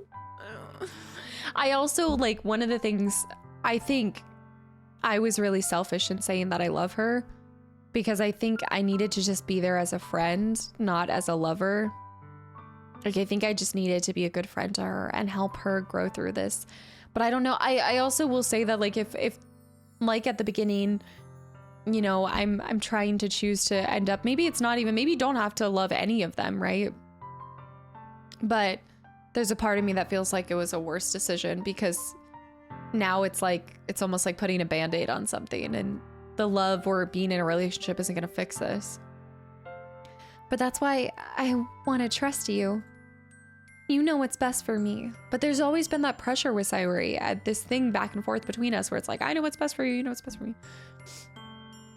Yeah, I do. That's my promise. I say that, but in reality, I've never felt more uncertain when it comes to Sayori. I know that I love her and she loves me, but I'm having as much trouble understanding Sayori's feelings as she is, and that's to be expected. Even though I can comfort her, I keep wondering if I should be doing something more, something different. I know these thoughts will continue to plague me until things are back to the way they were. The problem too is that him being like, until things are back to the way they were, well, she's been depressed for most of her life, she said to us. It isn't something that's new. You know, the difference was that we checked out and weren't as present in her life, so we didn't notice it. And even when we were, we didn't notice it, right? Is that what Sayori meant by not wanting anything to change? I don't know. But I know that I'll give it everything I've got. If she didn't want anything to change, then I should have just told her that we were friends. I messed up there. Sayori is the most important person to me. And I'll do whatever it takes to have a happy future with her. But that I believe, and that I actually do feel. I do genuinely feel that. The day of the festival. Okay, I'm going to step out for 1 second. I'll be right back. Hold on. Oh man, sorry I've been having to step out for so long. I'm losing my voice. Like it's so funky. I stream all the time and I'm talking for almost like a consecutive 5 hours, 4 days a week, and then I record, but I don't know what, I think it's because I'm doing different voices for some of the characters that it's like causing more strain, but oh man. Oh, I just feel so I feel like I handled that situation with her so wrong, and I just don't know what to do. I mean, there's only so much I can do in the first place. I feel very... I want to know what Monica said to her. Like, one of the things that worries me is, but I don't think Monica would say something malicious. I just am a little concerned about, I don't know. I haven't sensed drama. Well, I mean, there has been drama because you've seen like Yuri versus Natsuki, but wait, that's not her name. Natsuka? I'm totally screwing it up right now. But either way, you saw the tension between those two women. And then there's Monica, and we also still are trying to understand the piano stuff. And I feel like I find myself feeling on the edge of a story that it's all going to unravel here in a second. Like there's something that's going to happen. And I don't know. I mean, even finding out about this lifelong depression that of somebody, I think it's really terrifying, but probably relatable that so many of us go through our life and know some of the happiest people or have even friends that you have no idea what they're going through. And I think that's what our protagonist is finally facing, is this idea and confusion that somebody you grew up with, somebody you thought you knew, is going through something you had no idea about. And this goes back to like, you never know what people are going through. I'm also worried about Yuri though, because I feel like maybe because I saw the depression within Sayori, or I didn't see it, but she professed it. I wonder if that's why I'm kind of looking out for different other signs in some of the other women. And Yuri has some deep, dark poems too. And I remember her first poem was actually about a knife, but then I was like, okay, well, that's normal. Like I personally actually have a couple knives. I know a lot of people that have knives. I'm not saying that's indicative of self-harm in any sort of way, but I think when she had rolled up her sleeve, but that also wouldn't make sense to me because what, did she have band-aids on? Like, how would it not bleed through her sweater? I don't know. There's more to this story than meets the eye. And I think that's what's terrifying me, is there's a depth to it that you can't even like place your finger on. It's the day of the festival. Of all days, I expected this to be the one where I'd be walking to school with Sayori. Okay, I do have sound. Okay, I was like, it's really quiet. But Sayori isn't answering her phone. I considered going to her house to wake her up, but decided that's a little too much. No, we are now her boyfriend. Let's go. Wake her up. Get her butt up. Plus, this was supposed to... okay. Meanwhile, the preparations for the event should be nearly complete. The banner Yuri and I painted is dry, and I gently rolled it up to take it with me. She sent me a pleasant text reminding me not to forget anything, and I reassured her. Funnily enough, I probably feel the same way as Natsuki. There it is, Natsuki. About the event. I'm more excited for it to be over so I can spend time with Sayori and Yuri at the festival. Interesting that I still am bringing in. And this is where I feel disconnected with my protagonist, because I think my protagonist still has, this intention, because I've spent some time with Yuri. It's still gearing towards both of these women when I really just want to give my focus to Sayori. I want to be there for my friend. And also, and I want to be very clear, I'm basing my romantic interest off of what the poems dictated. Like our poems, her and I, first of all, her second poem she wrote, absolutely. I wonder where her third poem was. But it really was beautiful, and I just felt like she was a kindred spirit in some sort of way, or I related to her somehow, some way. And so I felt like that's what I'm basing my romantic interest with Sayori off of. And then there's a part of me that's like, oh, like they were from the same neighborhood, they're childhood friends. Maybe it's like the romantic in me that wants to see them together. I'm more excited for it to be okay. But knowing Monica, I'm sure the event will be great too. Kasta, where's our music? Is there intentionally no music? I'm assuming there's intentionally no music. Kasta, you were the first one here. Thanks for being early. That's funny. I thought at least Yuri would be here by now. Monica is placing little booklets on each of the desks in the classroom. They must be the ones she prepared, that of all the poems we're performing. Wait, did I decide on a poem myself? In the end, I found a random poem online that I thought Monica would like and submitted it. So that's the one I'll be performing. I'm surprised you didn't bring Sayori with you. Yeah, she overslept again. That dummy. You'd think that on the days of all the days that this is what, you'd think that on days this important, she'd try a little harder. That was me. You think that on days of this important, she'd try a little harder. I say that, but I suddenly remember what Sayori told me yesterday. And I suddenly feel awful, knowing it's not nearly that simple for her. I only said it because it's the way I'm used to thinking. But maybe I should have gone to wake her up after all. I feel like we should have. You should take a little responsibility for her, Casta. Excuse me? I mean, especially after your exchange with her yesterday. You kind of left her hanging this morning, you know. How does she know my exchange? Exchange?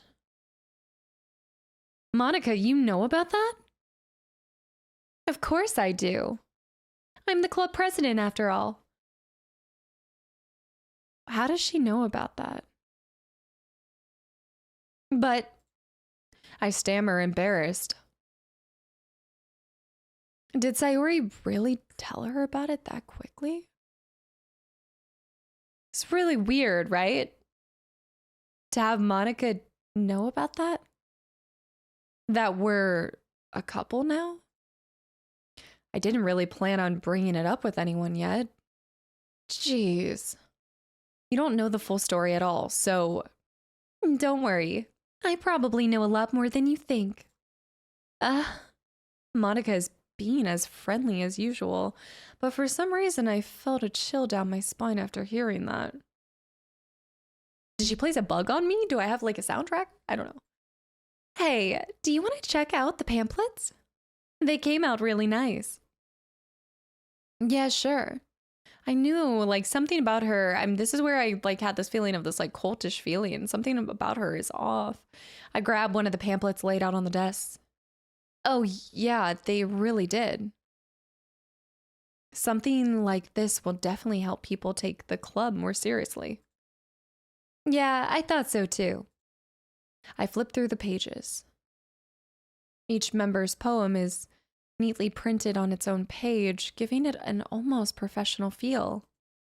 I recognize Natsuki's and Yuri's poems from the ones that they performed during our practice. What's this? I flipped to Sayori's poem. It's different from the one she practiced. It's one that I haven't read before.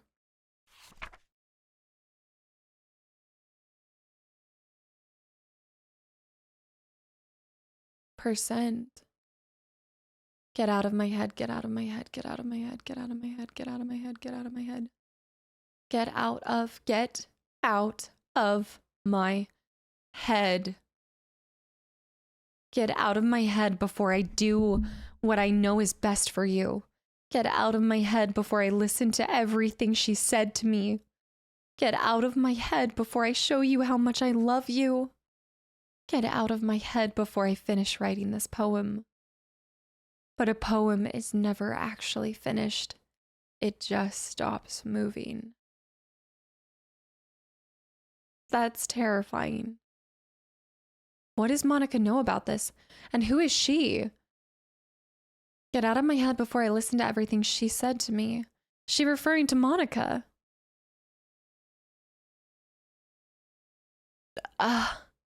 What is this? Reading the poem, also, I feel like there's an intentional lack of sound right now. I get a pit in my stomach. Casta? What's wrong? Nothing. This poem feels completely different from anything else Sayori's written. But more than that, I changed my mind. I'm gonna go get Sayori, so... well, all right. Try not to take too long, okay? I quickly leave the classroom. Don't strain yourself. Monica calls that out after me. I quicken my pace. What was I thinking? I should have tried a little bit harder for Sayori. It's not a big deal to at least wait for her or help her wake up. Even the simple gesture of walking her to school makes her really happy. Why did I not do that this morning, considering, like, I was just thinking about this, but considering I waited at the very beginning when we first meet her, I waited for her. So after our conversation yesterday, why would I not have waited for her this time around? Besides, I told her yesterday that things will be the same as they've always been. That's all she needs and what I want to give her. I reach Sayori's house and knock on the door. I feel like, is there supposed to be music at this time? I guess not. And knock on the door. I don't expect an answer since she's not picking up her phone. Are there parents in this game at all? Like yesterday, I opened the door and let myself in. Sayori. She really is a heavy sleeper. I swallow. I can't believe I ended up doing this after all. Waking her up in her own house. That really is something that a boyfriend would do, isn't it? In any case, it just feels right. Outside Sayori's room, I knock on her door. Sayori? Wake up, dummy. There's no response. I really didn't want to have to enter her room like this. Isn't it kind of a breach of privacy? But she really leaves me no choice. I gently open the door. The music scared me before anything else. You've got to be kidding me.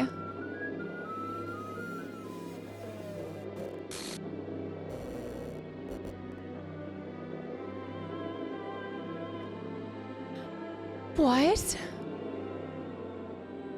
An exception has occurred?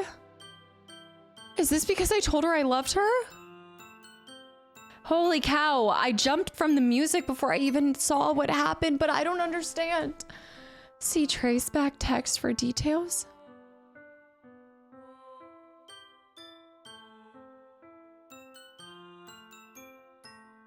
I guess that's why there was no music. This was something I did? What the hell?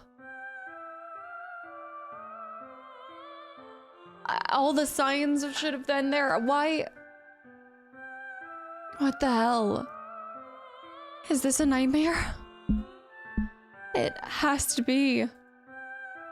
This isn't real. There's no way that this can be real. No kidding. Maybe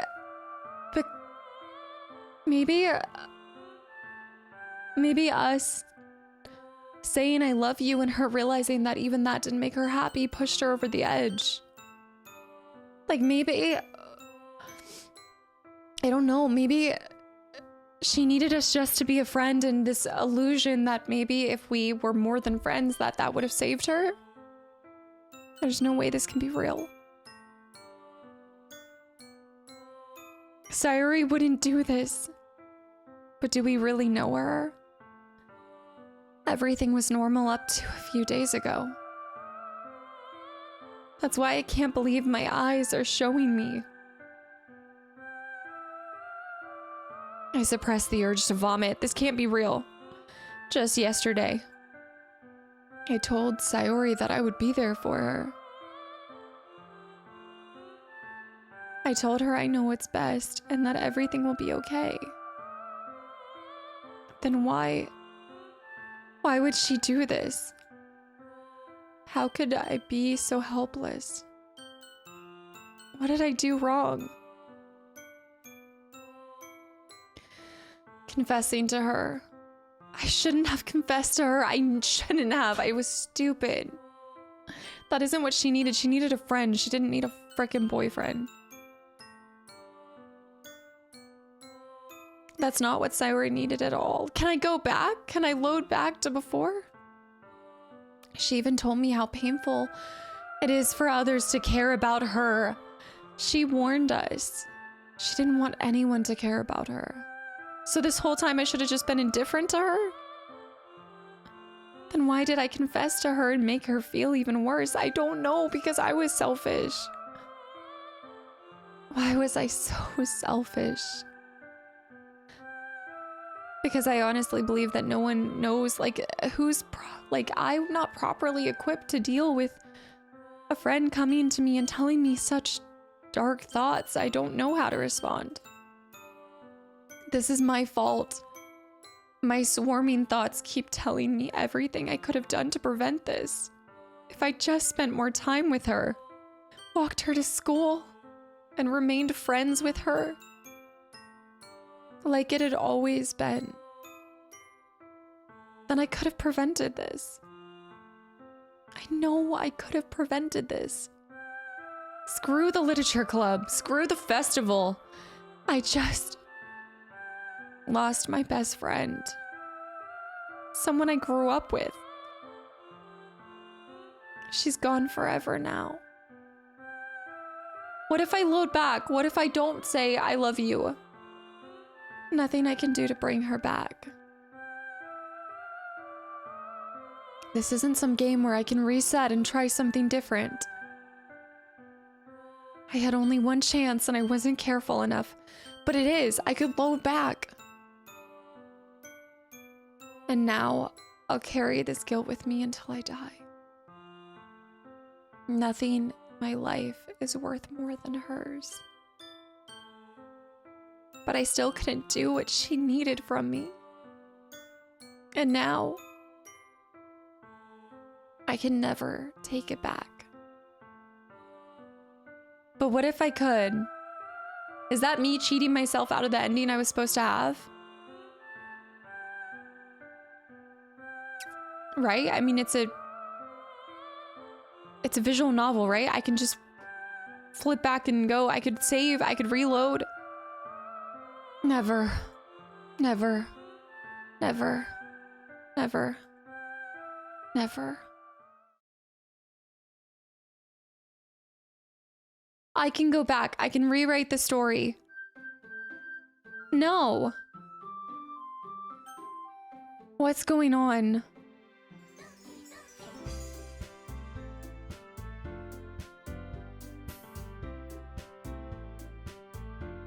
Why has Sayori been replaced with Monica? It's like Sayori... No, she's a culmination of all three of them. You can see the hair. What is this?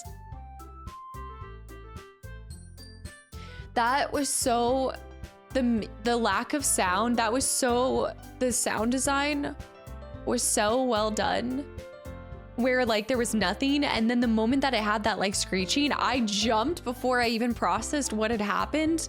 Like that way, I'm so bad at jump scares, but that's like horror games or horror movies. Like you take the sound away and you're not as scared when something pops up on the screen. But I do think this is because I was selfish and I was stupid and I told her that I love her. Why? I want to see what this is, but I also want to load, like I could load back, right? I should be able to load back and tell her that I just want to be her friend, and I could wait for her. And also Monica was weird, right? I don't trust Monica. In fact, more of her looks like Monica than anybody else. But I want to know what this is. Never, never, never, never.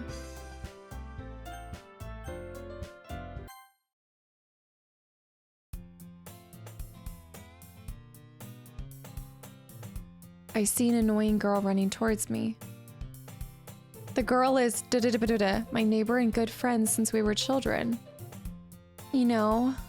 Okay, maybe it's not over. So there's two things that I think. So one, I played this point and click game in Christmas time that completely threw me for a loop too. Like you think you sense this kind of scary undertone, and then all of a sudden it goes 0 to 100, and that's what just happened here. Is like everything seems so fine, and the signs were there. Like she talks about having depression. I don't know why. I guess you don't want to think that that's a possibility. This is mostly the same text, but the only part that's more frequently and I would get tired of waiting for her. But if she's going to chase after me like this, I almost feel better off running away. I want to see what she looks like.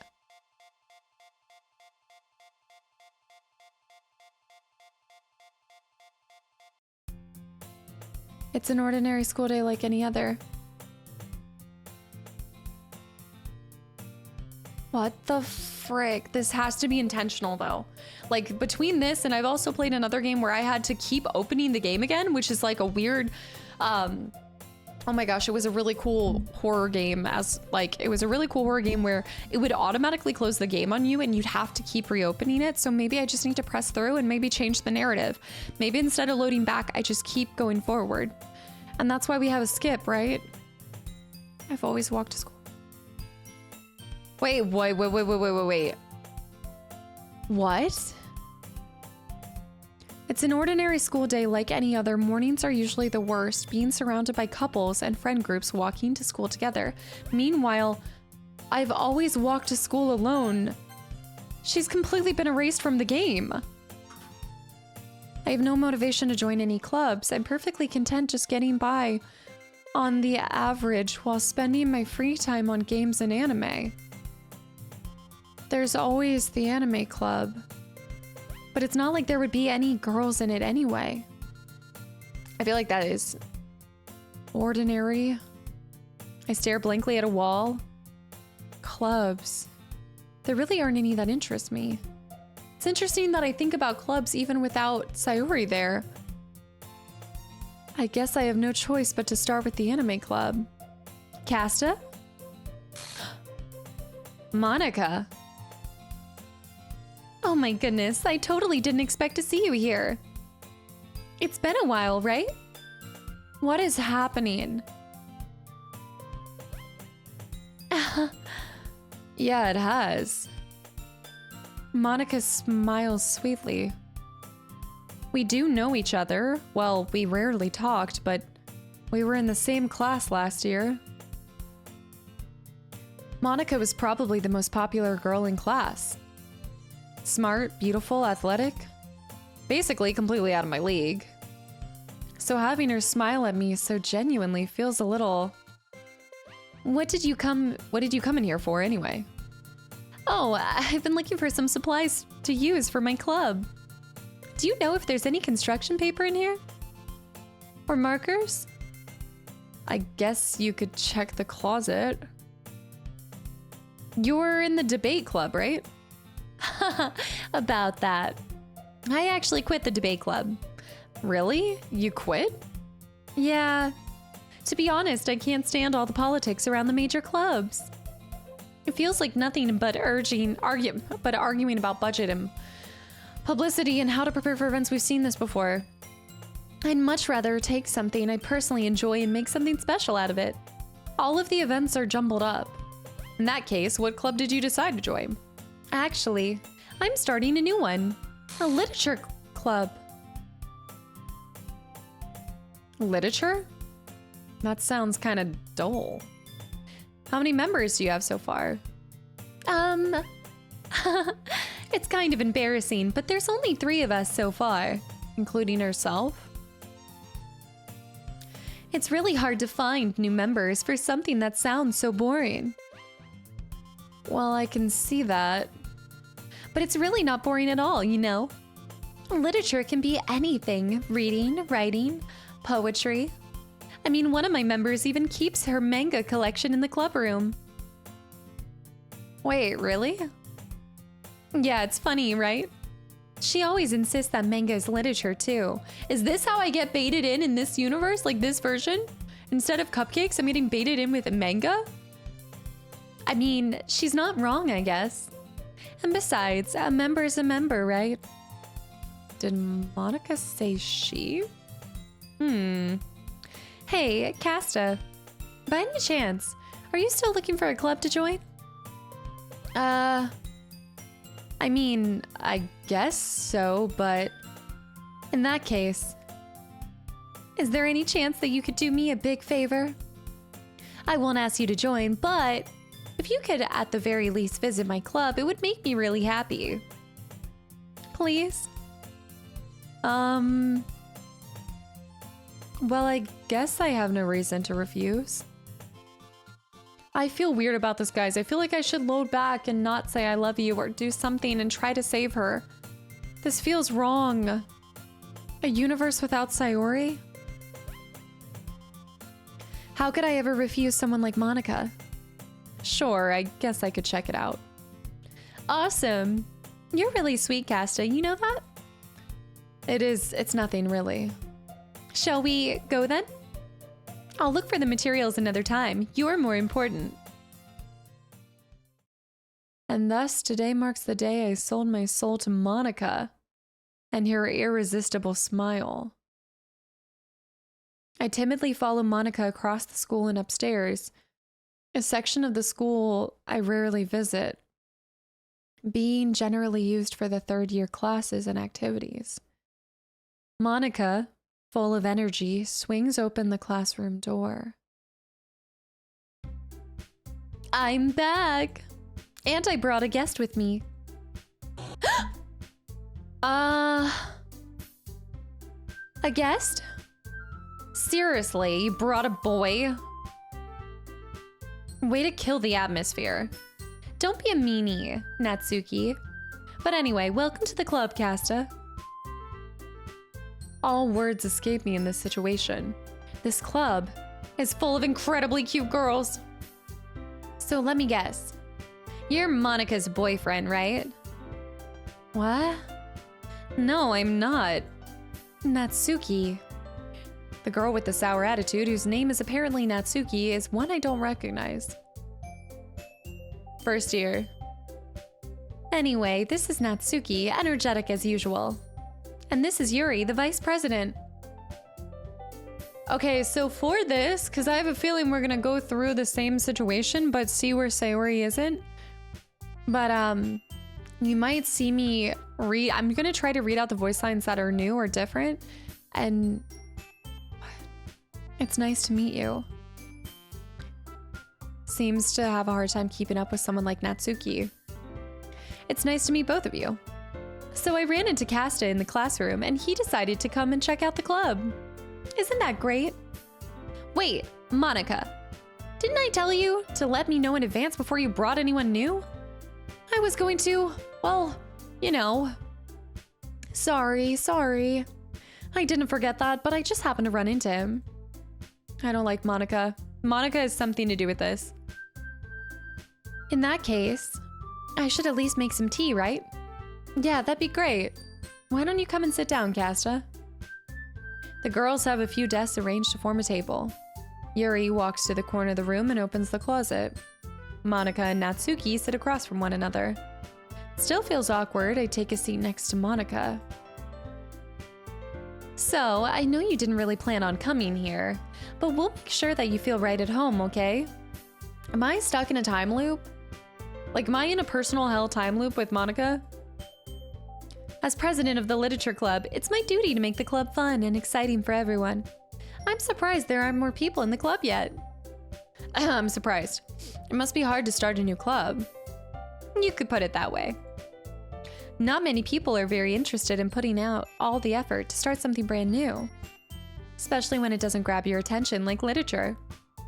You have to work hard to convince people that you're both fun and worthwhile. But it makes school events like the festivals that much more important. You can grow this club before we graduate. Well, I guess. I want to see the differences. Such different girls, all interested in the same goal. Monica must have been working really hard to find these two. Yuri returns to the table, carrying a tea set. You know, one of the things that I was thinking about now that I was just, I don't know, this game is making me think of a culmination of things I played. But remember when we saw Sayori hanging and it came up with like something to do? I wonder if I needed to go into the files within the game, like the game files, and change something like it said. I don't know. Just feels like I'm on repeat and this wasn't how the game was supposed to go. Like maybe if we had gone into the source code itself or the file and changed it, we could have gone back in time and saved her? I mean, I know I could load, but I don't think loading an old save file, I don't know. She carefully places a teacup in front of us. Same dialogue that we've seen before. The teachers gave us permission. I guess. Yuri's just trying to impress you. That's not... Insulted, Yuri looks away. I believe you. Tea and reading might not be a pastime for me, but at least I enjoy tea. I'm glad. Yuri faintly smiles to herself in relief. Considering how little I've read these past few weeks... Manga? I've said this. Natsuki read manga too. Not much of a reader, I guess. That can change. What am I saying? What about you? My favorites are usually novels. Right, we've seen all of this. We've had this exact same story with Yuri.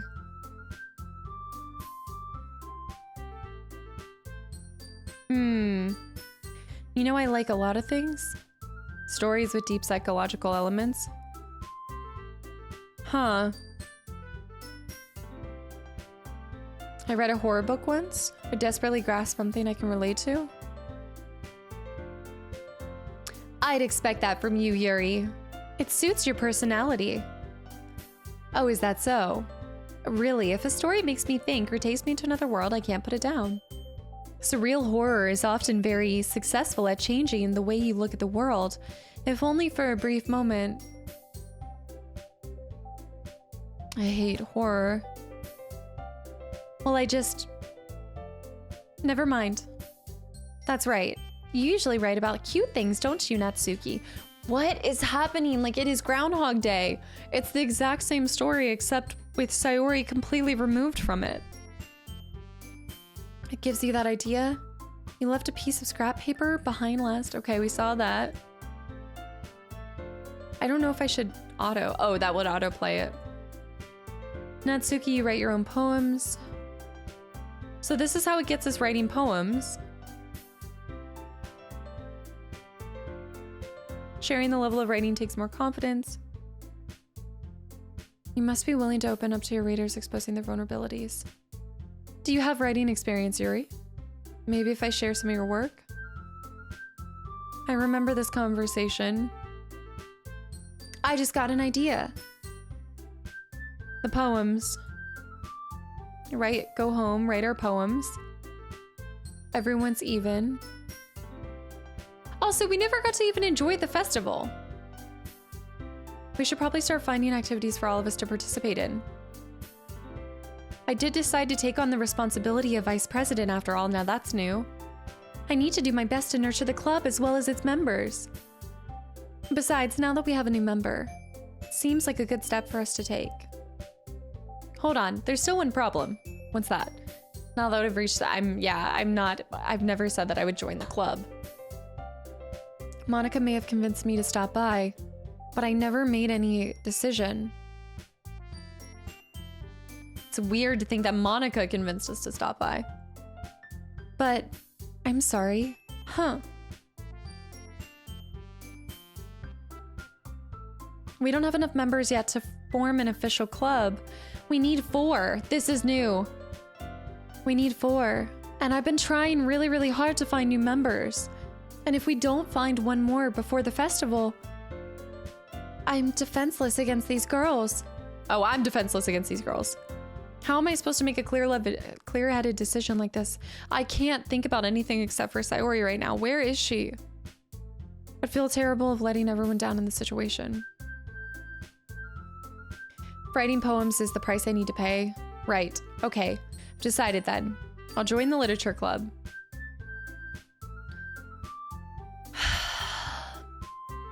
The girl's eyes light up. Oh my goodness, really? Wait, but what happens if we play this out? Because if one more goes down, then you can't have enough for the festival. Do you really mean that, Kasta? Yeah, it could be fun, right? Scare me for a second.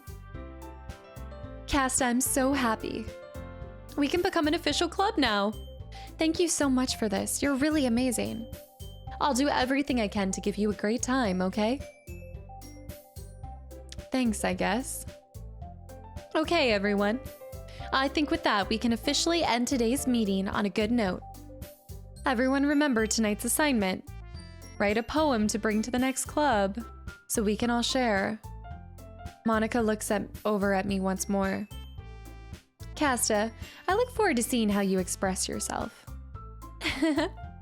Yeah.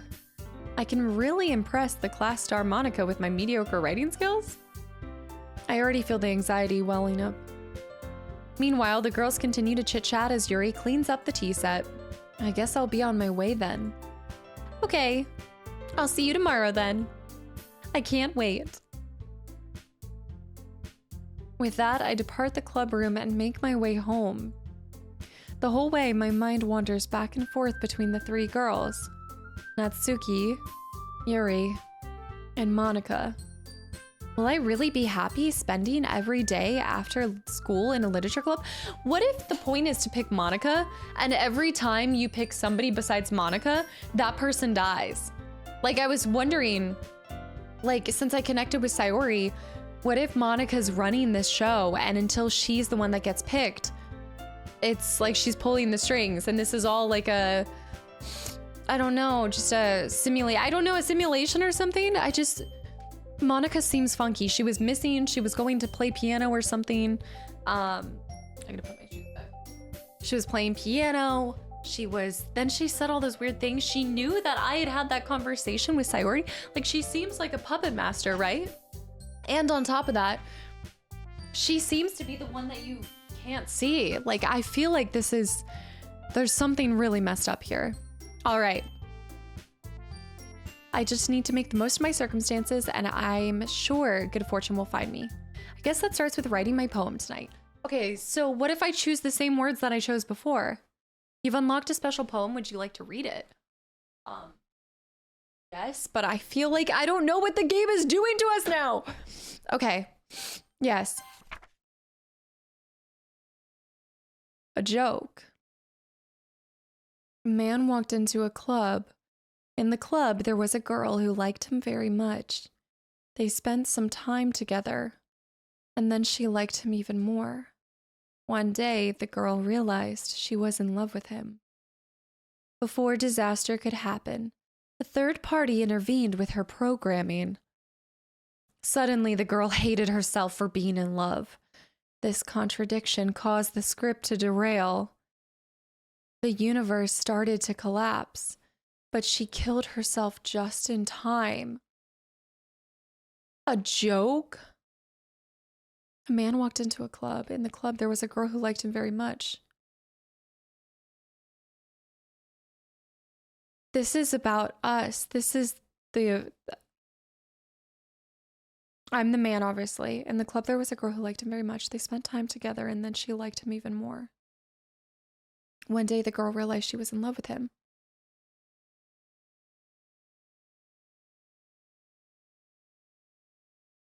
I know, like, I want to believe that's about Sayori. In the club, there was a girl who liked him very much.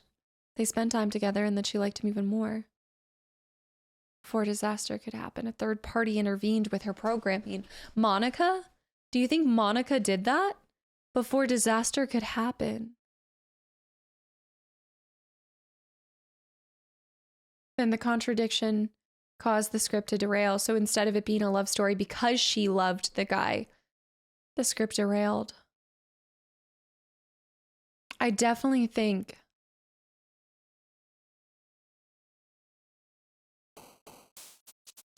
what if I don't have the same vibrant? Okay, I'm seeing some of the same things. Look, there's only two. That is a horrific poem.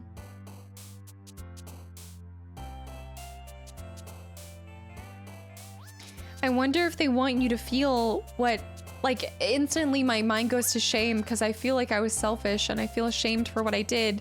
But what if my words can bring Sayori back?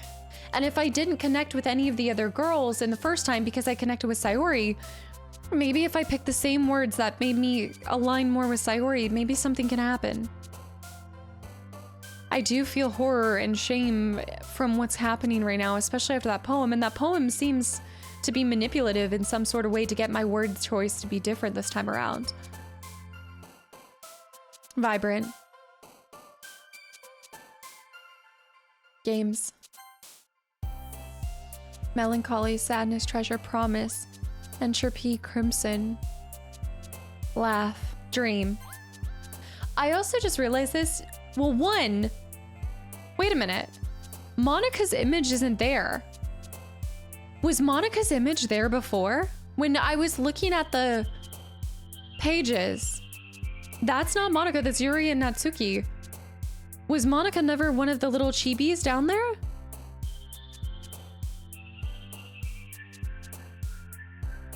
If Monica's pulling the strings on this, I don't even know. Extraordinary.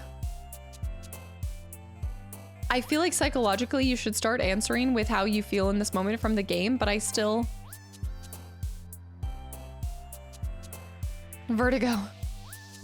Vivid. After image. After image, I remember that was one person's word choice. Atone.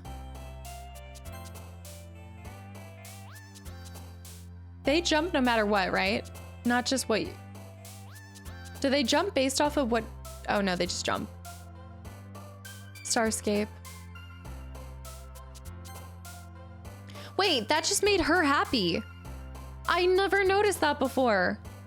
I think that made her super happy. Adventure, I always pick adventure.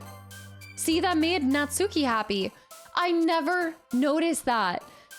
Oh my gosh. With arms wide open. I don't know, I just feel... Raindrops, memories, frightening disaster, clouds. Clouds. Natsuki. What if these words only apply to one of these two girls now? Flower. Yeah, look. I'm choosing a lot of the same words, but they applied more to... Forgive. Destiny, sing, portrait, forgive.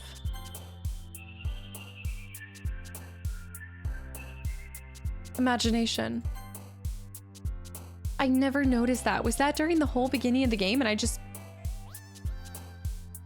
Excitement. Strawberry. Fireflies. Warm.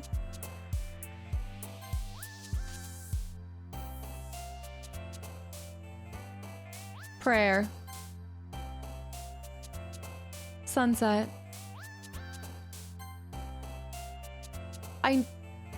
Inferno. Alone.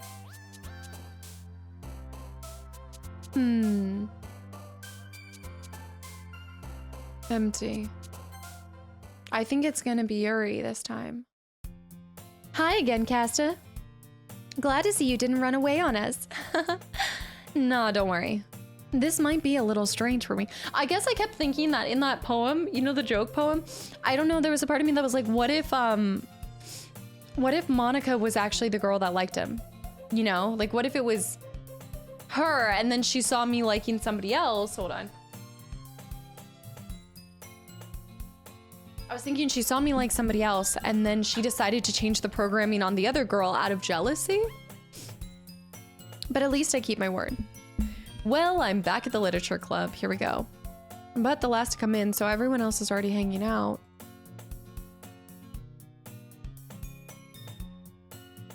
Thanks for keeping your promise, Kasta. I hope this isn't too overwhelming of a commitment for you. Making you dive headfirst into literature when you're not accustomed to it.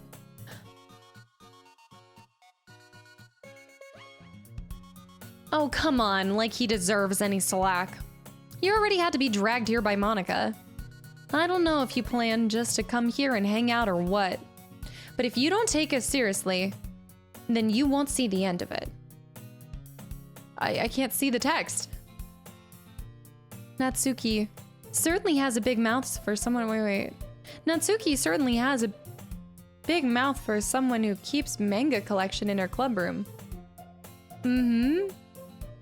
Natsuki finds herself stuck between saying Monica and manga. Manga is literature. Swiftly defeated. Okay, we've seen that. I'm sorry, Kasta. Well, make sure to put your comfort first, okay? Yuri shoots Natsuki a disappointed glance. Anyway, now that you're in the club and all, perhaps you might be interested in picking up a book to read. Oh, okay, we've seen this. I'm in the club. Feels right for me to do something. Wait, I didn't mean it like that. She has a book for me. No, it's not that, Yuri. I want to try to be part of this club. So even if I don't read often, I'd be happy to pick up a book if you wanted me to. Are you sure? I just felt like, well, as vice president and all, that I should help you get started on something you might like. Yuri reaches into her bag and pulls out a book. I didn't want you to feel left out, so I picked out the music. So I picked out a book that I thought you might enjoy. It's a short read, so it should keep your attention even if you don't normally read. Discuss it if you wanted. This is, how is this girl accidentally being cute? I remember this. Yuri, thank you. I'll definitely read this. Enthusiastically take the book. Whoo. You read it at your own pace. Monica to kick off scheduled events for it? But that doesn't seem to be the case. Wait, what? Yuri's face is already buried in a book. I can't help but see her expression. Like she was waiting for this chance. Meanwhile, Natsuki is rummaging around in the closet. Really curious to talk to Yuri a little bit more. But at the same time, I would feel bad for distracting her from reading. I catch a glimpse of the cover of her book. Looks like the same book that she lent to me. This is all new. More than that, she seems to be on the first few pages. Crap. I think she noticed me looking at her. She sneaks another glance at me and our eyes meet for a split second. But that only makes her hide her face deeper in her book.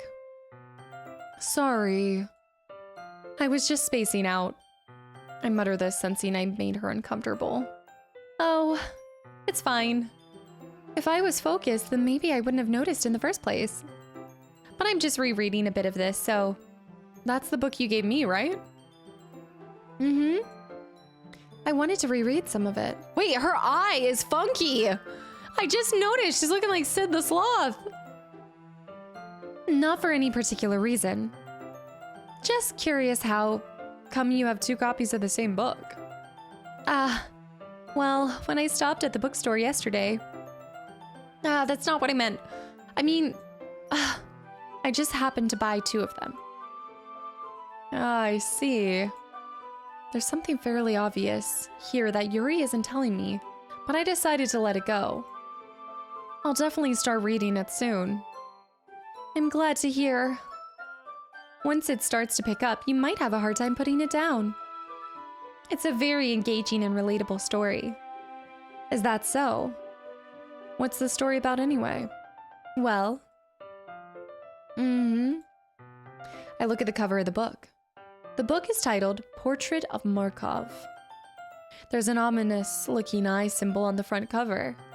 Basically, it's about this religious camp that was turned into a human experiment prison.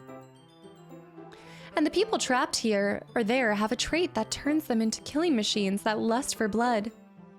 But the facility gets even worse, and they start selectively breeding people by cutting off their limbs and affixing them to... Oh, that might be a little bit of a spoiler. Are we talking about the human centipede here? What's happening? But anyway, I'm really into it. The book, I mean. Not the thing about the limbs. That's kind of... It's kind of dark, isn't it?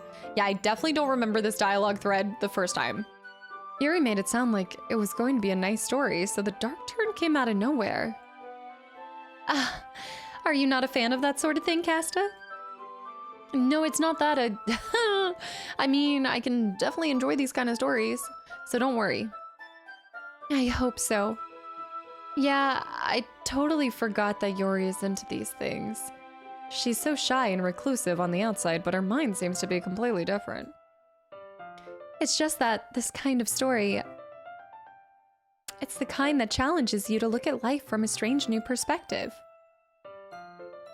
When horrible things happen, not just because someone wants you to be evil. but because the world is full of horrible people, and we're all worthless anyway.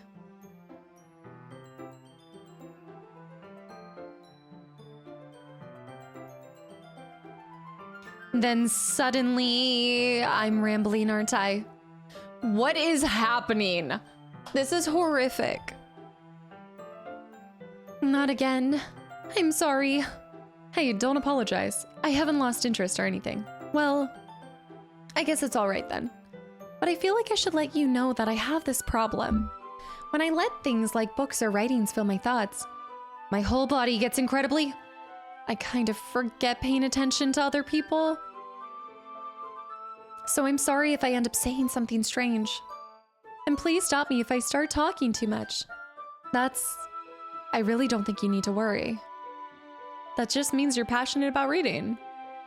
Guys, this is really kind of like creepy, and I feel really, on edge isn't even the right word. I just feel disturbed. I think I just feel really disturbed. Sayori, the least I can do is listen. It's a literature club after all. That's true. In fact, I might as well get started reading it, right? Might as well get started reading it. I might as well get started reading it. Oh my gosh, I hate the sound! Ah! Yes. I mean, you don't have to, but... What are you saying? Let me just get the book. I quickly retrieved the book that I had put in my bag. All right, it's fine. If I sit here, right? I slip into the seat next to Yuri's. Yeah. Are you sure?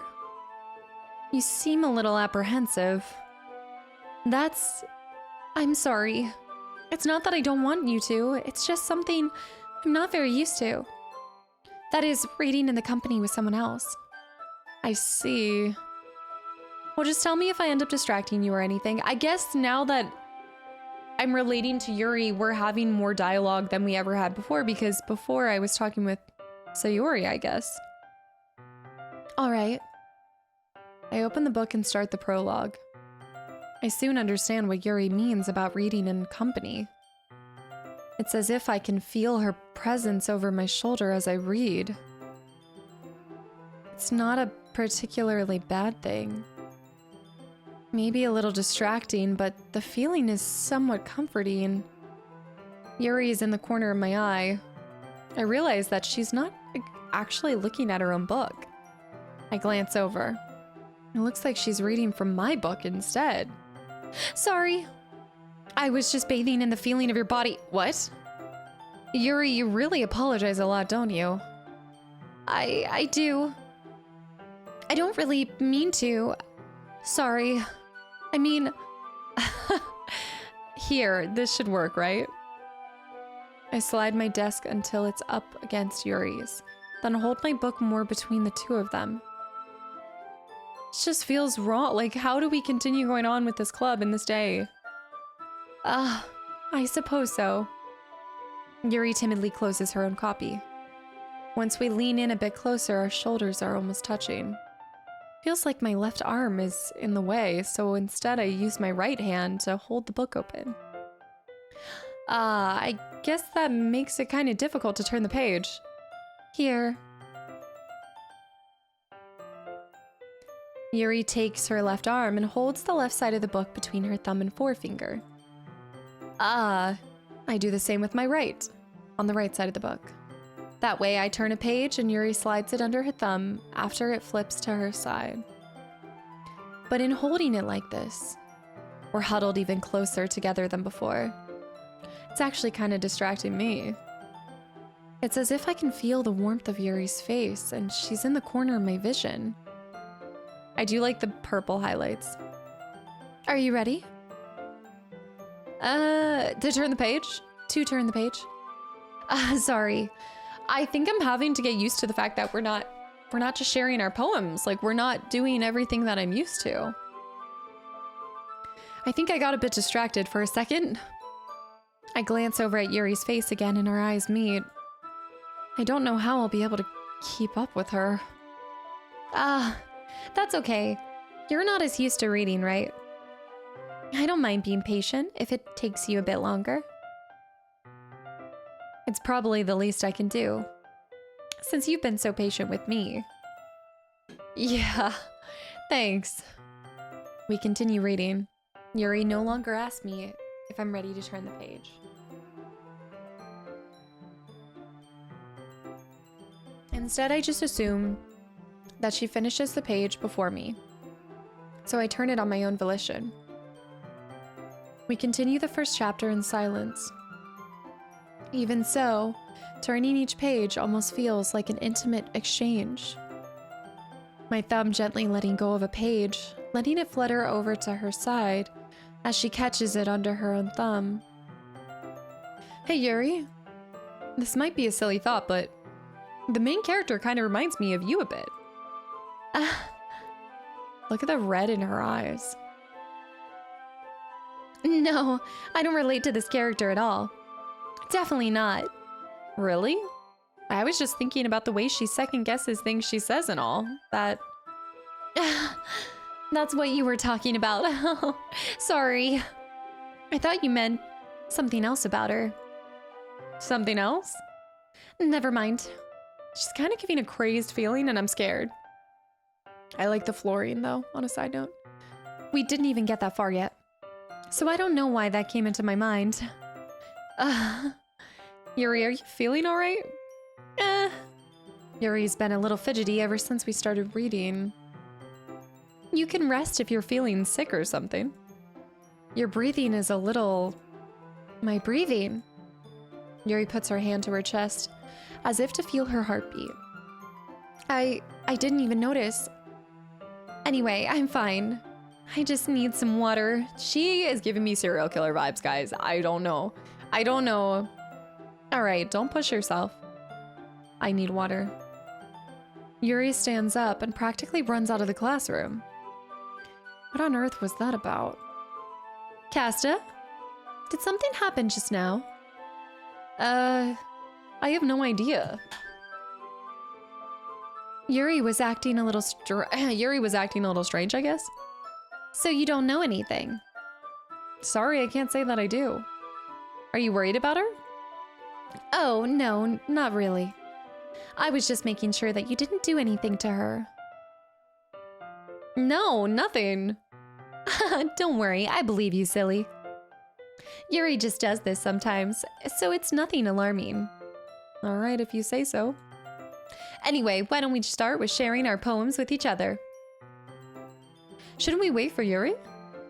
Well, she might be a while, so I just figured we'd get started without her. Is that okay? Yeah, I was just asking. I stand up. I make a mental note of where I left off in the book, then slip it back into my bag. Who should I show my poem to first? Natsuki. I told Natsuki I was interested in her poems yesterday. It's probably only fair if I share mine first. Okay, same from before. It's a little blunt. Excuse me. Just didn't invoke any emotions. It's not cute enough for your taste, right? And then I banter. Anyway, I guess I need to show you mine. Okay, here we go. Same one. Crickets can leap, horses can, cheetahs can run, eagles can fly, people can try, but that's about it. Same. So that means we're gonna have the same dialogue.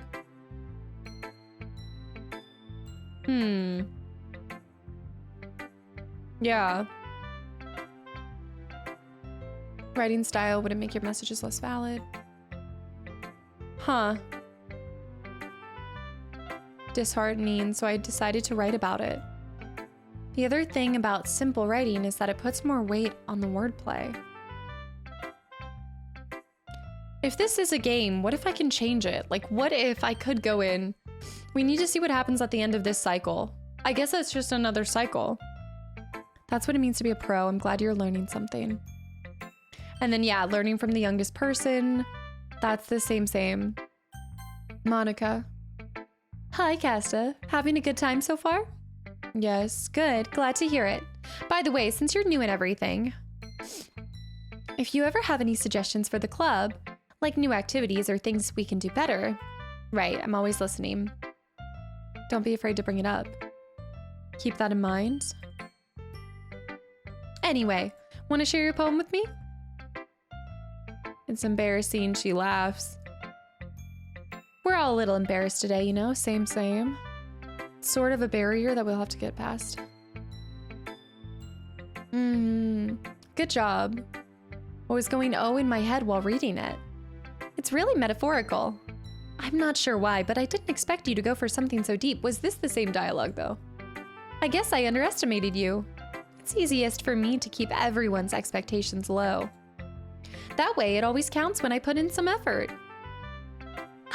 That's not very fair. Oh, that was mine. Well, I guess it worked anyway. You know that Yuri likes this kind of writing, right? Oh, yeah, so her response to my poem would be kind of different because before she had told me it reminded her of Sayori. That's why it seems different here, but Sayori's not in this iteration. You know that Yuri likes this kind of writing, right? Writing that's full of imagery and symbolism. Sometimes I feel like Yuri's mind is just totally detached from reality. I don't mean that like it's a bad thing, though. But sometimes I get the impression that she's totally given up on people. She spends so much time in her own head that it's probably a much more interesting place for her. But that's why she gets so happy when you treat her with a lot of kindness. I don't think she's used to being indulged like that.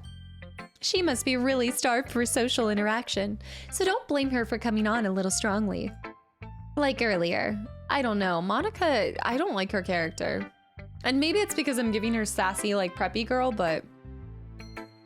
Like earlier, I think if she gets too stimulated, she ends up withdrawing and looking for alone time. Suddenly, the door opens. Yuri! I'm back. Did I miss anything? Not really. Well, we all got started sharing our poems with each other. Already? I'm sorry for being late. No need to apologize. We still have plenty of time, so I'm more glad that you took all the time you needed. All right. Thanks, Monica. I suppose I should go get my own poem now. Anyway, do you want to read my poem now? Don't worry, I'm not very good. You sound pretty confident for someone who claims not to be very good. Well, that's because I have to sound confident, right? We saw this. You see it. Hole in the wall. I want to pay attention to Monica's. Hole in the wall, but he wasn't looking at me. See, this is why I'm like, what if Monica liked us all along, but we kept liking other people, the wrong people. And so she, I don't know. She wrote everybody else out of the script. What if this is Monica's story? We're in Monica's story. And every time that we go through the cycle, we choose somebody but her. So then she rewrites the story. She rewrites the poem, you know, like the story has to be changed to favor her. But every time she's never the one that's picked. But he wasn't looking at me. Confused, I frantically glanced at my surroundings, but my burned eyes no longer see color. Are there others in this room? Are they talking? Or are they simply poems on flat sheets of paper?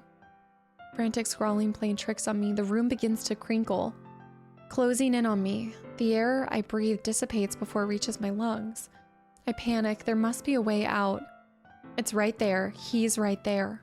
Swallowing my fears, I brandish my pen and write me into the story. So what do you think? Freeform. I've said this before. I'm not trying to rush the story, but to me, I'm like, I'm not going to go through the same process. Like, I'm trying to find the parts that are different. It doesn't hurt to see this, but I'm reading in my head the ones that I have seen before. Right, the emphasis between inspiration. Well, I'm not sure if I would put it like that. She had an epiphany recently. It's been influencing my poems a bit. An epiphany. Something like that. Kind of nervous when I talk about deep stuff because it's kind of coming on strongly. Maybe after everyone is better friends with each other. Anyway, here's my writing tip of the day. Sometimes when writing a poem or a story, your brain gets fixated on a specific point. If you try hard to make it perfect, then you'll never make any progress. Just force yourself to get something down on the paper and tidy it up later. I remember that. Right, if you keep your pen in the same spot, that's it. Yuri. As Yuri reads the poem, I notice her eyes lighten. Exceptional. See, that's so weird. It's weird seeing her resonate with my poem now. What was that? Did I just say that out loud? Yuri first covers her mouth, but then ends up covering her whole face. I wonder if the slight and like the reason why Yuri, well, I guess I wrote Yuri to being kind of a secondary character in my first iteration, but also maybe some of the words that I chose really did speak to her, because if I answered very similarly to how I answered when I got Sayori, that would explain why I'm second closest to Yuri. I don't know. But then covers up the, he's going to hate me. You really didn't do anything wrong, Yuri. I guess you're right. What am I getting so nervous for? Yuri takes a deep breath. So, what kind of writing experience do you have? Your use of imagery and metaphors indicates you've written a lot of poetry before. Really? Wow, that's a huge compliment coming from you. This is actually my first time, really. Huh? Yuri stares at me blankly, then looks at the poem again. Well, I know that. I just meant, Yuri trails off, unable to find an excuse. She traces her fingers along the words in the poem as if breaking it down more thoroughly. Yeah. Okay. This is the reason I was able to tell. It's just that there are specific writing habits that are usually typical of new writers. And having been through that myself, I kind of learned to pick up on them. Okay, we saw this. In other words, right? Different styles. Demeanor changes. Her stammering is completely gone, and she sounds like an expert. I remember that. So interesting that her response to my poem is different, but a large amount of her response is still the same. It might take some time for you to come up with practice and learning by example. I also hope that everyone else in the club gives you valuable feedback. Natsuki can be a little bit biased though, right? Biased how? Well, never mind. I shouldn't be talking about other people like that. Sorry, it's fine. I'm not sure if Yuri is apologizing. How can nothing else funky be happening? Please do. I'd love to share my thought process behind it. Yuri smiles dreamily as if it's a rare opportunity for her. Which itself is kind of funny. After all, isn't this supposed to be a literature club? Here we go, let's reread hers.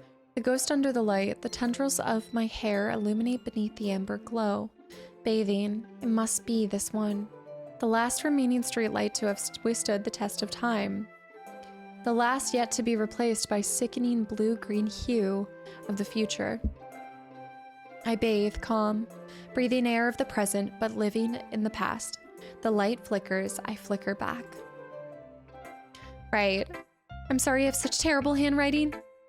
I wasn't thinking about that at all. I remember this is, okay, it wasn't based off of how long I read it, but this is the very first dialogue I got. Yeah. Handwriting's pretty. I like the poem. It was too short. I usually write longer poems, not at all. I'm really glad you liked it, I'll be honest. Since it's our first time sharing, I wanted to write something more mild, something easy to digest. Are you into ghosts? Okay, and then I missed the point of the story. Totally missed the point. I'm also trying to save my voice. Is that my voice? In this case, perhaps the subject is with some, yeah.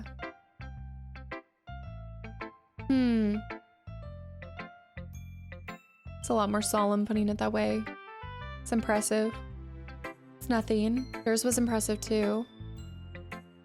I could learn a thing or two from you. You think so? Yeah, of course. You know, I was really nervous about doing all of this, but in the end I enjoyed it. I'm gonna keep doing my best for you, Kasta. Dedication to me. Me too. Oh, I guess that's everyone. I glance around the room. It was a little more stressful than I anticipated, as if everyone's judging me for my mediocre writing abilities. Even if they're just being nice, the music's funky. This is a literature club after all. I sigh. I guess that's what I ended up getting myself into. Across the room, Monica is writing something in her notebook. My eyes land on Yuri and Natsuki. They gingerly exchange sheets of paper, sharing their respective poems.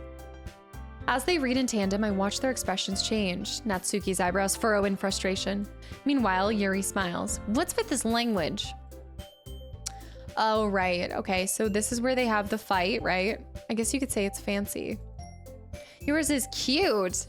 Did you completely miss the symbolism? Right. Their argument, the language, I guess. I was trying to say something nice. You have to try to come up with something nice. Couple of suggestions. Monica liked it, and Casta did too.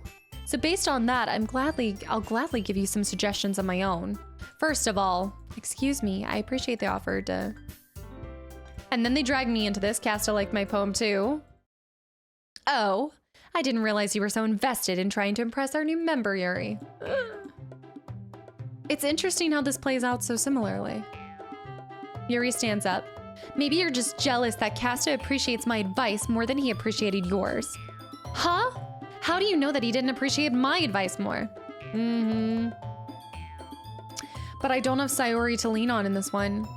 Oh yeah, the boobs. Natsuki, that's a little... Right. Then butt out. It's interesting that you can't... Edgy. Sorry that my lifestyle is too much for someone of your mental age to comprehend. See? Just saying that proves my point. Most people learn to get over themselves after they graduate middle school, you know. If you want to prove anything, then stop harassing others with your sickening attitude. You think that you can counterbalance your toxic personality just by dressing and acting cute? Okay, this is very different. The only cute thing about you is how hard you try. Whoa, be careful or you might get cut, or you might cut yourself on that edge, Yuri. Oh, my bad. You already do, don't you? Did you just accuse me of cutting myself? What the is wrong with your head? Yeah, go on. Let Casta hear everything you really think. I'm sure he'll be head over heels for you after this. Suddenly, Yuri turns towards me as if she just noticed I was standing here. Casta, she's just trying to make me look bad. That's not true. She started it. Guys, this is terrifying. How did I get not whom I agree with, but how come I couldn't see that? It happened so fast. Who do I agree with? Yuri.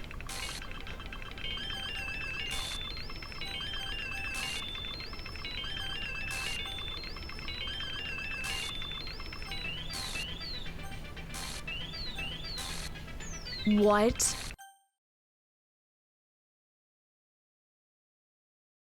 What?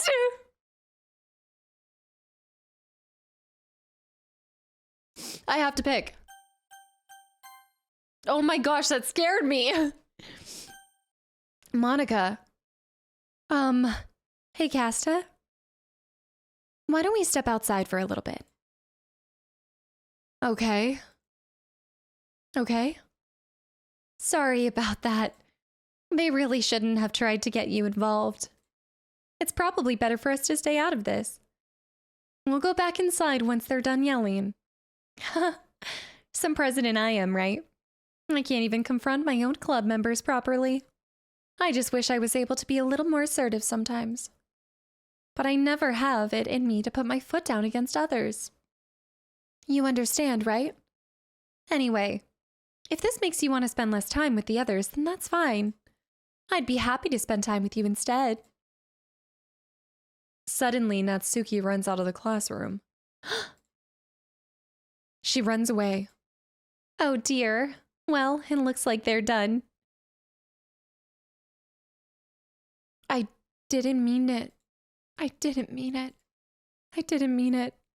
Yuri is rocking back and forth in her desk with the palms on her forehead. Yuri, I didn't mean it. I believe you. I have no idea what Yuri might have said to Natsuki. Or did. Casta, Please don't hate me. Please. I'm not like this. There's something wrong with me today. It's fine, Yuri. We know you didn't mean it. Besides, I'm sure Natsuki will forget all about it by tomorrow. Completely. The lack of sound makes me feel like something really bad's gonna happen based off of the first iteration. Anyway, the meeting is over, so you can go home now if you want. Yuri looks at me like she wants to say something, but she keeps glancing at Monica. You can go first, Monica. I'd like to stay a little bit longer. I'm the president, so I should be the last one out. I'll wait for you to be done. Well, I'm the vice president, so please let me take that responsibility today. It kind of sounds like you don't want me around for something, Yuri. It's not that. I didn't get much of a chance to discuss my book with Kasta. It would be just embarrassing with you listening. I guess I don't really have a choice, do I? I'm sorry for causing trouble, but I really...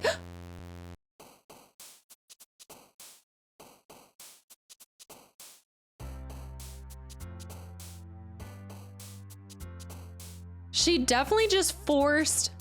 She 100% just forced the end of the day. Monica is running this.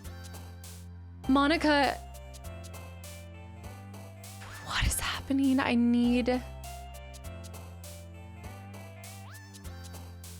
I also need to be careful about skipping ahead too much because there are going to be a lot of changes. So I think it's fine for me not to read aloud something that I've read before, but I do need to go at a slower pace so I don't skip anything. What is happening? Okay, I have to stand up because I'm starting to get leg pain, so I do just need to stretch for a second. But this took a complete 180. The beginning was so slow and it was so like... I don't even know how we write ourselves out of the story. Like if Monica's controlling this, then every time that I show attention to somebody other than Monica, she's getting more aggressive. Okay, I'll be right back. I just gotta stretch my legs. Hold on. Okay. This is fine. Everything's fine. Just know that I might end up getting somebody else completely written out of the narrative because of crazy Monica. Right. Games. I'm gonna try to do the same stuff I always do. Joy. Joy for... Okay. Landscape. Strawberry. A strawberry. Oh, look, a strawberry.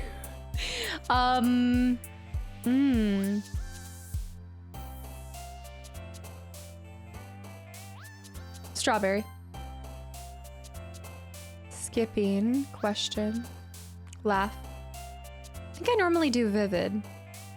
Raindrops. Adventure. Family. Yeah, actually, what happens if your new time leans more towards one of the other girls than the original girl? What happens then? Prayer. Fluffy. It's so fluffy, I'm gonna die. Cheeks, lazy, vibrant. Peaceful. Have we seen peaceful before? Peaceful. Nature. Electricity. I feel like some of these I don't remember. Disown. Vivacious. Together. Fireworks. Imagination. Unrequited. Fantasy. Alone.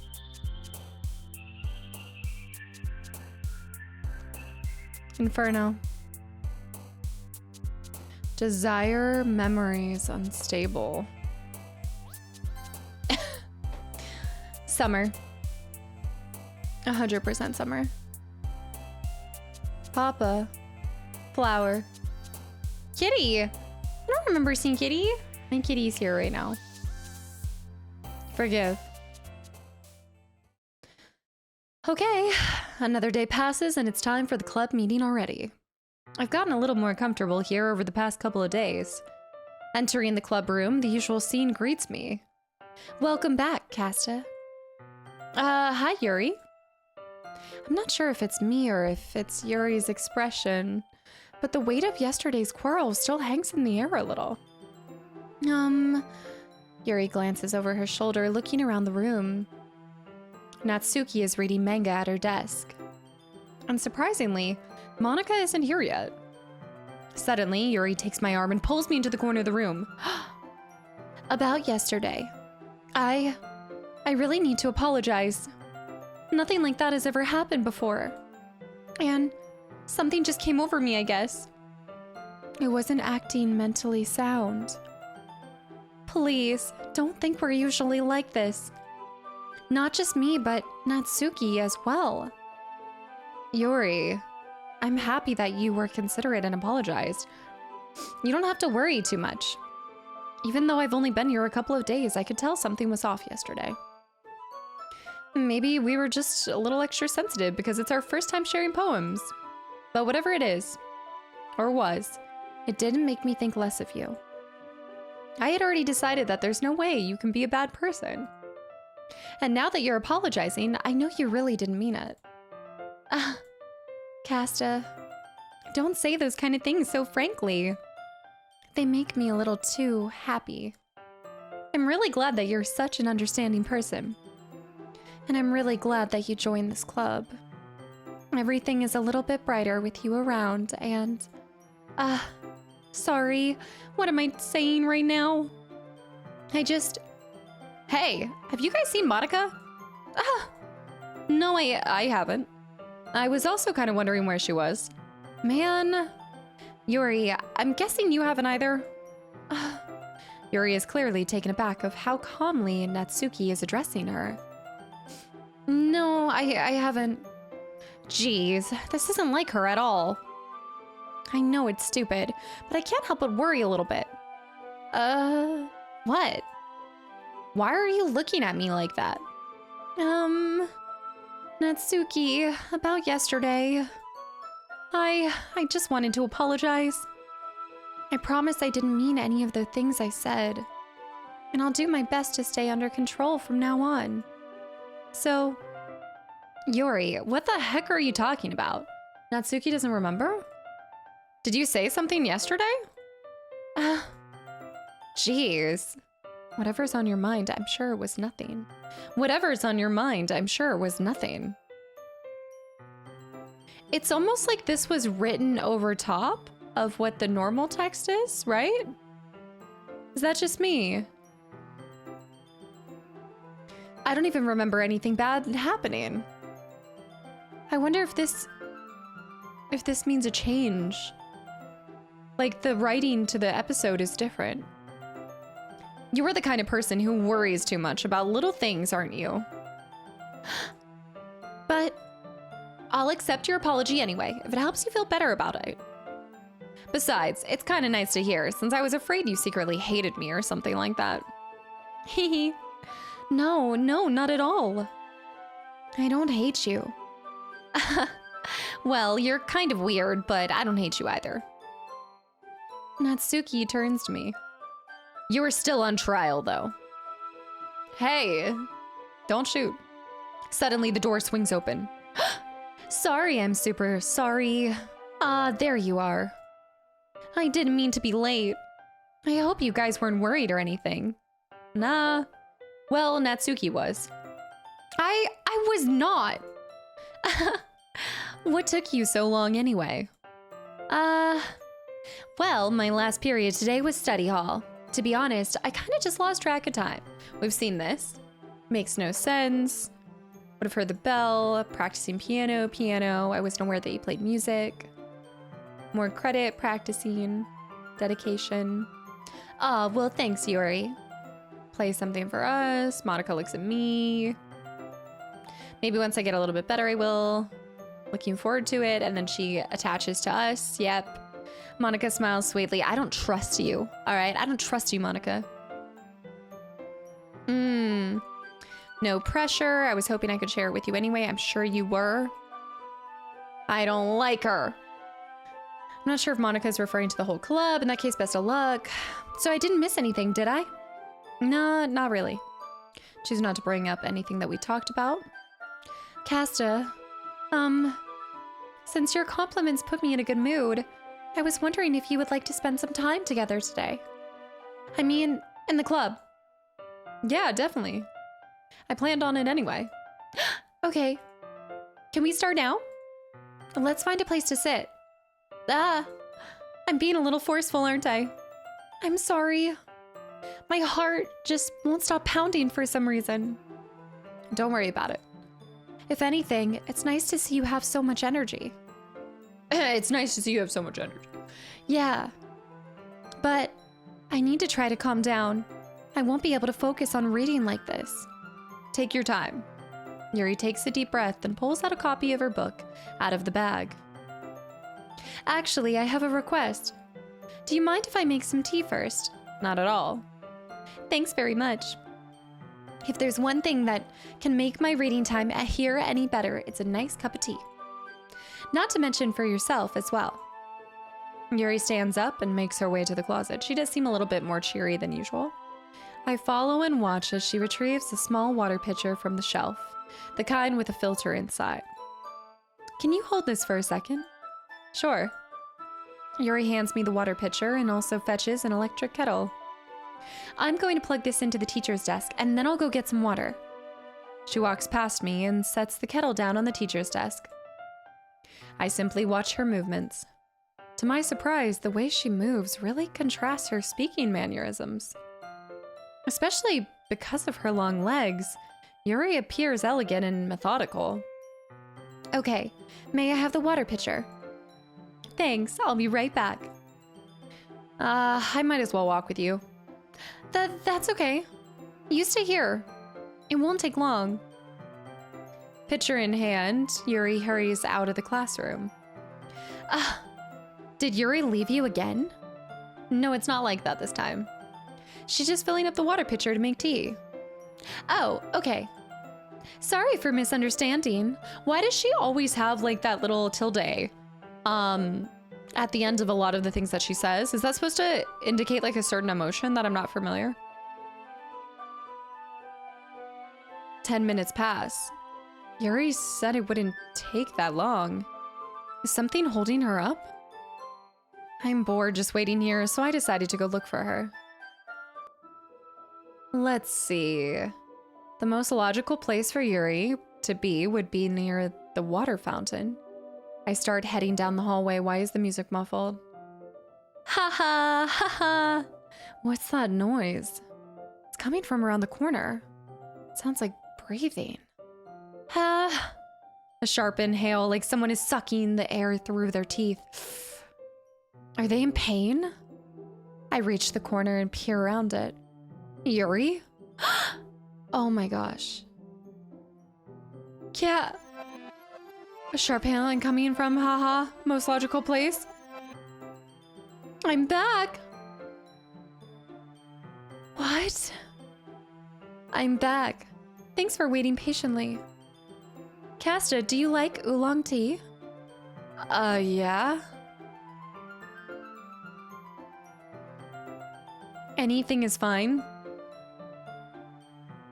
Very well. Very well.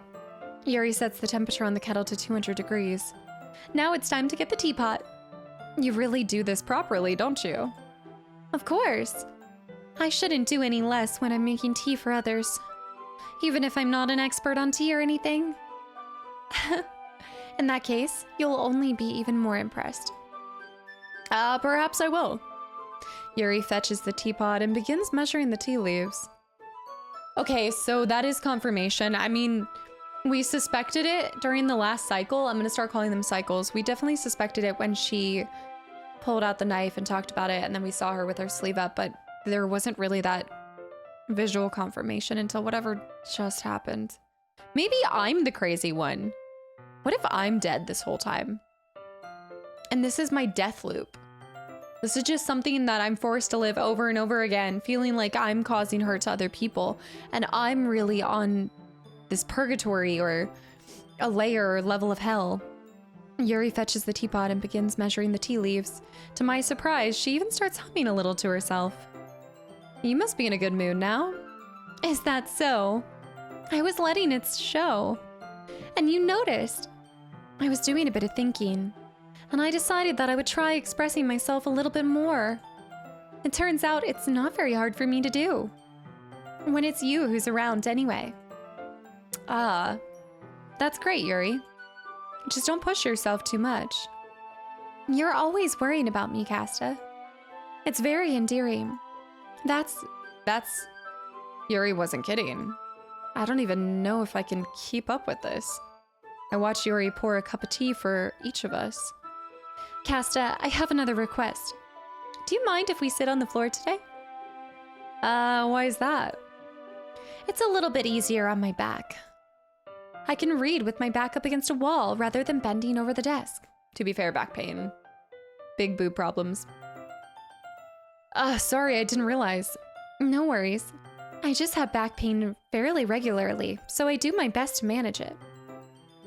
Is that so? I wonder why that is. It's most likely because your posture, right? Yeah, posture. Always hunched over like that while reading? Yes, I have terrible reading posture. Okay, so that's why we should sit on the floor.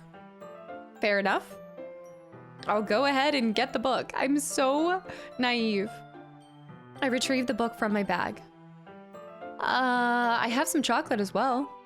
It's a bag of small chocolate candies. I take it since it'll go well with the tea. Yuri and I then sit against the wall, teacups at our sides. As if in sync, we assume the same reading position as last time, each holding one half of the book. Except this time, our bodies are even closer to each other. I can't see too well. Yuri slides closer until our shoulders are touching. How am I supposed to focus on reading like this? Yuri was always kinda cute, but when she's being less apprehensive, it's almost more than I can handle. Your teacup? Yuri hands me my teacup. Holding it with my hand that's not holding the book, I end up in a position that makes it even harder for her to focus. Because now I need to worry about making sure I don't accidentally touch her chest. Meanwhile, Yuri hasn't noticed a single thing. She wears her intense reading expression, and I can only presume the world around her has faded away. I use all of my willpower to focus on reading. After a few minutes, I finally manage to relax a little. I put the teacup between my legs and fumble with the chocolate wrapper. Sorry. I briefly let go of the book to finish on opening the wrapper. You can have as much as you want. That's okay. I won't take any. You sure? Well, if I touch it, then it might get smudges on the pages. You're right. I didn't even think about that. My bad. No need to apologize. I'll hold the book, okay? Are you sure? Of course. Look at the movement, the little dust particles. I really do like the art style. Yuri opens the book with both hands. She holds it so that I don't have any harder of a time reading from it. But as a result, her left arm is practically resting on top of my leg. Well, in that case, Yuri is already totally focused on reading again. I take a chocolate candy and pop it into my mouth. Then I take another chocolate and I hold it up to Yuri. She doesn't even look away from the book. She simply parts her lips as if the situation was completely natural. But that means I can't stop here. I apprehensively place the chocolate in her mouth. Just like that, Yuri closes her lips over it. Yuri's expression suddenly breaks. Did I just... Yuri looks at me like she needs to confirm what just happened. Kasta. Sorry. I guess I shouldn't have done that. Music completely stops. Yuri starts to breathe heavily. I can't. Kasta, Suddenly, Yuri forcefully grabs my arm and jerks me to my feet. My teacup gets knocked over. Kasta. My heart. Am I in the closet? My heart won't stop pounding, Kasta. I can't calm down. I can't focus on anything anymore. Can you feel it, Kasta? Yuri suddenly presses my hand against her chest. Why is this happening to me? I feel like I'm losing my mind. I can't make it stop. It may even makes me not want to read. I just want to look at you.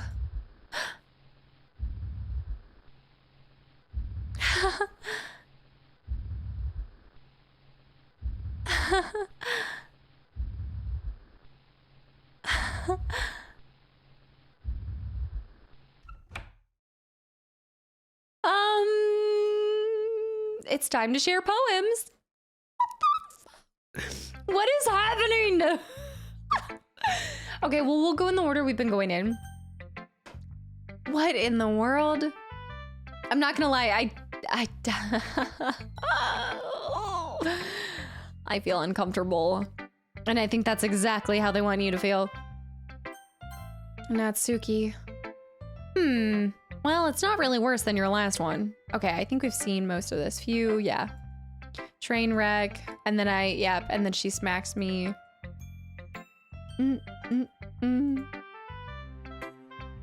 of influence on everyone. I think you're at least being influenced by Yuri a little bit, aren't you? This is new, because it was, yeah. I mean, I know you've been like, spending time with her or whatever. But you know, Monica and I are just as good as her.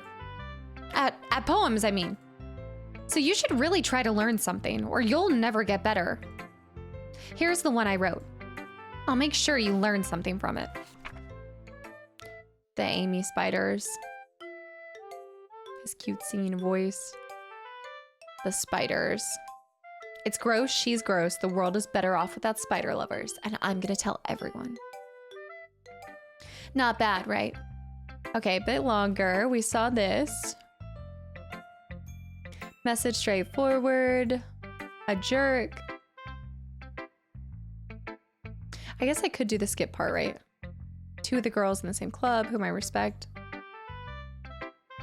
Now you're making me complain too much. What did I do? For what it's worth, I respect you. Well, I guess thanks. But it's kind of obvious that you respect Yuri more. So, whatever. We're done sharing, so you can leave now. Classic. Monica? Kasta, I think you saw something earlier that you weren't supposed to see. She knows. Yeah, I did. I didn't want to have to tell you this, but I don't think I have a choice. It's getting kind of dangerous for you to spend so much time with Yuri. I don't know why, but she seems pretty easily excitable when she's around you. Which shouldn't be a problem in itself. But when Yuri gets too excited, she finds a place to hide and starts cutting herself with a pocket knife. Isn't that kind of messed up? She even brings a different one to school every day, like she has a collection or something. I mean, it's definitely not because she's depressed or anything like that. I think she just gets some kind of high from it. I feel like she's saying the depressed thing for me to think of Sayori. It might even be like a sexual thing. But the point is, you've kind of been enabling her. I'm not saying it's your fault, though. But I guess that's why I had to explain it all to you. So I think if you keep your distance, that would probably be the best for her. While you're at it, don't be shy to try to spend some more time with me. See? To put it lightly, I at least have things together in the head, and I know how to treat my club members. I feel like what this is on the surface, Monica is like the most popular, all of this stuff, and it's supposed to be like, I'm better than everyone else because I'm more mentally stable, I don't have depression, I'm not cutting, whatever Natsuki's situation might be too. We actually, I have no idea where her story could go as well. But I feel like at the end of the day, it's kind of like flip-flopped where she thinks she's the most stable one, and yet she's not without her own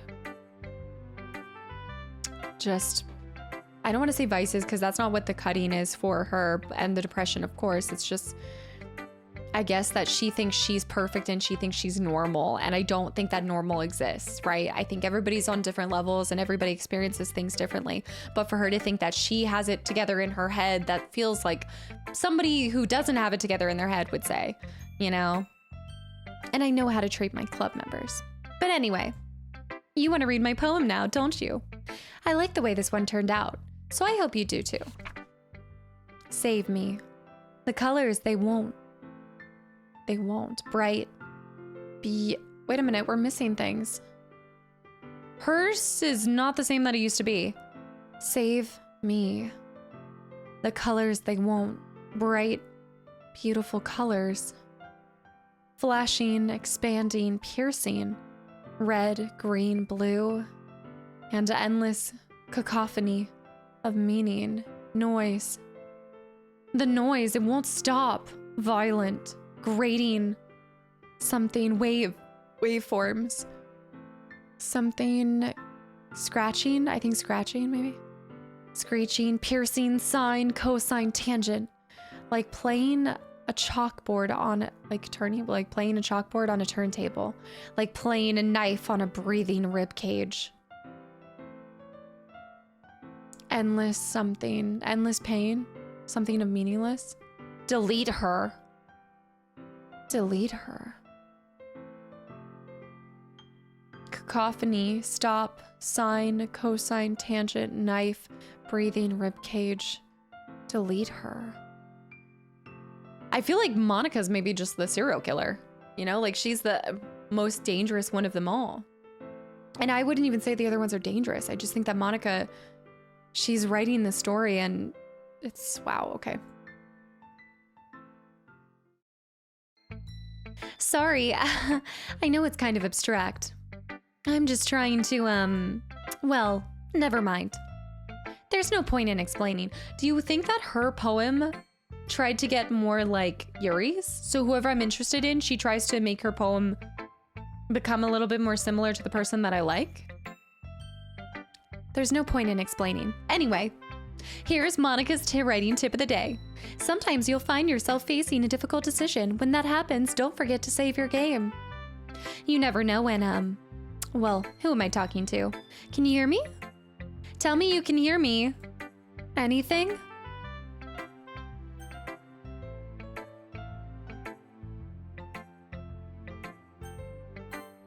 That's my advice for today. Thanks for listening.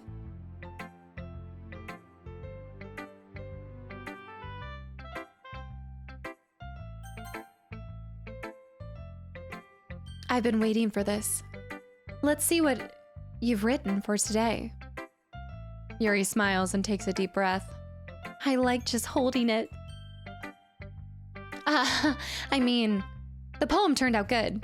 It's, well, there are some things that you could work on, but that doesn't really matter. It feels like anything written by you is a treasure. That came out a little awkward. Let's move on. Here's the poem I wrote. You don't have to like it or anything. The wheel. Wheel. Wait, I don't remember this. A rotating wheel turning on. This was not her second poem.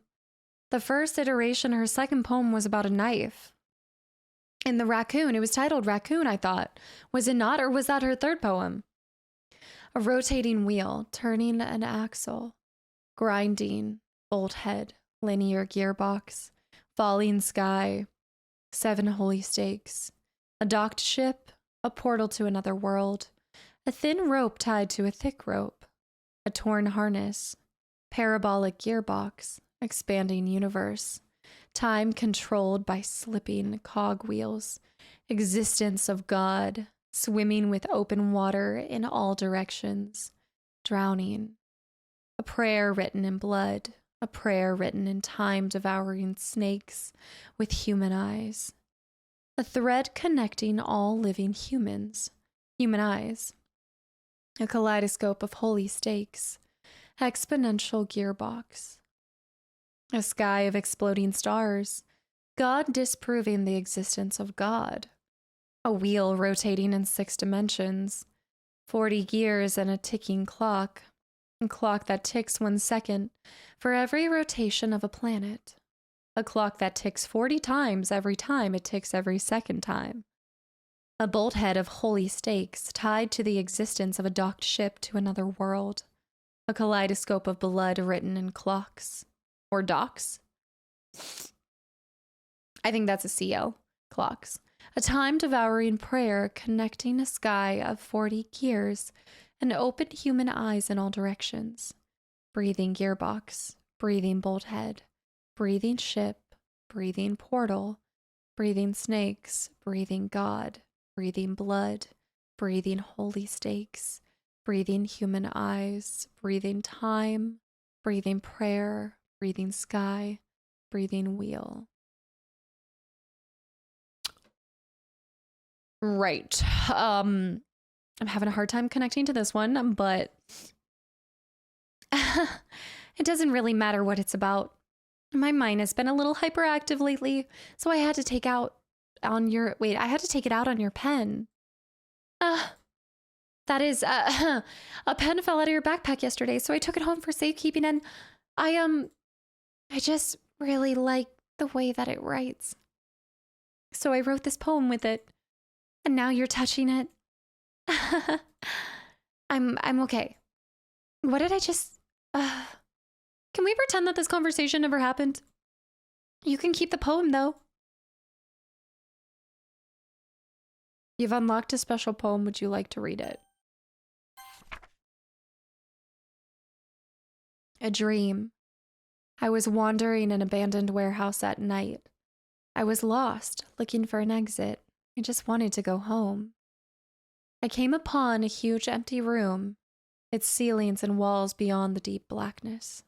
My steps were quick in order to hurry to the other side, or to a wall, anything. Suddenly, the ground was no longer beneath my feet. I stepped into a hole of indeterminate width. I fell for a good 5 seconds before crashing into warm water. Figuring out which way was up, I surfaced myself. The air was humid and the sounds of my splashing reverberated endlessly. My vision was completely swallowed by the dark. With one hand, I could feel the damp metal wall of the container. My lungs were already getting tired. Being lost to time and space, maybe?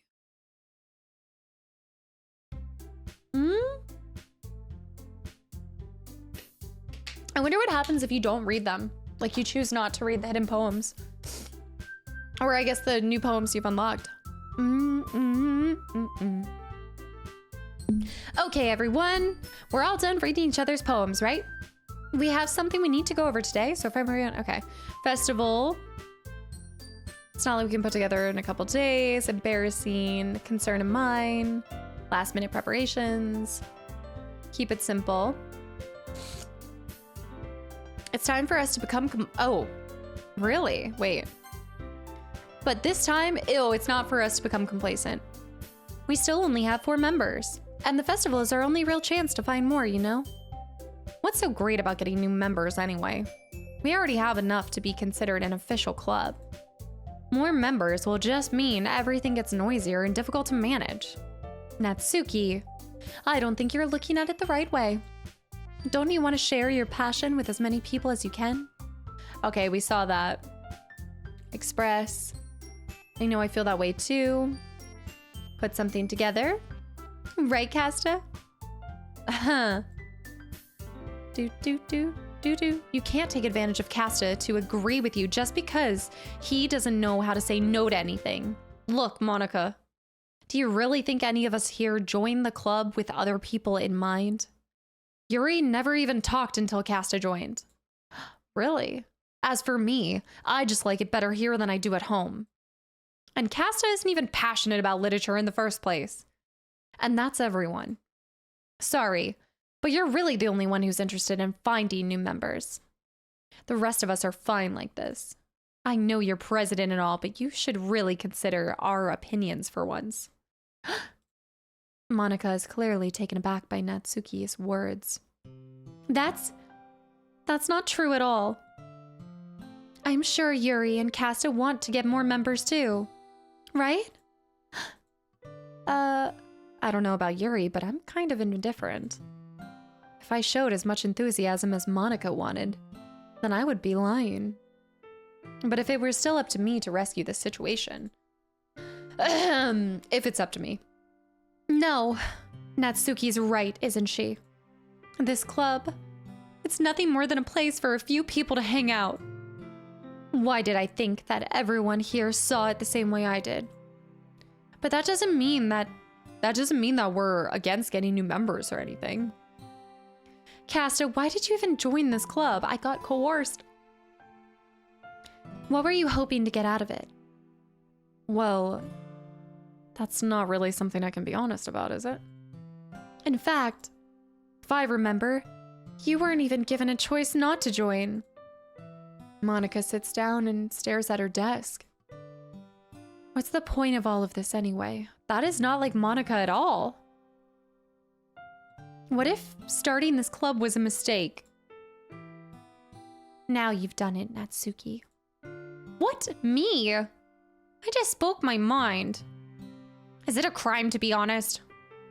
It's not about being honest. It's about word choice.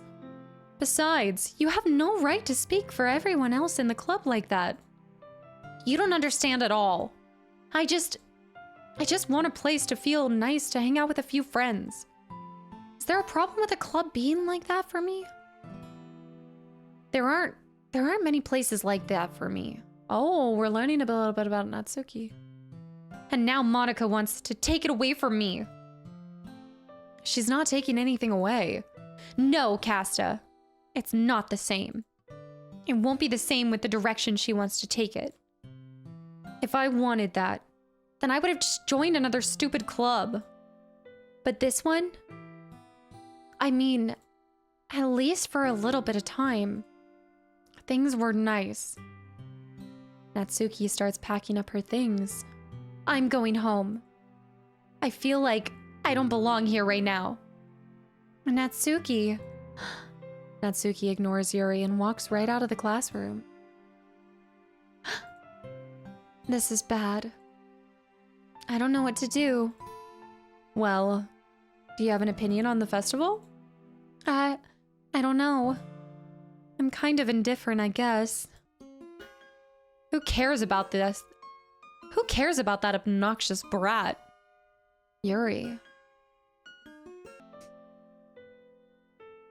I mean, I like how nice and quiet the club is right now. And I'm just happy with you here. It's almost as if, I don't know if we're hearing Monica's thoughts or we're actually getting their real experience and positions and opinions on other people, and they're all too nice. They're all putting on a front. I feel like it's like the entire game is about that balance of being honest and truthful, but also saying what you mean, you know, and then also just people that put on a front to hide how they really feel because they know it would be rude.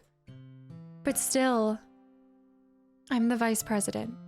It's not right for me to ignore my responsibilities like that. Nobody would cry if she killed herself.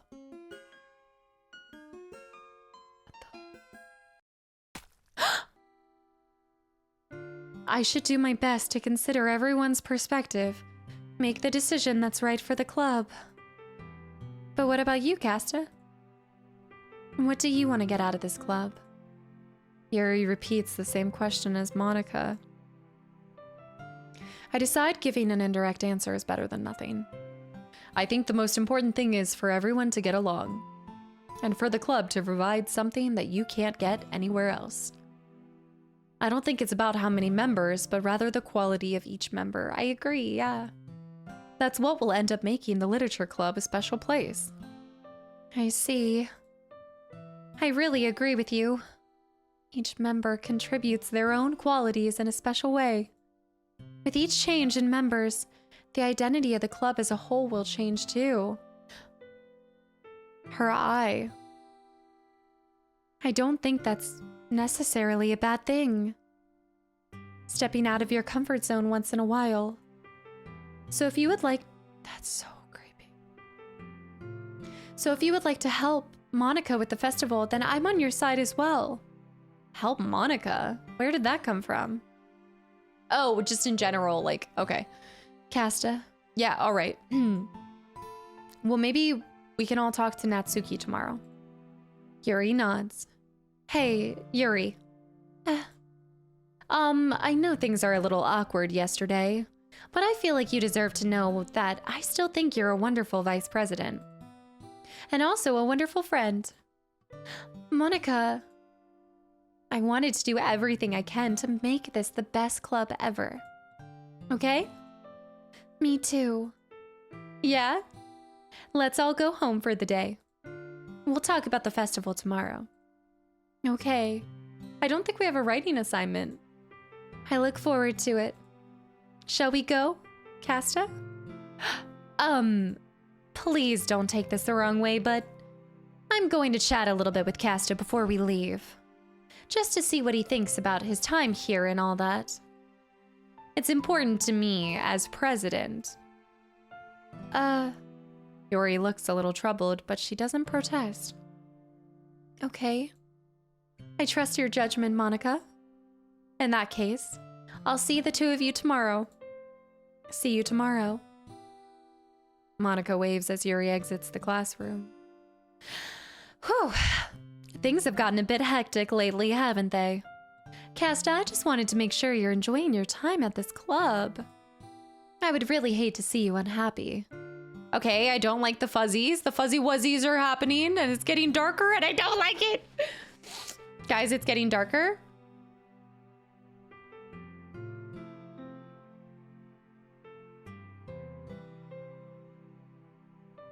If you leave this image, does it keep getting darker and darker? I feel kind of like I'm responsible for that as president. And I really do care about you, you know? I don't like seeing the other girls give you a hard time. With how mean Natsuki is and everything. And Yuri being a little bit, you know. Sometimes it feels like you and I are the only real people here. You know what I mean. But it's weird because in all the time you've been here, you've hardly gotten to spend any time. We've hardly gotten to spend any time together. I mean, I guess it's technically only been a couple days. Sorry, I didn't mean to say something weird. There are just some things that I've been hoping to talk about with you. Things I know only you could understand. So that's why... Wait, not yet! No! What? So even time's running out for her? She just said not yet, no. How come it just ended? Hold on. Wait a second. What? That doesn't make any sense. How does it just go dark for her? You know? I don't know how to interpret that. I don't know what to... I don't know. I thought that she was the one pulling the strings, but if she's running out of time, I don't get it. I don't get it. I had ideas and now I'm all confused again.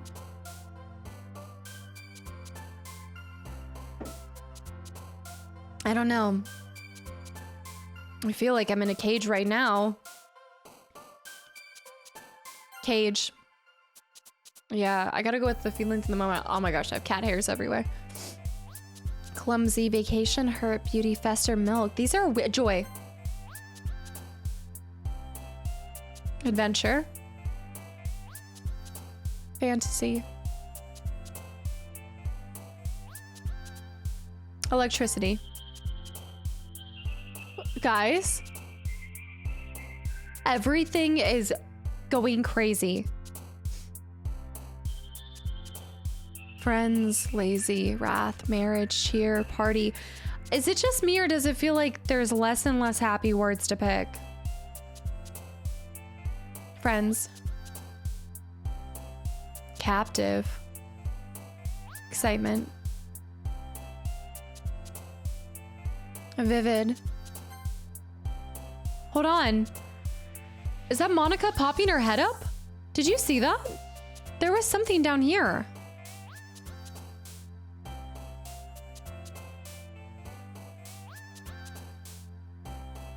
Blanket explode. Music. Lucky. Shame. Socks. Kawaii. Blanket.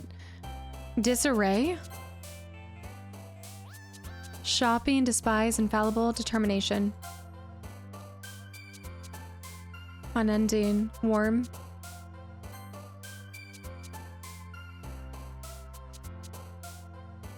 Peaceful. Summer.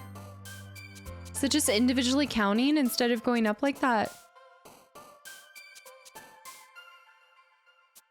Flower.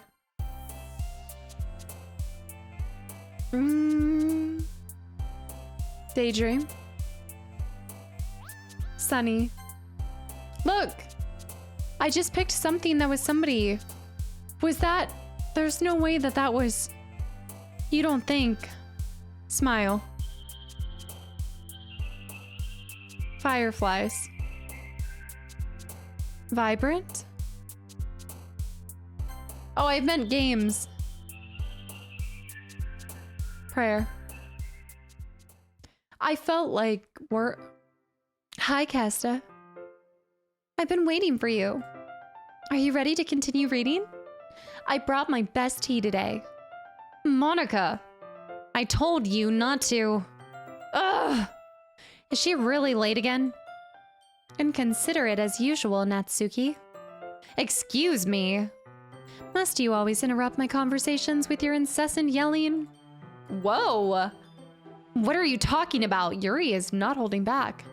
You say that like I do it on a regular basis or something. I just wasn't paying attention, okay? I'm sorry. Seriously, what's gotten into you lately? Me? Nothing. Is it really that bad? See, it is something. I'll get over it. It's not even anything noteworthy. I've just been feeling a little on edge lately. Anyway, we don't need to talk about it. Well, I just felt like I needed to bring it up. It's not like I really care or anything. Aw, man, I'm the last one here again. Well, Kasta just walked in too. Were you practicing piano again? Yeah. You must have a lot of determination. Starting this club and still trying to... Oh, we saw this. Determination, but passion motivates me. Right. I forgot. I'm about that. Natsuki. We were all talking yesterday and, well, we decided that we would like to support the festival as well. However, I understand how you feel about not wanting the club to change. I think we all kind of feel this way. So as long as we're all working together, this club will never become something we don't want. I think it already is. Also, if you help us out with the festival, then I'll buy you a new manga. Wow, okay. Sorry, that last part was really funny. Look, I did some thinking about it yesterday. I was a little more hostile than I meant to be. I guess I really felt threatened or something. But I know this is something we are doing together. Another new member wouldn't hurt as long as they're cool. And I guess another girl would be nice this time. But more importantly, I would hate to see the event suck just because I chose to back out. I'm a pro, you know. So I'm gonna help too, and we'll make sure it's done right. This is, the festival itself is turning into something different. Thank goodness. Isn't that great, Monica? Monica? Yeah, that's wonderful. It wouldn't be the same without you, Natsuki. Anyways, Kasta, what do you want to do today? I was thinking we already have plans today. Is that so, Yuri? That's correct. Yuri is like really coming out of her shell. Very forward. Kasta is already engaged in a novel that we're reading together. Aren't you glad I've already gotten into literature, Monica? I suppose. I was just... Actually, it doesn't matter. It really doesn't.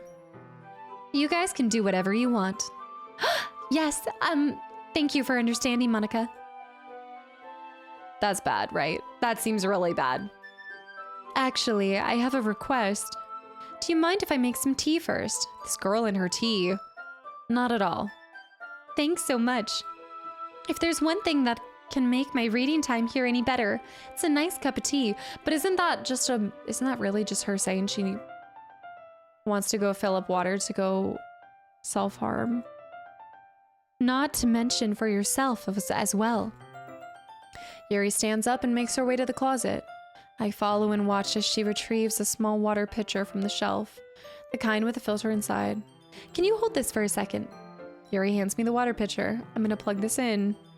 It's the same thing. Same thing. Long legs. Okay, may I have the water pitcher? Be right back. That's okay, you stay here. Pitcher in hand, Yuri hurries out of the classroom. Did Yuri leave you again? No, it's not like that this time. She's just filling up the water pitcher to make tea. Oh, okay. Sorry for the misunderstanding. 10 minutes. This is the same thing.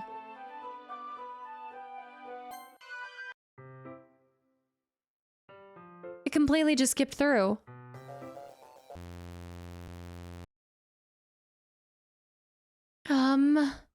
Wait. How did I? Sorry, I just had a really weird deja vu. This hasn't happened before or anything, right? My head has been a little fuzzy lately. I hope it hasn't really been showing or anything. I would hate for you to think I'm weird just after we started spending time together. Guys! I mean, everyone has a few unusual things about them. But expressing those things so soon after meeting someone is usually seen as inappropriate or unlikable. At least that's what I've discovered. When I was a bit younger, I think I would come on really strongly and get a little too intense. It made people not want to be around me. So I started hating those things about myself. My obsession with certain hobbies. And the way I can't control myself when I get too excited about something. So I eventually stopped trying to talk to people. If nobody could ever like me for the things that matter most to me, then it's just easier if I close myself off. But recently, something's been wrong. I don't know what it is. But every time we come to the club, my heart starts going crazy. Like it's gonna rip out of my chest. It overwhelms me with energy and emotions that I can't let out. It's been making me do weird things. I don't know why it's happening. Kasta, is it just me or has Monica been acting a little off lately? Yes, and so have you, and so has everybody. She's always been a sweetheart ever since I joined the club. But recently, I've been feeling something sharp whenever she's around. I'm not crazy, right? Please tell me I'm not. I couldn't say anything before because she's always listening. But finally, we're alone. Can we just stay here for a while? Yeah. I just want to stay here. Just the two of us. We can stay here until the club ends. Do you see those eyes, the faint eyes over top?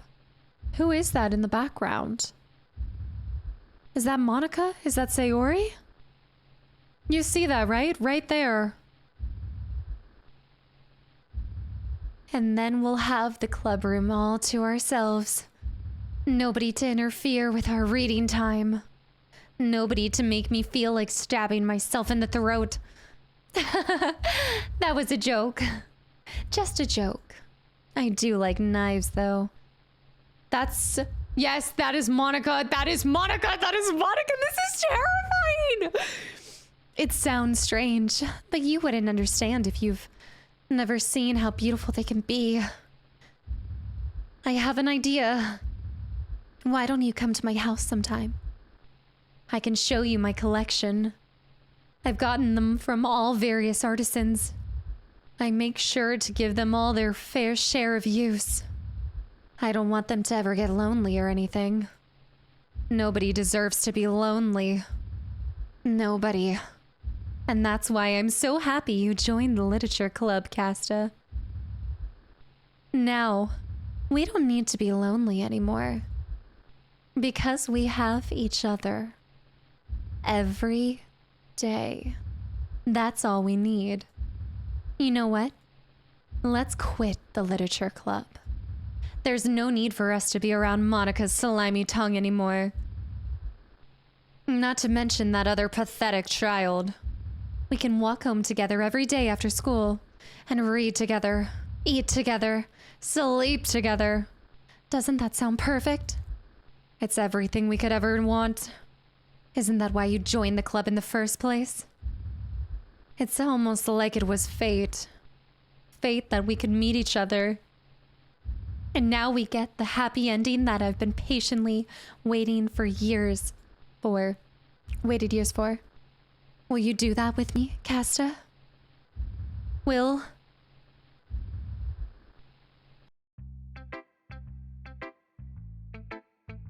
I'm scared. I need some... I'm scared. I know there's not going to be like a pop-up or anything, but I'm terrified. Something tells me that just like we were seeing Monica come out, I feel like, yeah, I don't know. You know, another thought in all of this is, what if this is like a demonstration of, like, if you think about these, Sayori with depression, like her depression coming on, Yuri with her cutting, they all have their individual reasons for why they are at this point in their life. But what if also this comes from bullying? What if Monica is representing the like high school bully in this that pushes people to limits that they didn't even know was possible, like in a negative way? Like this is like an illustration of and manifestation of just what bullying becomes when it goes too far and can leave lasting impacts to people that they don't even realize. Like when, I don't know, because that was not Yuri, that was definitely Monica coming through. So I don't know, when I saw Monica almost speaking for Yuri, it was like, this isn't Yuri, this is Monica who's bullied Yuri into feeling, I don't know. But I don't want to just use Monica as a scapegoat for why they've behave how they behave. Who should I put? Okay, Natsuki first because we're still on normal terms. This one's all right, all right? Not as good as yesterday's, right? Better keep working hard. I know I'm not the president or vice president or anything, but that doesn't mean you can let me down, okay? So at least read mine for now.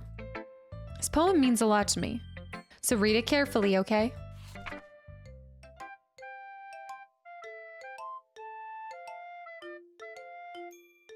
I don't know how else to bring this up, but there's been something I've been worried about. Yuri has been acting kind of strange lately. You've only been here a few days, so you may not know what I mean, but she's not normally like this. She's always been quiet and polite and attentive, things like that. Okay, this is really embarrassing, but I'm forcing myself to suck it up. The truth is, I'm really worried about her. But if I try talking to her, she'll just get mad at me again, and I don't know what to do. I think you're the only person that she'll listen to. I don't know why, but please try to do something. Maybe you can convince her to talk to a therapist. I've always wanted to try being better friends with Yuri, and it really hurts me to see this happening. I know I'm going to hate myself later for admitting that, but right now, I don't care. I just feel so helpless. So please, if you can do something to help. I don't want anything bad to happen to her. I'll make us cupcakes if I have to. Just please try to do something. As for Monica, I don't know why, but she's been really dismissive about this. It's like she wants us to ignore it. So I'm mad at her right now, and that's why I'm coming to you about this. Don't let her know I wrote this. Just pretend like I gave you a really good poem, okay? I'm counting on you. Thanks for reading. This is so interesting to get from Natsuki. Wow, I would not have expected her to come forward like this, even in a private manner, because obviously she cares, and that is her, even if they're not close friends, the fact that she cares this much to write something like this. She also has beautiful handwriting. Whoa, this is a huge turning point.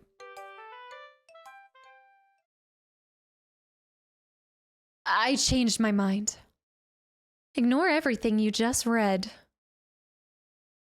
There's no point in trying to do anything. It's Yuri's own fault that she's so unlikable. Can you hear me, Kasta? If you would just spend more time with Monica, all these problems would go away. Yuri and I are too messed up for someone as wonderful as you. Just think of Monica from now on. Just Monica. Just Monica. Just Monica. Just Monica. Just Monica. Oh, this is horrific.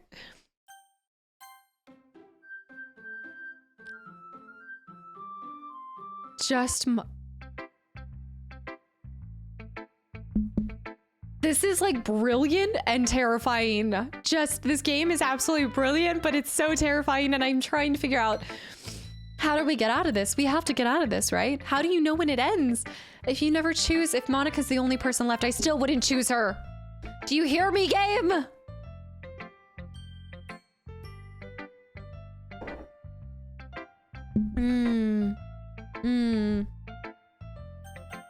Yuri. Finally.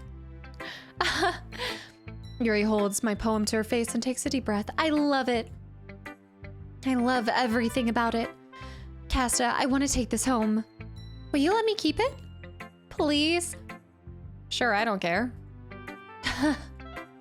You're too nice to me, Kasta. I will say, is it just me, or does my protagonist seem to only really truly care about Sayori? Like, even her interactions with Yuri, they just seem like half-baked.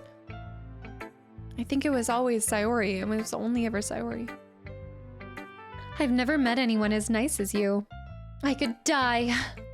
Not really, but I just don't know how to describe it. It's okay to be feeling this way, right? It's not bad, right? Yuri holds my poem next to her chest. I'm going to take this home with me and keep it in my room. I hope it makes you feel good when you think about me having it. I'll take good care of it. I'll even touch myself while reading it over and over. I'll give myself paper cuts so your skin oil enters my bloodstream.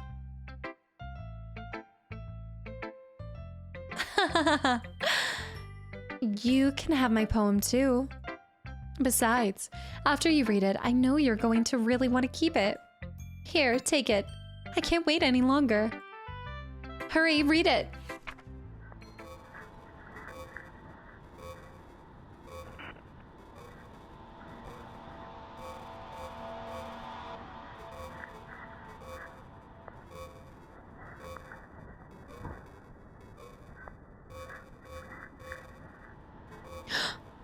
Do you like it?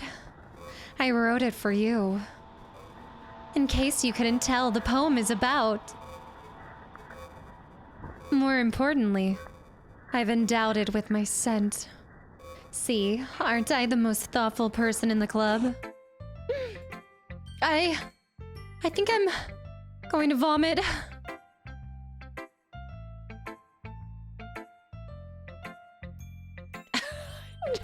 Every time I go through one of these scenes, I'm like, I don't even know what to say to you guys. I don't know how to convey my thoughts because I think I'm thoughtless right now. I honestly think all that's in my mind is, how do I get out of this game? I just think I don't have anything to predict or say because I have no idea how this can end. Except with Monica. Like, if somebody else is writing the story and those bubbles or somebody else writing the narrative of some of our characters, then how can you get out of a story? Don't say I didn't warn you, Kasta.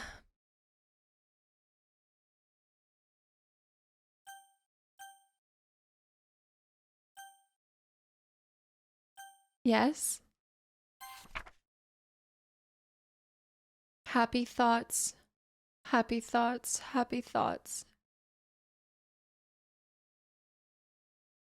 Sayori. Okay, everyone. It's time to figure out the festival preparations. I feel like sick. I actually feel borderline sick at this. Okay, let's hurry and get this over with. Jeez, why is the mood so weird today? Look, even Yuri isn't immune to it. Stagnating air is common foreshadowing that something terrible is about to happen. Okay, we saw this. Can we just get this done? Printing and assembly. She's trying to rush the story too. Natsuki, I was thinking, I want to make cupcakes. Yeah, that. Glad we're on the same page. Yuri, you can, well, it doesn't matter. Do whatever you want, as long as you think it'll help. Monica, I'm not useless, you know. I know that. I already know what I'd like to do. We can't run a successful poetry event without having the right atmosphere for the occasion. So I'm going to make decorations and set up a nice mood and lighting.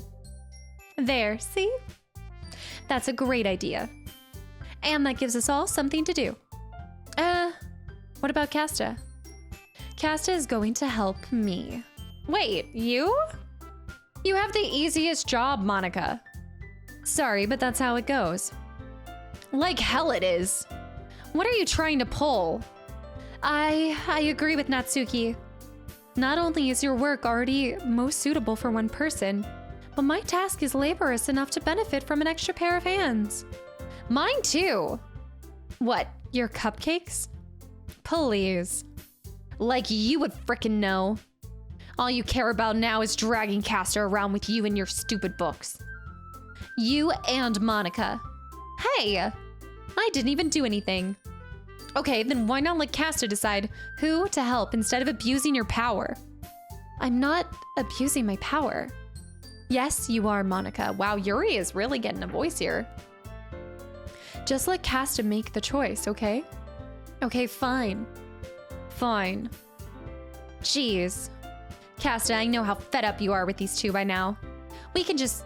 Natsuki, shut your frickin' mouth right now and let him decide for himself. Oh my gosh, the air is tense. You shut your mouth. Jesus. This is never going to end. Just make the choice, okay?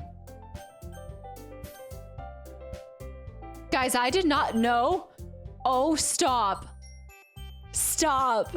Stop. Stop. Ah! This is scary. What? How is it doing that? Oh, I hate it. Oh my gosh, this game is brilliant and terrifying and oh, but maybe I can click on somebody else. Hold on. Maybe I can fight it. I can fight it. I can fight it. Oh no.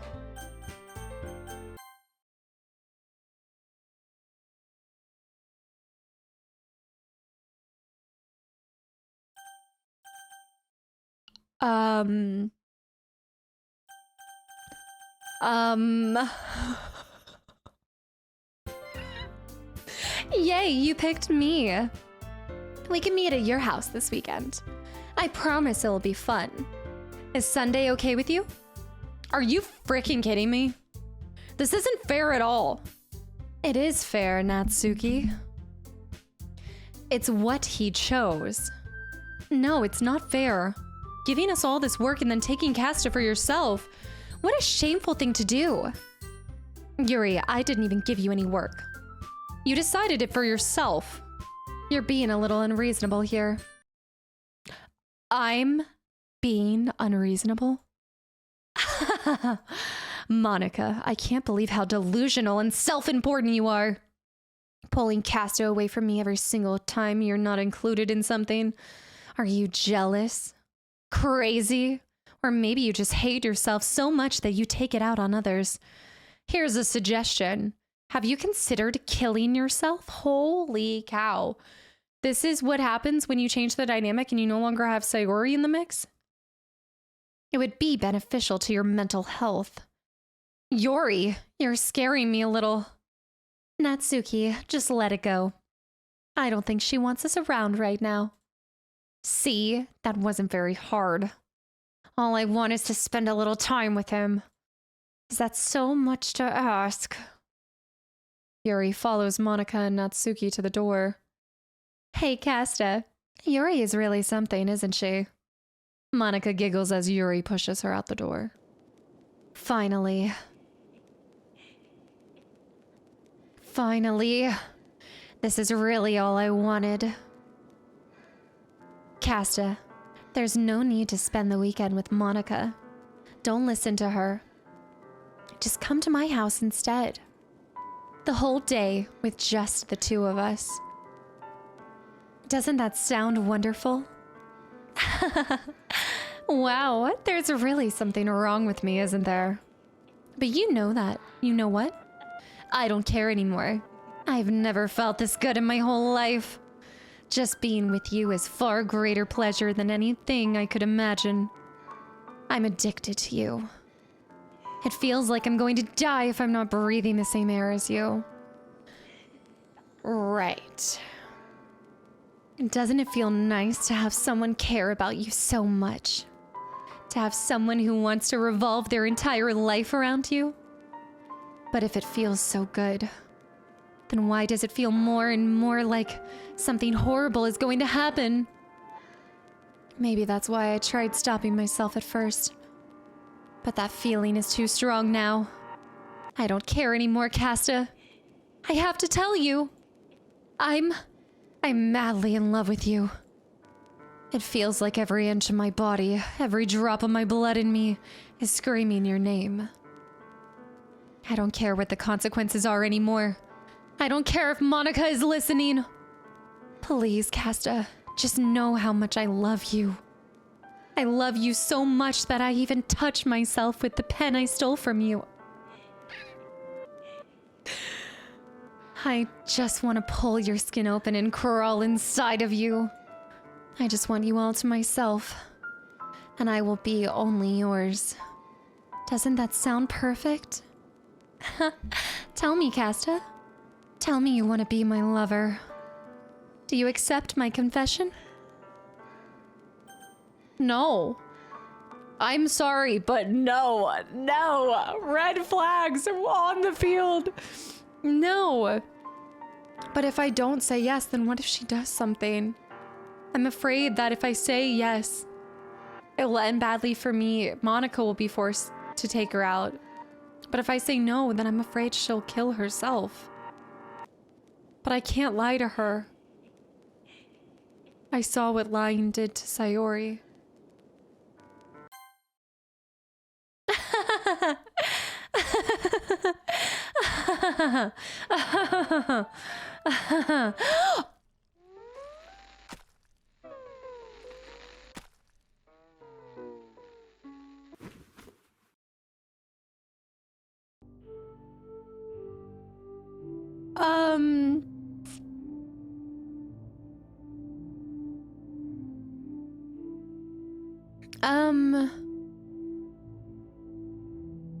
I've gotten them all killed. I don't know what she's saying, I don't know.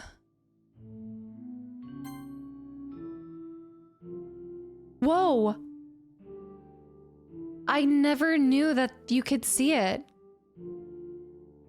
Guys, I should have been going to history the whole time.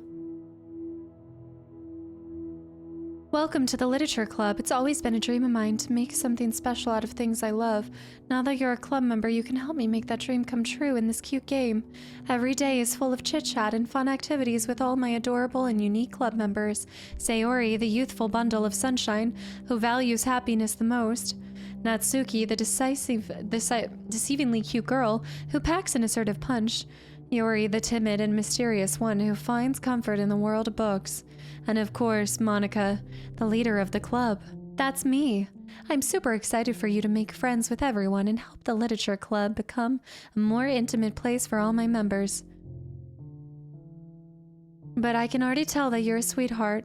Will you promise to spend the most time with me? Welcome to the Literature Club. It's always been a dream of mine to make something special out of the things that I love. Now that you're a club member, you can help me make my dreams come true in this cute game. Every day is full of chit-chat and fun activities and da-da-da-da-da-da-da-da. Will you promise to spend the most time with me? Will you promise to spend the most time with me? Will you promise to spend the most time with me?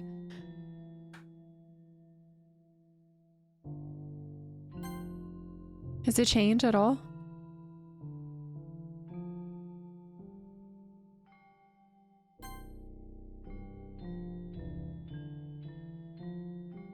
Is it the same thing? It doesn't end.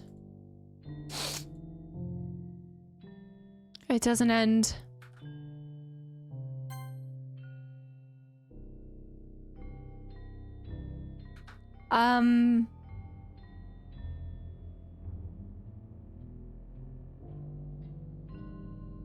Doesn't look like it's the same words. I haven't seen the repeat of one thing.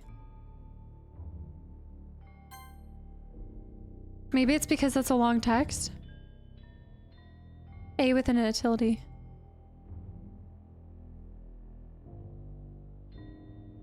I wonder if it's a bunch of different texts or it's the same thing. Huh. Do I need to interact with something on the screen?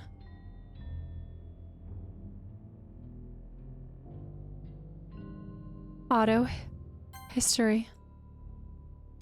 Do I promise to spend the most amount of time with...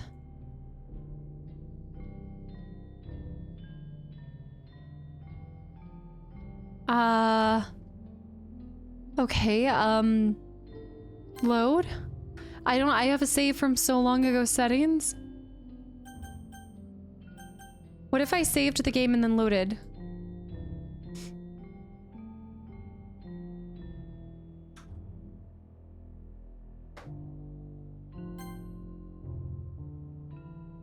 I promise to spend the most time with Monica.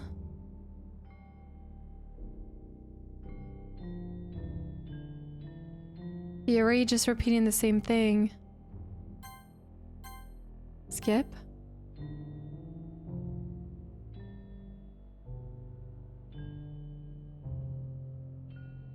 It's just the same thing. But the colors are changing.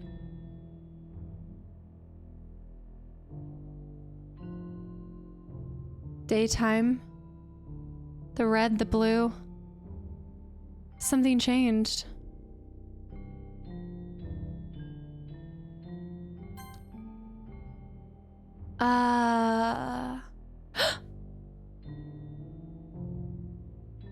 Wait. What just happened? How many days went by? Was that supposed to simulate nighttime, daytime? Natsuki? Or was it one whole day? It's festival time. Wow, you got here before me. Ah! Ah! Oh! Natsuki runs away. Monica. I'm here. Kasta, did something happen? Natsuki just ran past me. Oh. Oh. Well, that's a shame. Wait, were you here the entire weekend, Kasta? Oh, jeez. I didn't realize the script was broken that badly. I'm super sorry. It must have been pretty boring. That was a whole weekend, that's why I was having to go through days and nights. I sat here with her body that long.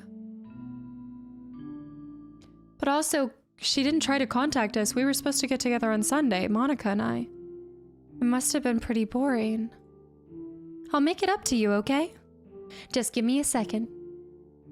OS remove characters. Yori, character deleted successfully. Natsuki deleted successfully. I'm almost done. I just want to have a cupcake real quick. Monica lifts the foil from the tray and takes a cupcake. Seriously, these are the best. I really just had to have one, since it's the last time I'll ever get a chance to. You know, before they stop existing and everything. But anyway, I really shouldn't be making you wait any longer. Just bear with me, okay? This should only take a second.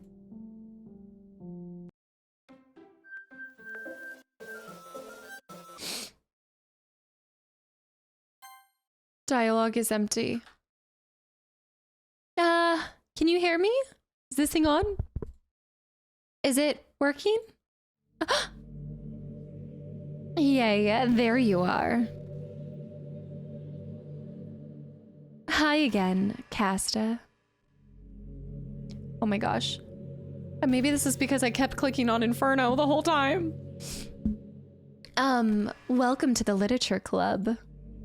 Of course, we already know each other because we were in the same class last year. And, you know, I guess we can just skip over this stuff at this point.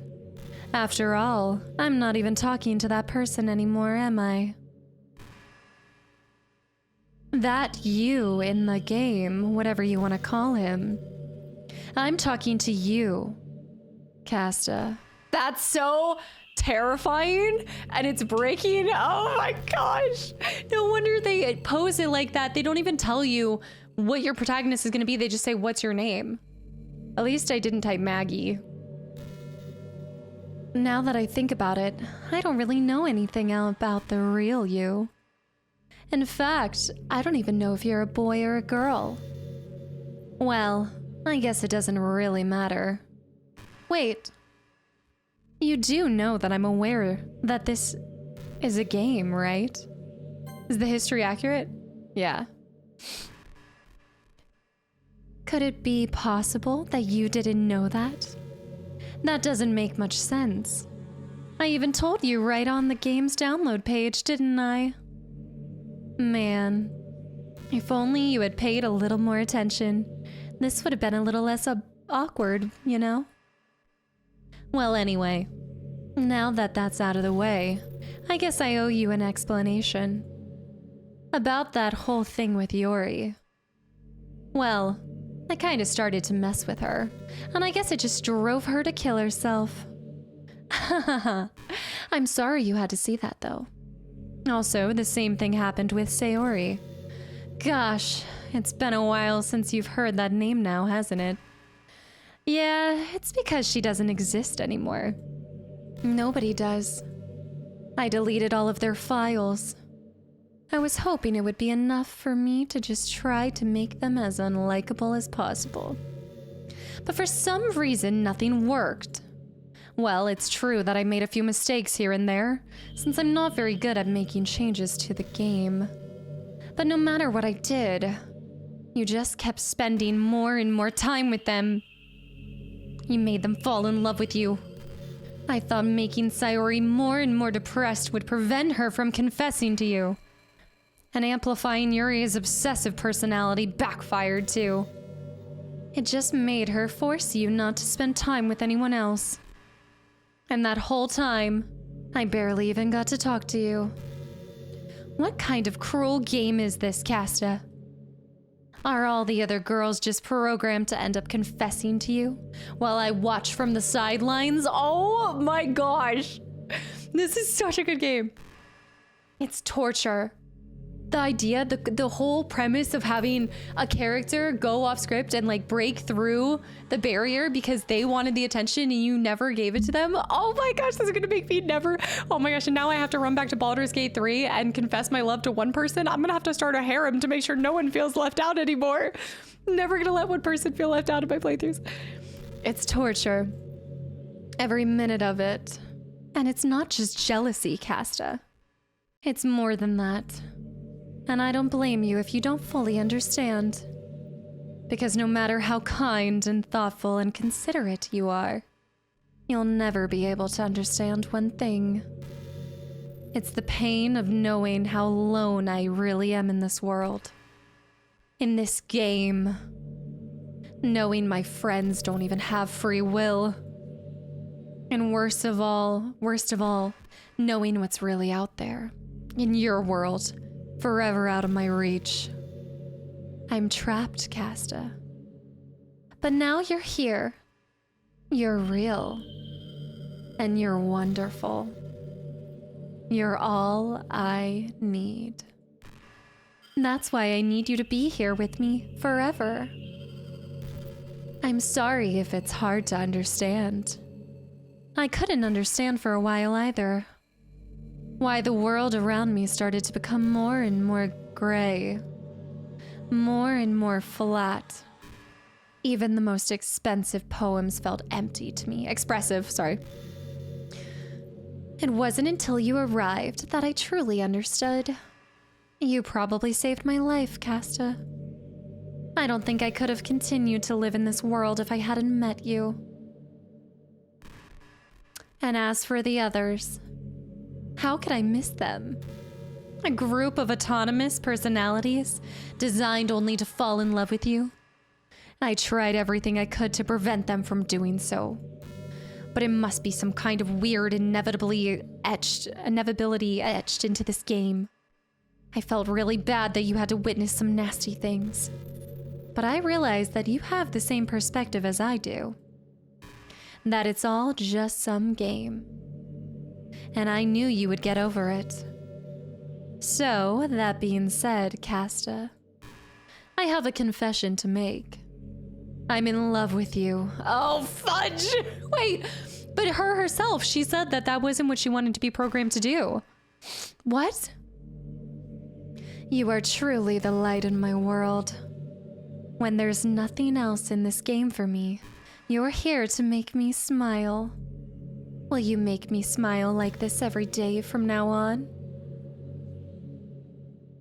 Kasta, will you go out with me? I don't have an option! I want to throw myself into the fire outside. Okay. I'm so happy. You really are my everything, Kasta. The funny part is, I mean that literally. There's nothing left here. Just the two of us. We can be together forever. Seriously, I don't even think time is passing anymore. It really is a dream come true. I worked so hard for this ending, Kasta.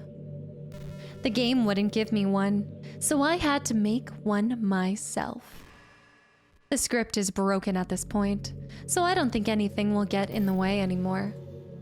And you wouldn't believe how easy it is to delete Natsuki and Yori.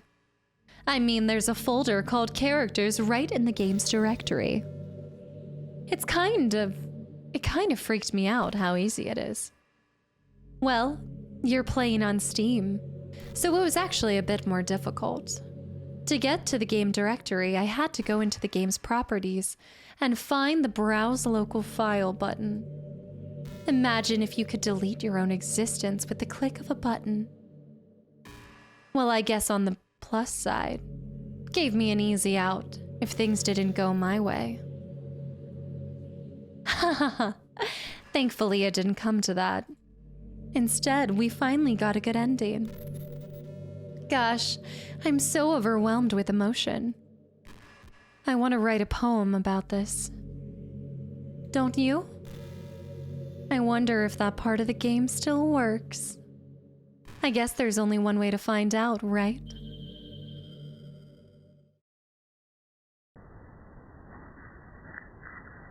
What if I were to... Okay, I'm gonna save real quick. Oh my gosh. Okay, we're saving. There's no point in saving anymore. Don't worry, I'm not going anywhere. Okay, but what if I were to delete? She said... Okay, hold on. I'm gonna go into the files, right? Can we do this? Can I go in and delete her? If she just told us what to do, let's try to go in. I'm gonna have to find program files. Let me see if I can delete her from it. I don't know if that's how the game works, and I feel like I'm gonna lose all my progress if I try to do this. But she basically just told us what to do, right? Steam. I don't even know where my Steam files are. I'm gonna have to go through Steam and then see where it enters or opens. Steam. Games. Hold on. Does she know what I'm doing? I'm terrified. Okay. Steam, games. This is what happens when you don't even know your own layout on your own computer or standby. Steam.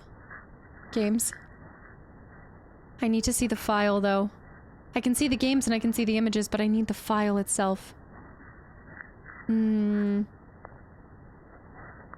know what I think I can do? I think I can go into Steam. And then I can search... Yeah, let's do that. Properties. Wait, browse local file. Okay, I'm browsing local file. We're gonna see if this works. Oh, shoot. Hold on. Why do I feel like this is gonna delete everything? Okay, if I browse characters, there's characters. Monica, delete. I just deleted it. Did anything happen?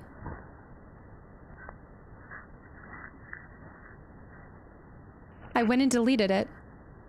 Can I add back somebody? Okay, I deleted the folder, the file. Did nothing happen? Don't worry, there's no point. I went into my folder. I deleted the characters. I don't understand.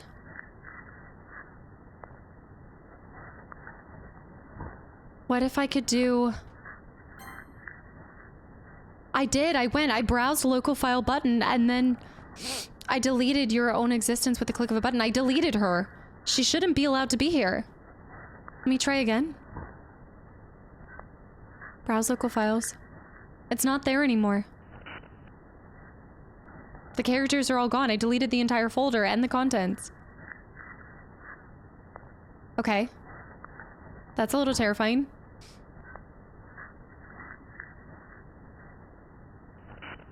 I don't know what's the best answer, just...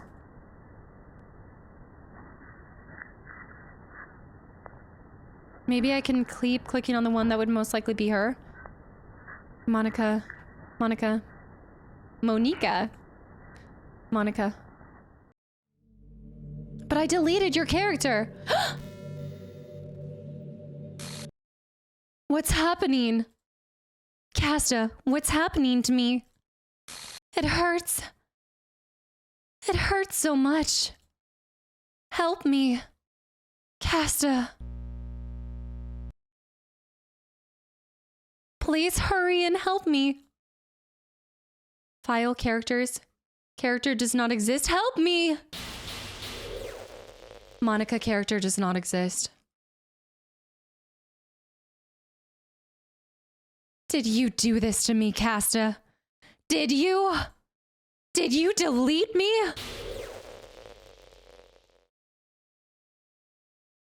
How could you? How could you do this to me?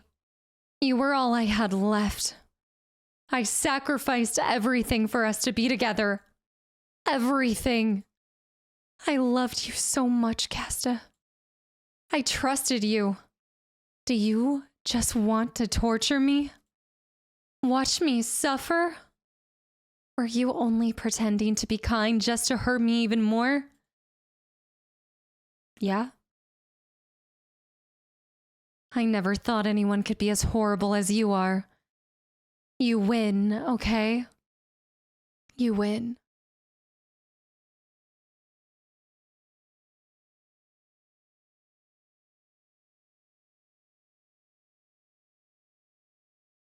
You win. You killed everyone. I hope you're happy. There's nothing left now. You can stop playing. Go find some other people to torture.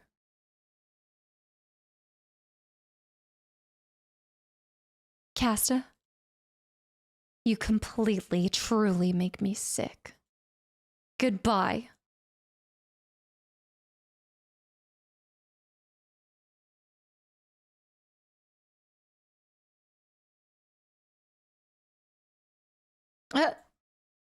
I still love you.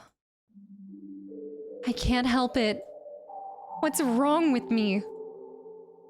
How horrible am I for you to hate me this much? All my friends. I did so many awful things. So many selfish and disgusting things. I shouldn't have done any of this. I'm just messing up a world that I don't even belong in. A world that you wanted to be a part of. I ruined it. I ruined everything. Maybe that's why you deleted me. Maybe I destroyed everything that you wanted. How could I do that to someone I love? That's not love. That's...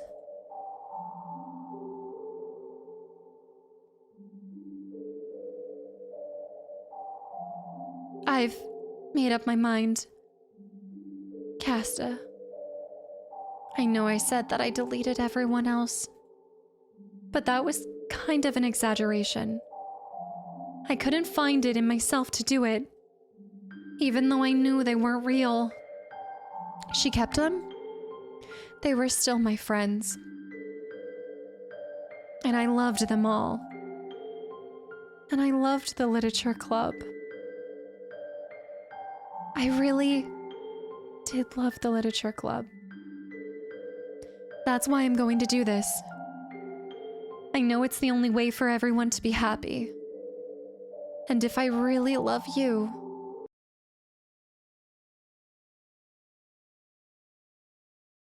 then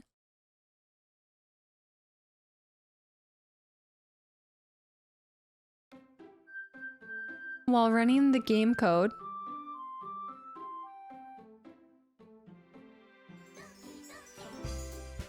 an exception has occurred. While running game code, file, script, error, full traceback, Doki Doki. Opens the traceback text file in the editor. Copy? Ignore? Quit. An exception has occurred while running the game code. File, game splash.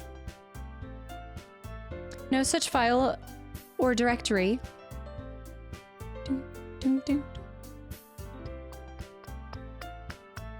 File, in script, full traceback, Windows, Doki Doki.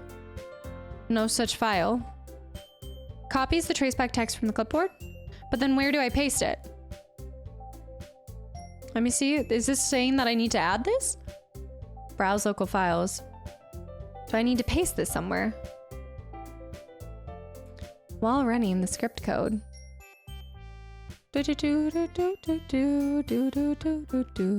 Hold on, I think I see the traceback text.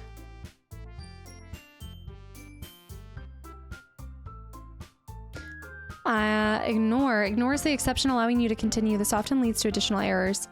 Open it, copy. If I copy it and then I paste it here,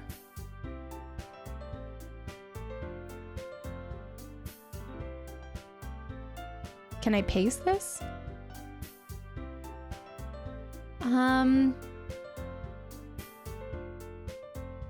Okay, it has a traceback notepad that opens up. Full traceback. While running the game code. I think it's because the characters, Natsuki and them are gone. So if I were to add them back in, no such file in directory. So I need to add Natsuki and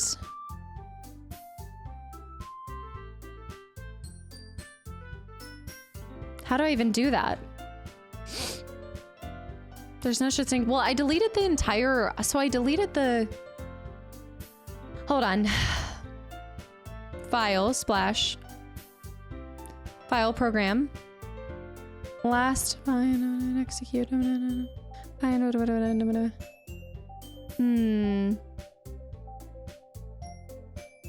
Okay, I want, okay, I'm trying to click on some of the things. I'm trying to figure out how to do this because I'm afraid if I ignore it, if I quit, I'll quit the game. If I ignore it, then none of them will get to come back, but it's giving me the option to let some of the characters come back. Copies the traceback text file to the clipboard. Do I need to create a new folder called characters? Because I deleted the characters folder. So let me try characters. And then if I were to paste, can I... I feel like I'm going to delete this because I don't know anything to do with any of this kind of... I feel like you're at an advantage if you know how to do some of this stuff. No such file or directory. This is like me trying. I'm so bad with computers. Okay, hold on. Okay, so while running the game code, In script, file in module. Error, no such file in directory, such as Doki Doki literature. Let me open this up real quick. Steam apps common, Doki Doki, literature club, characters. So when I go into there, when I'm in Doki Doki, I don't have anything for characters. So I don't really know how to make a, I mean, you couldn't add back like a, do I type in? Do I do like a, how do you even, is it a text document? Do I copy the whole text document? Do I just copy natsuki.character?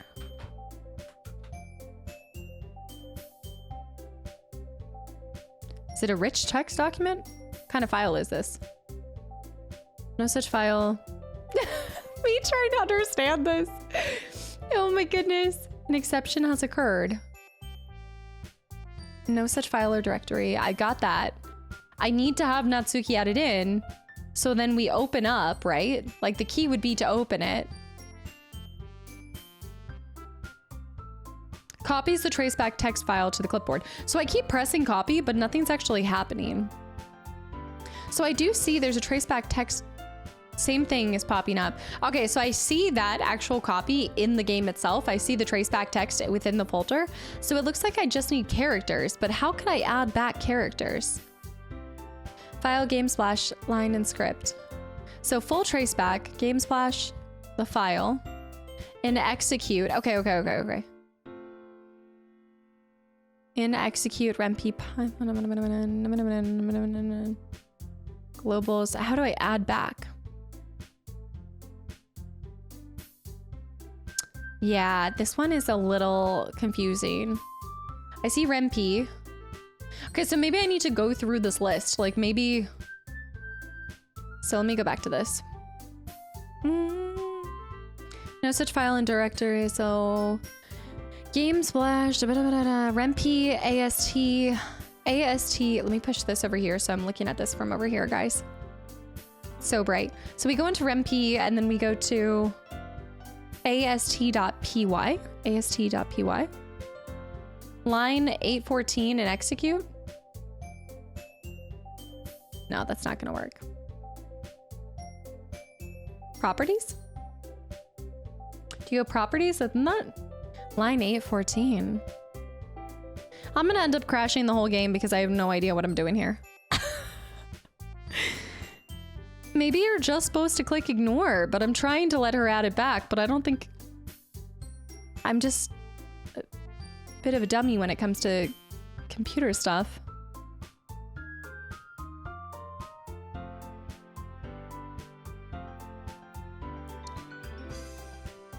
Characters. What if I were to... See, I was thinking they would just give you the ability to add back a character. You know, like they would just say...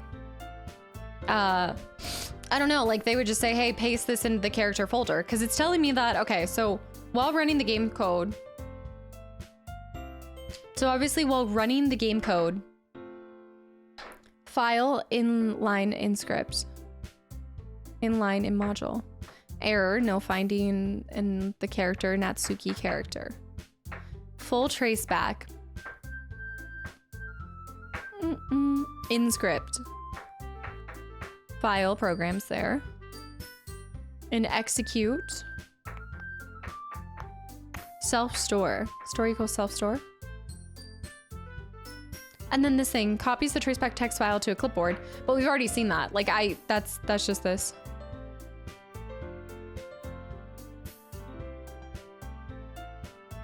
Do I just ignore it? Ignore the exception, allowing you to continue? This often leads to additional errors. And then I'm like, is this part of the game or did I bamboozle myself by deleting characters? No such file or directory.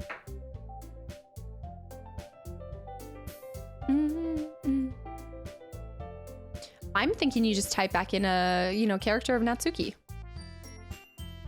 Do. Can we just do a text document?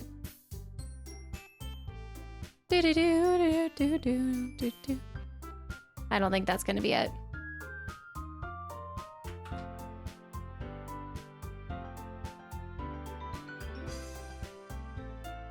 Okay, I don't think that is the answer. Characters. The Rempe. I'm thinking about the Rempe. You go to ASTPY. Properties.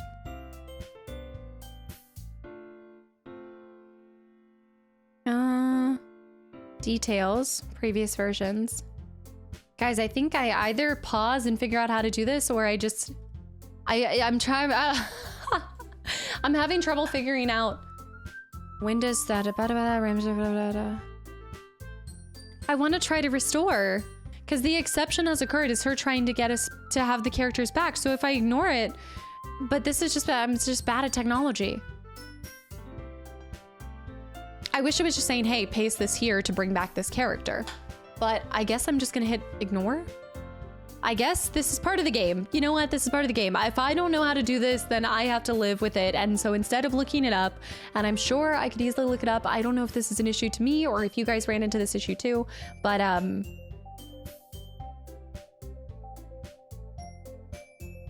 yeah. I think at this point, because I was thinking, like, can I go? My only other thought is in file, give line in execute self code. My only other thought is grabbing this file. Let me try one more thing. Okay, that's not working. Yeah, I'm gonna stick with it. This might not, I might not get a good ending where they come back, but oh no! This game is not suitable for children. So do you lose all your progress because of that? Monica's completely deleted. She's gone. Do you have the option to add her back? What the heck now? What? It's an ordinary school day like any other. As usual, I'm surrounded by couples and friends walking to school together. Hey, Kasta. Well, there already is one girl. That girl is Sayori, my neighbor and good friend since we were children. We used to walk to school together every day. But recently we picked up the habit of doing it again. She's not oversleeping or anything. There's nothing different. What? Kasta, are you proud of me? For what? I miss Sayori. So I guess I didn't have to do anything in the files. I guess you just hit ignore? I don't know. They're all back and Monica's gone. You know, for what? Waking up on time. Well, you've been doing that for a while now. Uh-huh. But you never said anything about it. Even though we walk to school together every day. Well, yeah. I always thought it was implied. It's embarrassing to say it out loud. Come on, please. It's good motivation. Fine, fine. I'm proud of you, Sayori. We cross the street together to make our way to school. As we draw near, the street becomes increasingly speckled with other students. By the way, Kasta, have you decided on a club to join yet? Same. Clubs. How could I tell her clubs are a waste of time? When she's starting a club of her very own. Actually, yeah. I think I've decided on a club. Wait! Really? Wait. Which one? Tell me. I think I'll keep it a surprise. Boo. You meanie. Be patient. You'll find out soon enough. I used to ask myself why I let myself get lectured by such a carefree girl. But I started to realize that in a way, I envy her. When Sayori puts her mind to something, she can accomplish great things. So that's why I feel like I should do something special for her. The school day is ordinary. Motivation, let's see. I recall the room number of the club from a flyer I saw. Oh my gosh, it's different. There's a bunch of different things. I walk across the school and upstairs, a section of the school I rarely visit, being generally used for third-year classes and activities. Before long, I find the room. I timidly open the door in front of me. Hello? This was my choice to join this club. Nobody coercing me or convincing me or... Ah! Kasta? What are you doing here? Well, I glance around the room. So you're the Kasta that Sayori always talks about. Thank you for stopping by. It's a pleasure to meet you, Kasta. We're the literature club. I hope you enjoy your visit. Come on, Yuri. No need to be so formal. He's gonna think we're really strict or something. Sorry, Natsuki. The tall one, whose name is apparently Yuri, seems to be quite shy compared to the others. In comparison, the girl named Natsuki, despite her size, seems like the assertive one. Well, it's nice to meet both of you. I look forward to working with you. Working? Kasta, don't tell me you're... That's right. The club I've decided to join is yours, Sayori. The literature club. The literature club. Sayori's eyes lighten up. No way. No way. Ah! Sayori wraps her arms around me, jumping up and down. Hey! Get off of me. Well, if Sayori is this happy, then I'm sure it won't be so bad having you around. Not to mention, there's 4 of us now. That means we can become an officially recognized club. I don't know what to say. We have to celebrate. What an appropriate day for that, isn't it? Yeah. After all, Natsuki decided to... Hey, don't ruin the surprise. Sorry. Everyone sit down at a table, okay? How about I make some tea as well? The girls have a few desks arranged to form a table. Natsuki and Yuri walk over to the corner of the room where Natsuki grabs a wrapped tray and Yuri opens the closet. Still feeling awkward, I take a seat next to Sayori. Natsuki proudly marches back to the table, tray in hand. Okay, are you ready? Ta-da! Oh! Natsuki lifts the foil off the tray to reveal a dozen white, fluffy cupcakes decorated to look like little cats. The whiskers are drawn with icing, and little pieces of chocolate were used to make the ears. So cute! Wow, those look amazing! Well, you know. Just hurry and take one. Sayori grabs the first one, then I follow. It's delicious. Sayori talks with her mouth full and has already managed to get icing on her face. I turn the cupcake around in my fingers, looking for the best angle to take a bite. Natsuki is quiet. I can't help but notice her sneaking glances in my direction. Is she waiting for me to take a bite? I finally bite down. The icing is sweet and full of flavor. I wonder if she made it herself. This is really good. Thank you, Natsuki. Well, of course it is. I'm a pro after all. There's no need to thank me or anything. As Natsuki struggles to accept the compliment, Yuri returns to the table carrying a tea set. She carefully places a teacup in front of each of us before setting down the teapot next to the cupcake tray. You keep a whole tea set in the classroom? Don't worry, the teacher gives us permission. Okay. Already trying to impress the new member, Yuri. That's not... Insulted Yuri looks away. I meant that, you know, I believe you. Well, tea and reading might not be pastime for me, but at least I enjoy tea. I'm glad. Yuri faintly smiles to herself in relief. Okay, what kind of things do you like to read? Manga. Natsuki's head perks up. Well, we can change that. What am I saying? Let's see. Anyway, what about you? She does deep building complexes. It's the same, but it's just Monika's not here. She seems so reserved and timid since the moment I walked in, but it's obvious the way her eyes light up. I like a lot of things. Don't feel intimidated if you don't read that much. I'm certain we can find something we have in common. Hey, Yuri. Well, about You know, the first thing he said. Manga? That's right.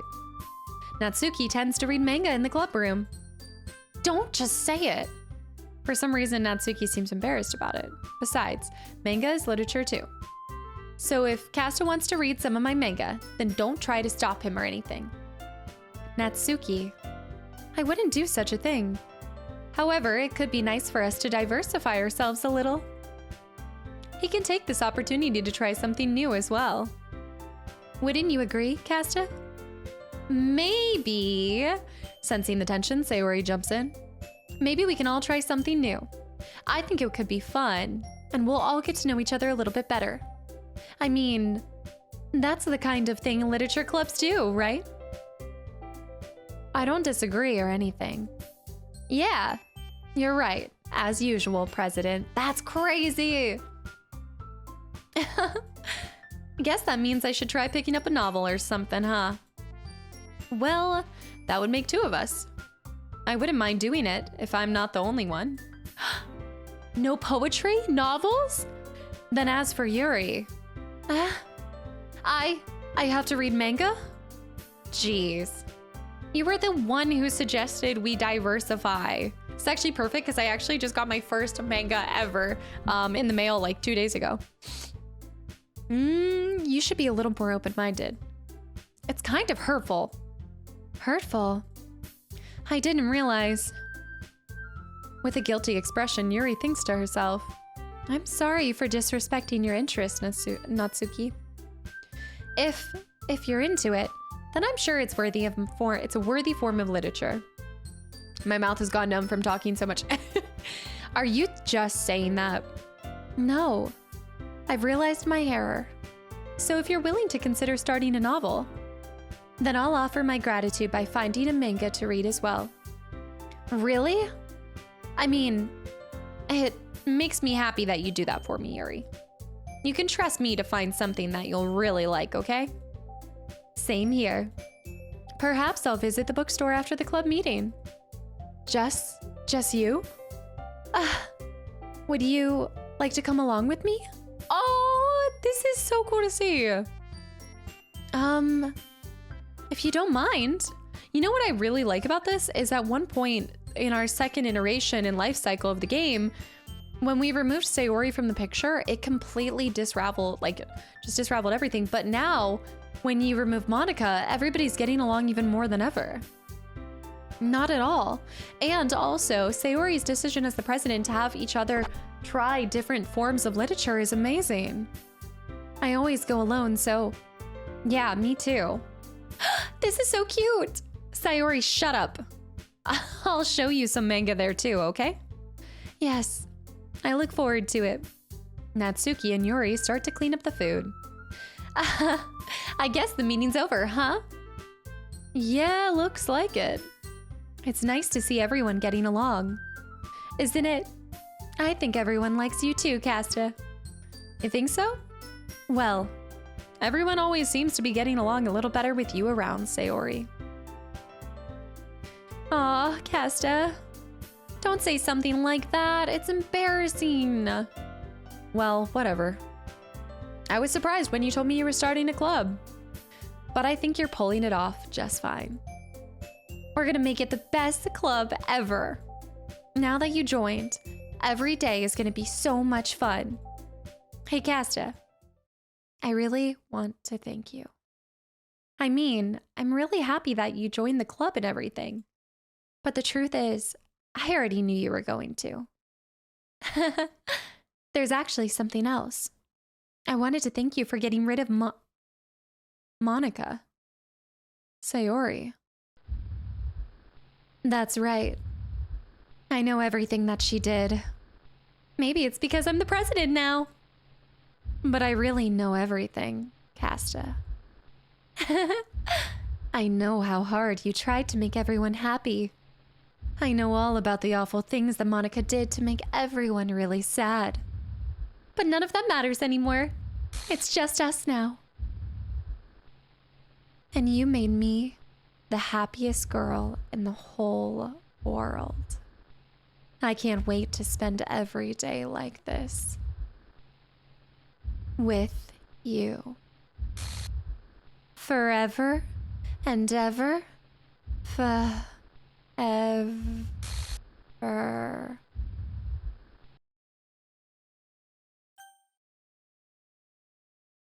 No.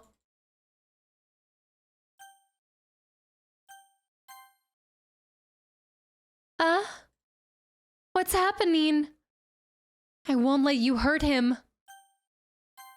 Who? It hurts. I'm sorry I was wrong. There is no happiness here after all. Goodbye, Sayori. Goodbye, Kasta. Goodbye, Literature Club.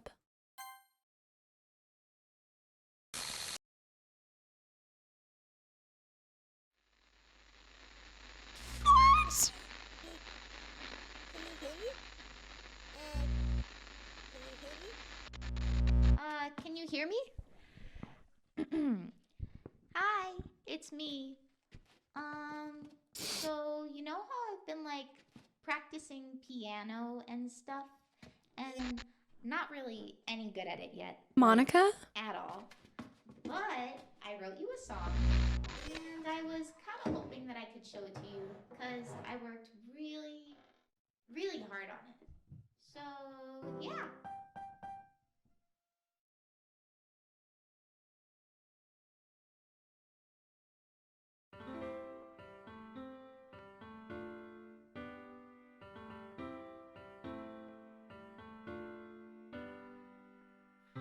Every day I imagine a future where I can be with you. In my hand is a pen that will write a poem of me and you. The ink flows down into a dark puddle.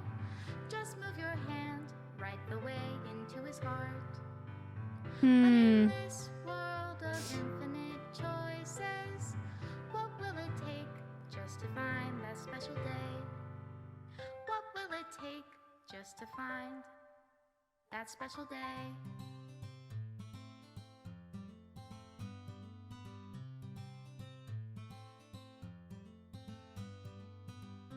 Have I found everybody a fun assignment to do today? When you're here, everything that we do is fun for them anyway.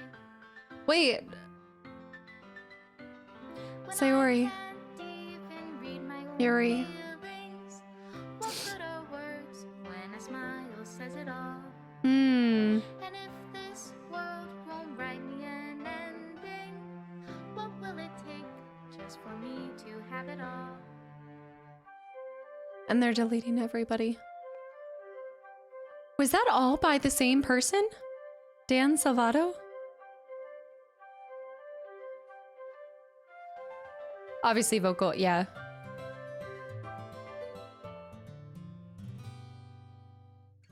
Does my pen only write bitter words for those who are dear to me?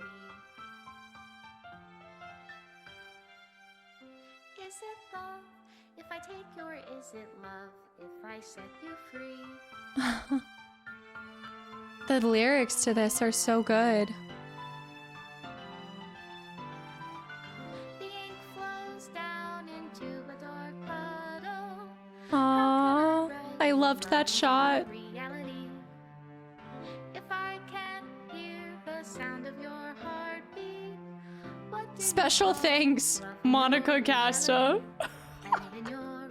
Wait. If I don't know how to love you, Monica and Kasta. I'll leave you be. Made with love. Team Salvato.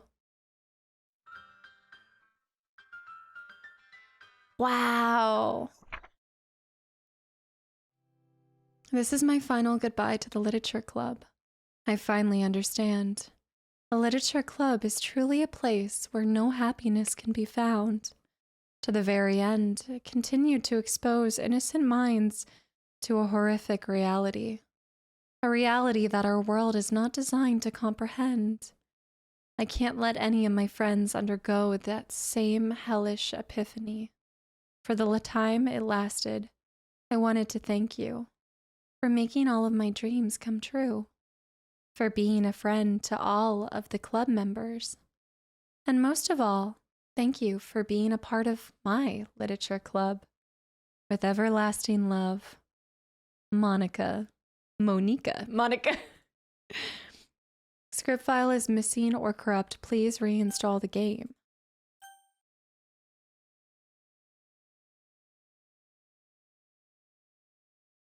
And it just deletes itself? Does it? Does it purely just delete itself? It did. It uninstalled. It literally, wait, no. It says play. It says play. Hold on. No, it says it can play again. No, now it's just saying an exception has occurred, ignore.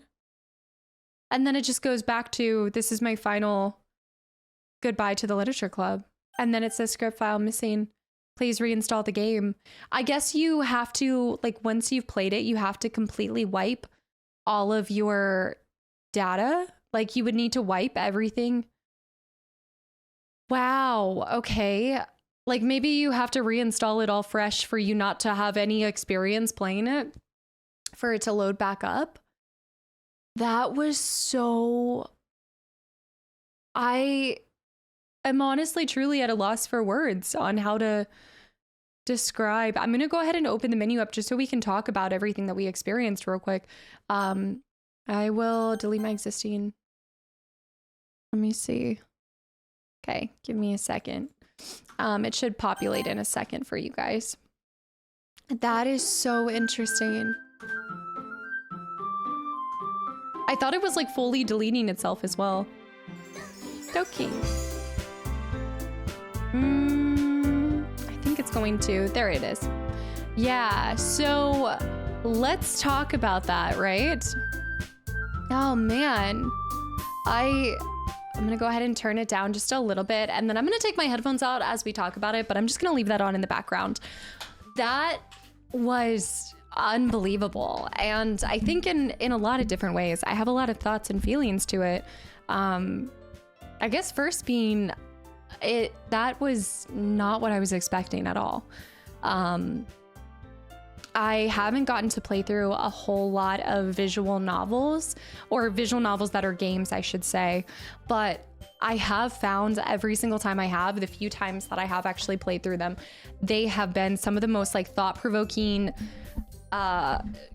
sometimes very often a little confusing, but not in a bad way. It's more just like, I feel unsettled. Like there's something unsettling. And I think I went into this knowing the only knowledge I really had was that people meme about it being, you know, like a happy story, because obviously there were a lot of really messed up things that you see. And, you know, they're not shy about exposing you to disturbing events because of Monica's actions, right? Because of some of the things that Monica did and everything. So there was first just the story, and I think very early on, not maybe some of you guys called it a lot sooner, but there was a point where I was like, Monica shouldn't know that. Why does she know that? It didn't take me until the very end when we see Sayori take over as president that the literature club and the knowledge and everything in the game itself is tied to the president, and whoever the president is knows everything that's going on in the club itself and has kind of this, I don't even know, derangement. I'm not even sure, but I was not expecting it to go as dark as it did. And one of the things that was most surprising to me was at one point I had this like idea that Monica was like the school bully, and this was just like this illustration of what it manifested as in these different women that she maybe bullied or encountered or whatever it was. And I know that's silly because it looks like they're all friends when you see them all together, but I guess I thought that because I didn't think that Monica was the one that was pulling their strings at making them, you know, commit self-harm or furthering Sayori's depression, you know, like I didn't think that she had the sway with that. But when you look back to the events, Monica was absolutely instigating and adding more and like pressing on the right buttons of Yori and Sayori Now, one of the things that I find interesting is I actually expected us to do another iteration where we even preferred Natsuki, and we were going to go talk to her and, you know, match with her. And so I guess, I don't know, I'm assuming that based off of your choices, this game can look very different for every single playthrough, who you personally resonate with as well, and what words that you choose. Like, I wonder if Natsuki can be an option to some of you guys, because she wasn't for me. I don't know if everybody starts with Sayori either, or what it was, but maybe it was an illusion. Maybe also it didn't matter. Maybe it's always Sayori and Yuri, and it's an illusion of choice. I don't know. But I will say, regardless, no matter what you're exposed to, like, I do think it matters, because I think if people like try to pitch it and set it up and be like, hey, this is like this, you know, it's a horror game. You know, if you look at the tags on Steam and things like that, it's probably really easy to set your expectations to something different. So I tried to really go in not expecting. Horror looks very different to a lot of different people. And at least to me, psychological horror is one of the most terrifying things beyond like gore and all of that stuff. So I wasn't thrown really aback by the illustration of Sayori's suicide or Yuri stabbing herself. Like, those things weren't as jarring as the undertones. And I think the game did just such this amazing way at the writing coming across and having this like ominous, there's something not right here. Like, this feels cultish, or this feels too good to be true. Like, there's something else there. And I kept seeing that and feeling it. And it was like, I actually think that it's really important to the story for so much of the story to be really lighthearted, and then you start seeing these horrific things way later into the story, and you need that build up. Like, I think to truly plant the seeds of feeling unsettling, like for the game, the story to me is unsettling. It's disturbing. It's the notion. I was even sitting there, and especially when Monica tells us like what it was like to watch, you know, like every day. And I did like her poem, like the poetry, I feel like did show us what some of these individual people felt. But I think the poetry was more important to Monica. Like, that was how she was getting across how her emotions were feeling.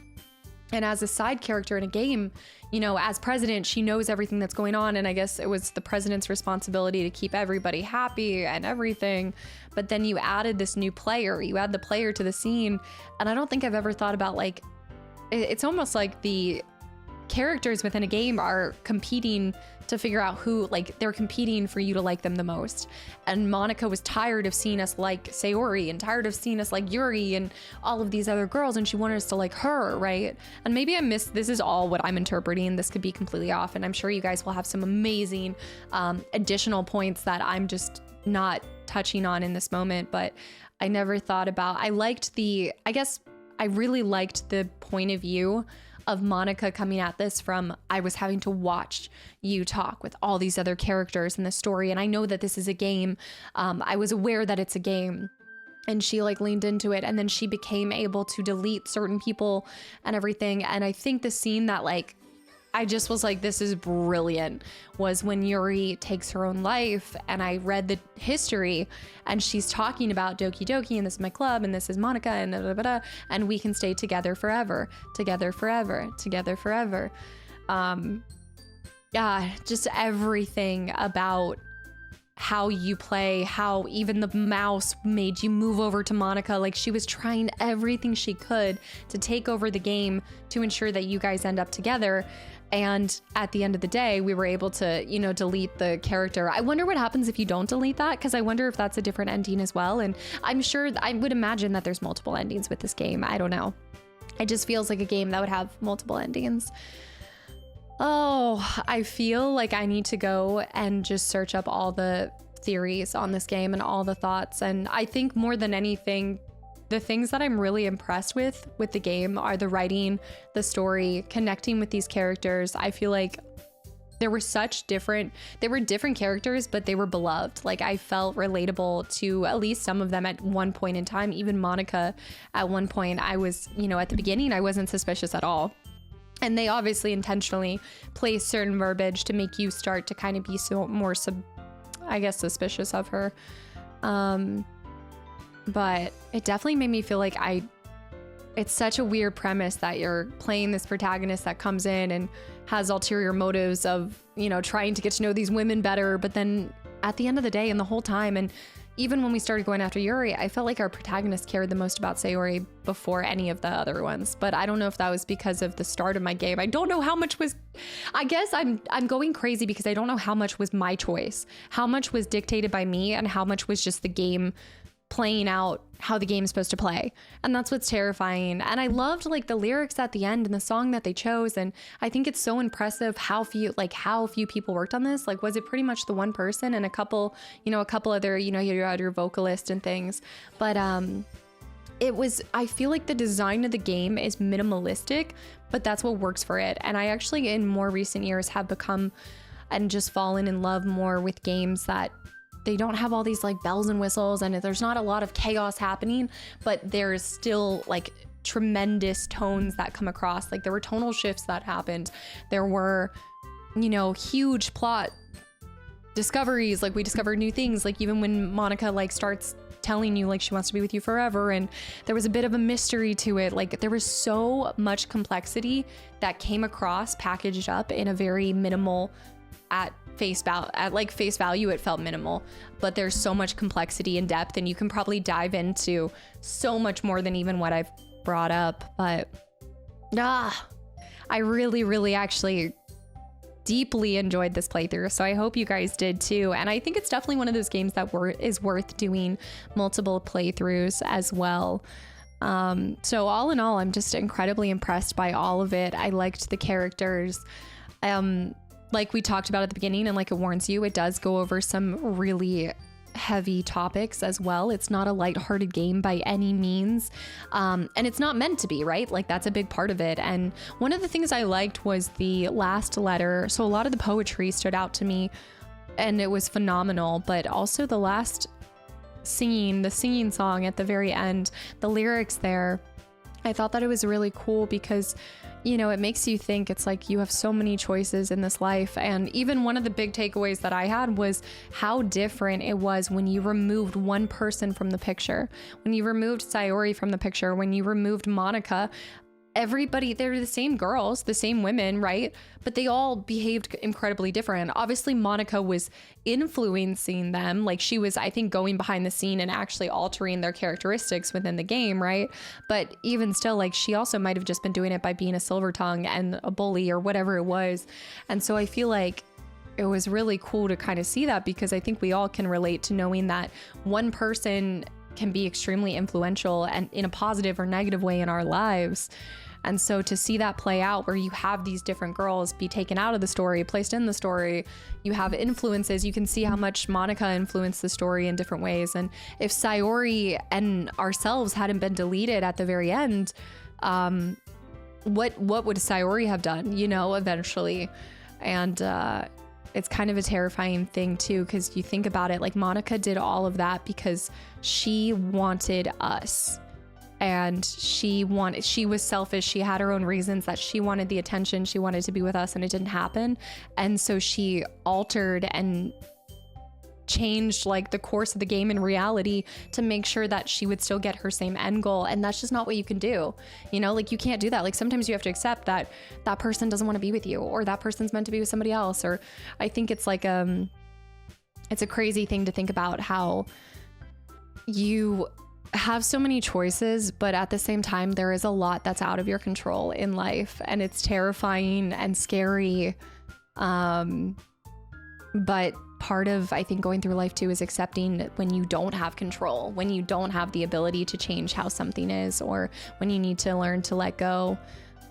So I don't know, there was definitely a lot of each of these four characters had highlights and then also flip sides to them. And I wonder too if Sayori's character always had depression, like she said, or if that was brought on by Monica pressing into that or leaning into that more.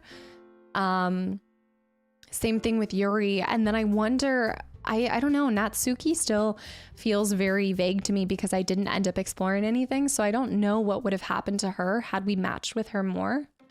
But oh gosh, I know there's so much more that I want to say. And I just feel like I feel simultaneously empty after playing that. I don't, my brain is like fried in the best way possible. I'm horrified in some ways, impressed in every way possible. Like the game has left me with such an impression. But yet I feel like I can't articulate just what I want to say with this game yet, because there's so many things that I need to flip through and filter through and organize my thoughts. There's a lot that happens here. Gosh, it is definitely a really great game. Maybe was not the best game for Valentine's Day, but I still think that this was a really fun one to get to play. And I see why. One of my favorite things is getting to see why so many of you guys recommend certain games. And this one through and through, like it's no shocker why anybody would recommend and advocate for this game, because it is so well done. Like, and it is thought-provoking, and I want my games to leave me. I love when games leave me in this like haze where I'm like, what just happened, you know? Because it definitely leaves an impression. You know, I want games that I'm going to remember, that I'm going to think through and have to dig a little bit deeper for, and especially that invoke a real emotion. And I liked how I was constantly disturbed. Like I was on the edge of my seat, but I never got too comfortable because I didn't know what was going to happen. And I liked that. It was the perfect amount of time to be on the edge of your seat.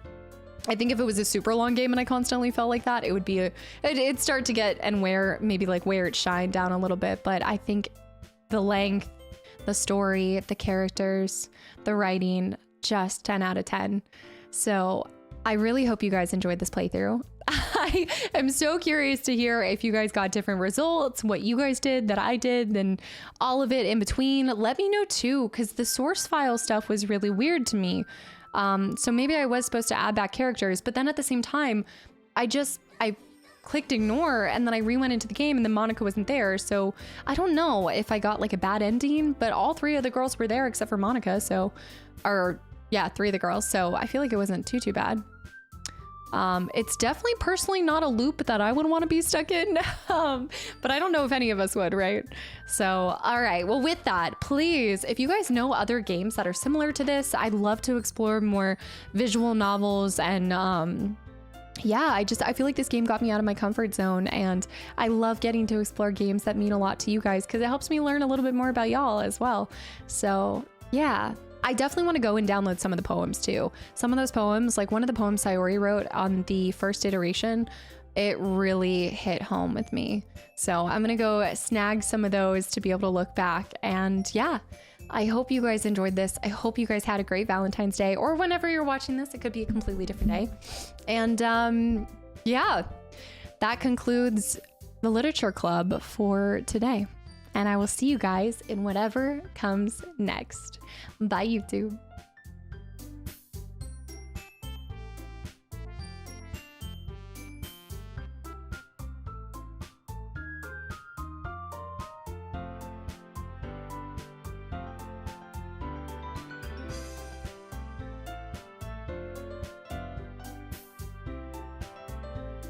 I feel like I'm really gonna need to fight allegations of me hating love after this one.